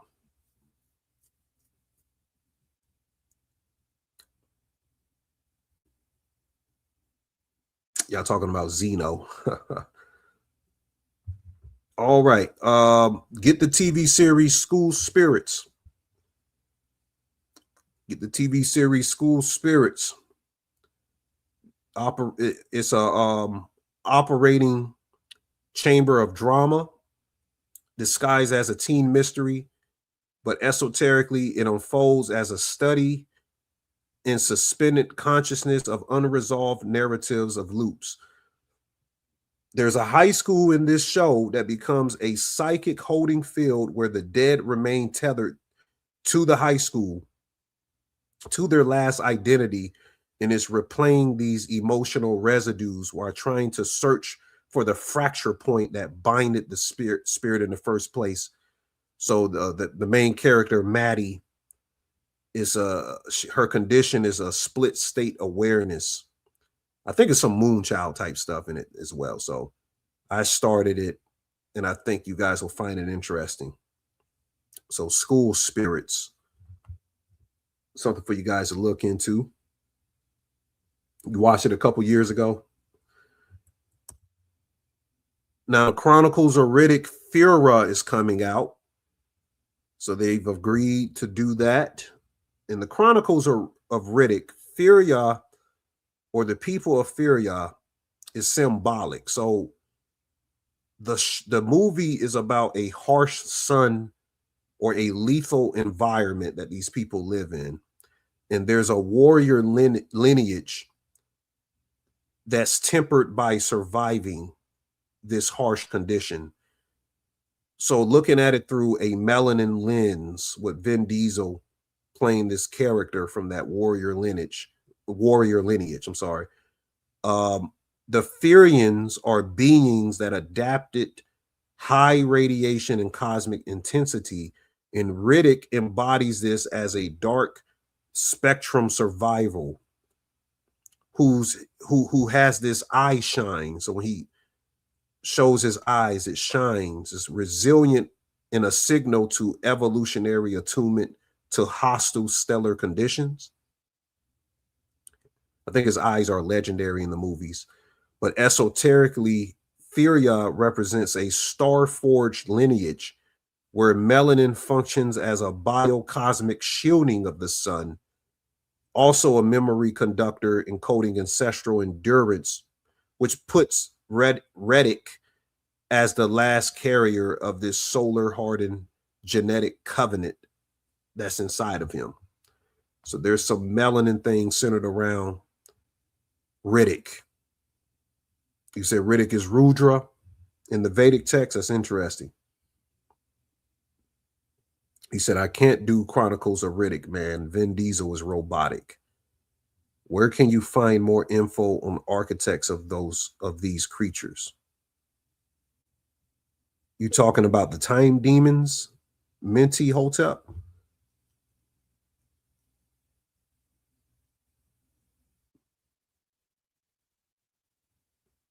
I don't know how far ahead I am of y'all.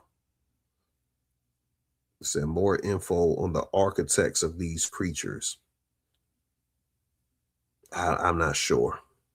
I'll come back to it. But get the new TV series Wonder Man. They got the African brother. I forgot his name. He has a long name. Playing the Wonder Man. It was an excellent series. Some more melanin coated esotericism in it. He's a ionic powerhouse being where he can convert, contain, and project a radiant force through ions around in his environment. So it almost interprets melanin as a bioconductive interface that's capable of absorbing, storing, and modulating ionized light spectrum into intensity. So I finished it like in one night. They even have this parallel to the doorman. We spoke about the doorman about 2 years ago. It's a Jewish synagogue motif of what the doorman represents. I think 2 years ago, maybe it was 3 years ago, when Usher performed in the Super Bowl. Usher is a doorman, but in the synagogue, they have someone named a doorman that escorts people to different parts of the synagogue. So something connected to some Jewish mysticism. But there's this black guy in the series who's a mutant that has a portal literally inside of his body. Yeah, Tyler is a doorman too in Freemasonry. So this guy was wearing the 5-star ring that's been getting a lot of rappers killed. I noticed that immediately. But he's playing the doorman and Wonder Man. And literally people can enter in and out of his body. Is telling you that your body is a portal. The first time his mutant abilities activate, he goes into this dormant intergalactic region where all parallel realities are present, and the doors to those parallel realities are inside of him. He's transported there first, and he's very scared of this place. But this is the place I've been talking about, that your dreams are nothing but you visualizing parallel realities, different versions of yourself across the multiverse. And they're showing that the melanated guy has access to this portal inside of him, and other people have access to it.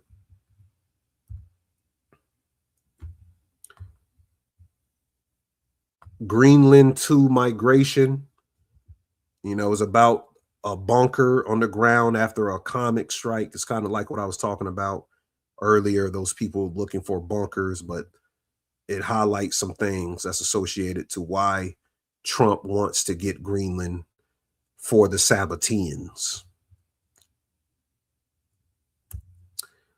And there's a TV series named Beauty, or it's called The Beauty, where they're injecting this thing. It reminds me of Ozempic, or what is it called? Zepbound, Ozempic and Zepbound.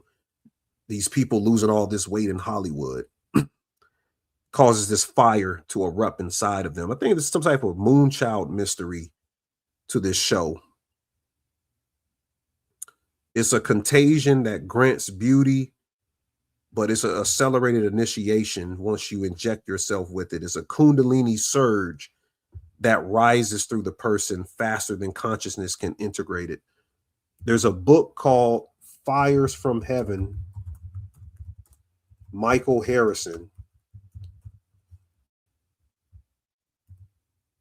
And it talks about the people who spontaneously combust because they get hit with too much Kundalini energy at one time.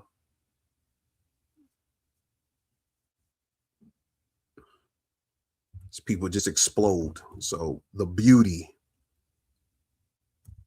said one shot makes you hot.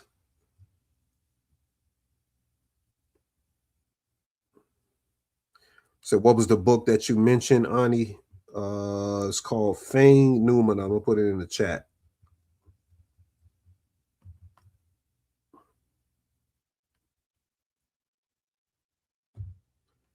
That the creator of American Horror Story did the show The Beauty. Okay.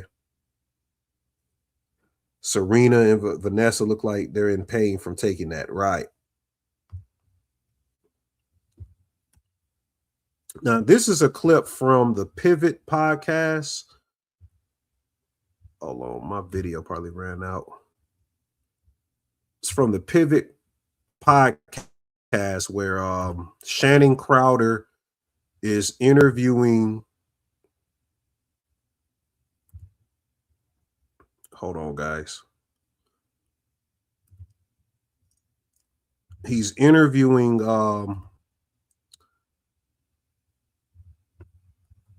Terrence Crawford, and he's talking about Terrence Crawford walking away from all this money, and he kind of gets read by Terrence Crawford as being a sellout. And I found this interesting. Listen to this clip.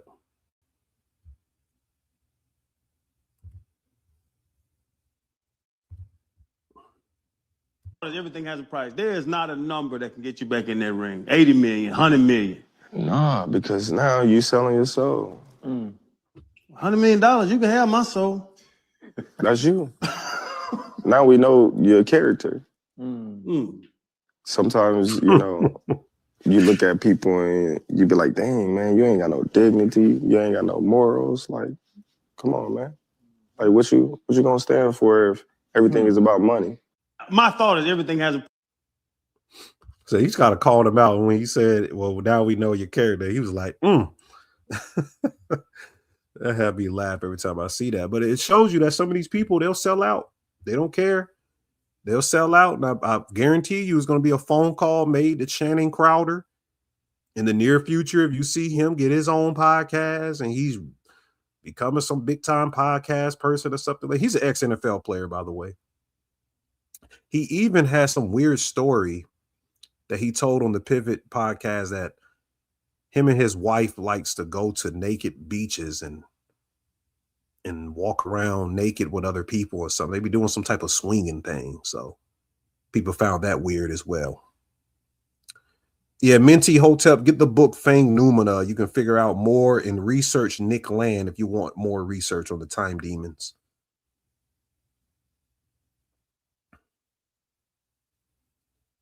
He says sometimes it's beneficial just to shut the fuck up. Yeah, so that was interesting. Here's your girl, Cynthia Erivo. They've been putting that beauty injection in her ass. They must be shooting her up because all the life being sucked out of her. But this been going viral recently, and she's looking like a homeless person. That was amazing. Thank you. Very kind. Thank you. Would you mind signing my ticket as well, please? Thank you so much. You're amazing. Good luck for the rest of the round. Thank you. Thank you. Thank you so much. That was amazing.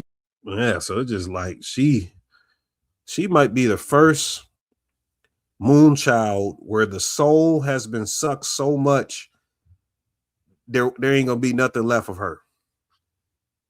It's just gonna be them big ass hands left. Only thing left is gonna be them big ass hands in a sucked up skinny ass vessel of her. That's Cynthia Erivo. That's the girl that played in Wicked with Ariana Grande. Yeah, it's over for her. The elites got their eyes on her. It's a wrap. There was a Glorilla ritual a couple of weeks ago. Here's Glorilla doing her pledge, the Eye of Providence, showing her allegiance. One eye symbolism. Her sister, they're calling the name was I forgot what the name was originally, but it became Brorilla because I guess the sister is a stud, so they started calling her Brorilla, something like that. But let me read this. So on February 4th, 2026, on the 35th day of the year, Glorilla, or not Glorilla, Gloria, which is her real name, equals 35. Rapper Glorilla's blood sister, Scarface Woods, claims that their mother still has to work her life out hard at FedEx, a company originally named Federal Express. It was founded in Memphis, like where Glorilla and her family is from. So it's interesting. She said their mother works at FedEx still. That's a company originally founded in Memphis, like where they're from.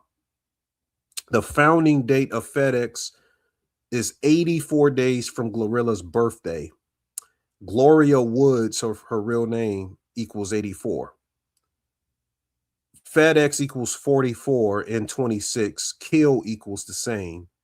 So the story takes place in 2026. So 26 and kill is relevant. Glorilla's sister equals 202, like Skull and Bones.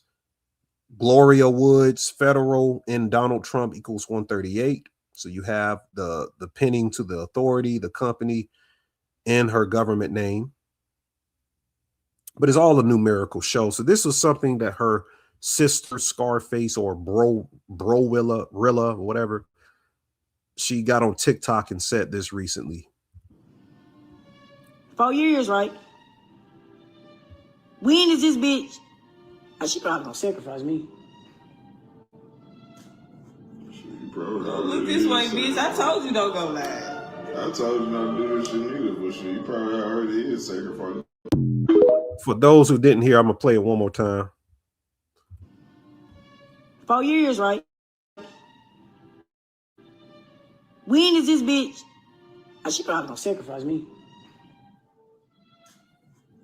So she's making a joke. She said, "Oh, she probably gonna sacrifice me." Some people couldn't make out what she was saying. Look this way, bitch. I told you don't go live. I told you not to do this shit neither, but shit, you probably already is sacrificing. So she said she probably will sacrifice your ass. So they're setting it up. I mean, not necessarily going to be her sacrifice, but they're setting it up for a sacrifice. Could be her mother. She has a brother as well. Sometimes it's the person that doesn't talk at all. So just keep an eye out for the Glorilla rituals this year. You got to keep an eye out for that. You said Brorilla is ready to do anything for the spotlight, right? She was going at Charlemagne the other day. So yeah, they lining her up. She's trying to get some of that money.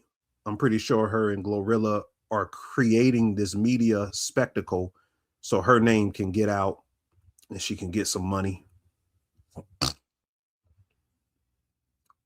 This is J-Lo's Jennifer. what is J-Lo's name? I forgot her name, but J-Lo's son, a picture of him getting out of their truck, and it looks like he took one of them beauty shots from that TV series, or the Ozempic or Zepbound. I don't know what's going on with him, and God bless him if he has some type of medical condition. I'm gonna just say that God bless him, because I don't know, but that's her son, Jennifer Lopez. My bad. I don't be knowing these people's names sometimes. Be blanking my mind, but I should know who J-Lo is. That's why I meant to show. They canceled the Vince Staples show. They canceled the Vince Staples show, and the front cover of the Vince Staples show is supposed to look like him being beat up, but it's the Black Eye Club. It's called the Black Eye Club Soul Scalping Ritual. And someone typed up some article on it. It says the methods of updating the black eye seen on many public figures indicates a clone that has recently received a hardwire update. Wires or cables are used to update technology implants with wires directly through the eye socket. Black eyes have been misattributed to achrome and viril. Cloning is a completely technological process, and there are no parasites called viril involved. New programming methods have been introduced to conceal clone updates. Orthopedic boots are used to maintain updates through the foot. Explanations are easier for foot injury than an eye injury. The boots don't conceal anchor monikers. The person wearing the boot is the clone replacement of the person who is already gone. Bruising and swelling, clones used for high-level agendas may have a swollen eye or bruising from updates through the eye. That's interesting. Very interesting. I'm not going to say it's truthful, but it's just, you should be pondering these unconventional ideology or ideations on these topics and subject matters, just to keep an open mind that we really don't know what's really occurring. So just keep an open mind.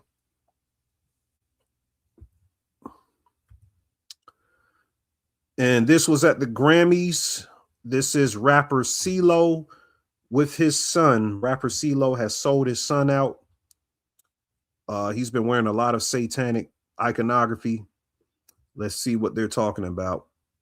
Yeah, absolutely. Oh, this is my young son. Hello, Lake. Nick. Lake. Like Lake Erie.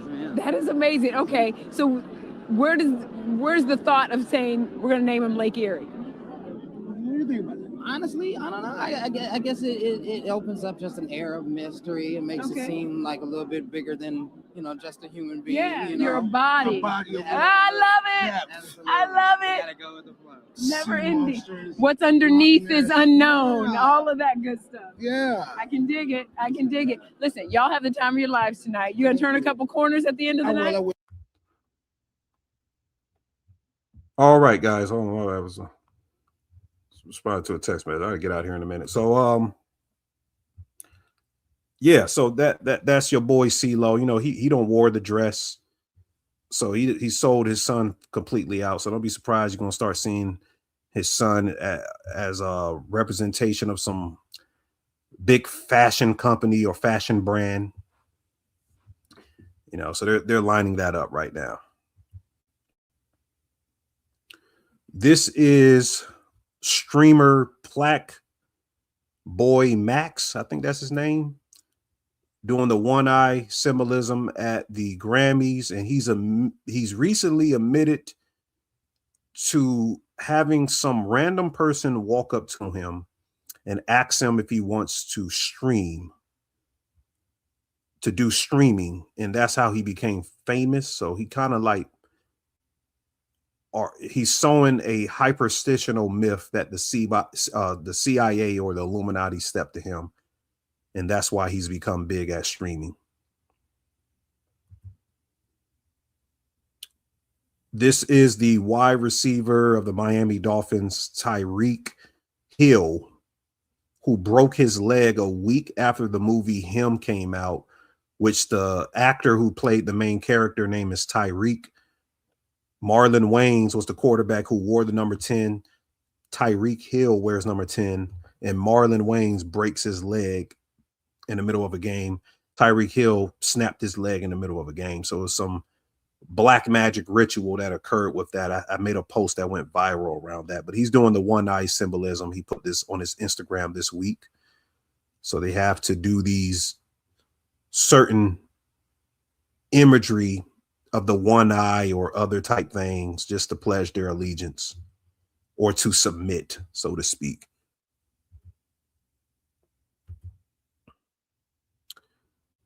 And this is your boy Kai Cenat getting initiated by the Smith family. And it's all red. Some people were saying it was a satanic ritual of him crossing over into the fashion world. But I'll let you guys check this out. Cut it down a little bit, my bad. This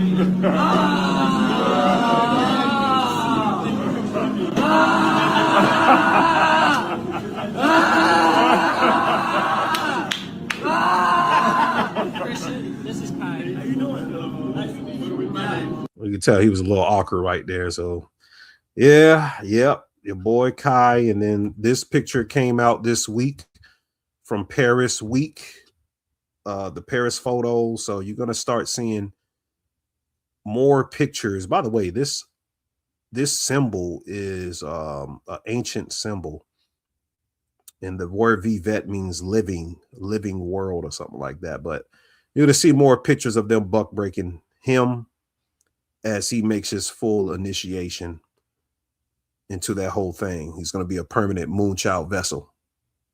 He said, why all the streaming? I don't even know what he was talking about. Honestly, what is his name? Jaden Smith? Jaden Smith. Okay. Came to me just now. Yeah, he's full sold out. He don't put on the dresses and everything. Speaking of streaming, your boy, what's his name again? I'm sorry, guys. What's this streamer name again? I think he's as popular as Kai Cenat. I think it's Speed. Is it Speed?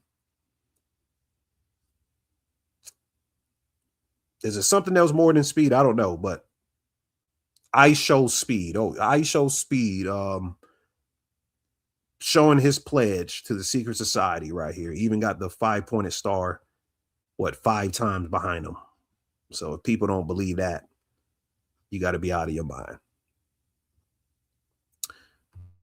All right, family. I think that's good for today. I think that's good. I'm starting to forget people names that I should know.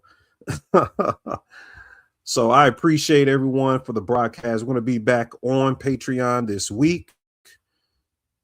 That was Time Demons Decoded, and we're going to go deeper into the metaphysical science and make some, you said Patreon when? It's going to be sometime in the middle of the week. It's going to probably be 2 to 3 days from now. I appreciate all of you guys.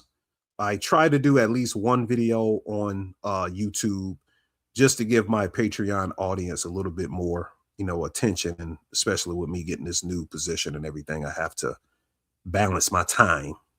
But we will be back. Rimpoya, Oshulu.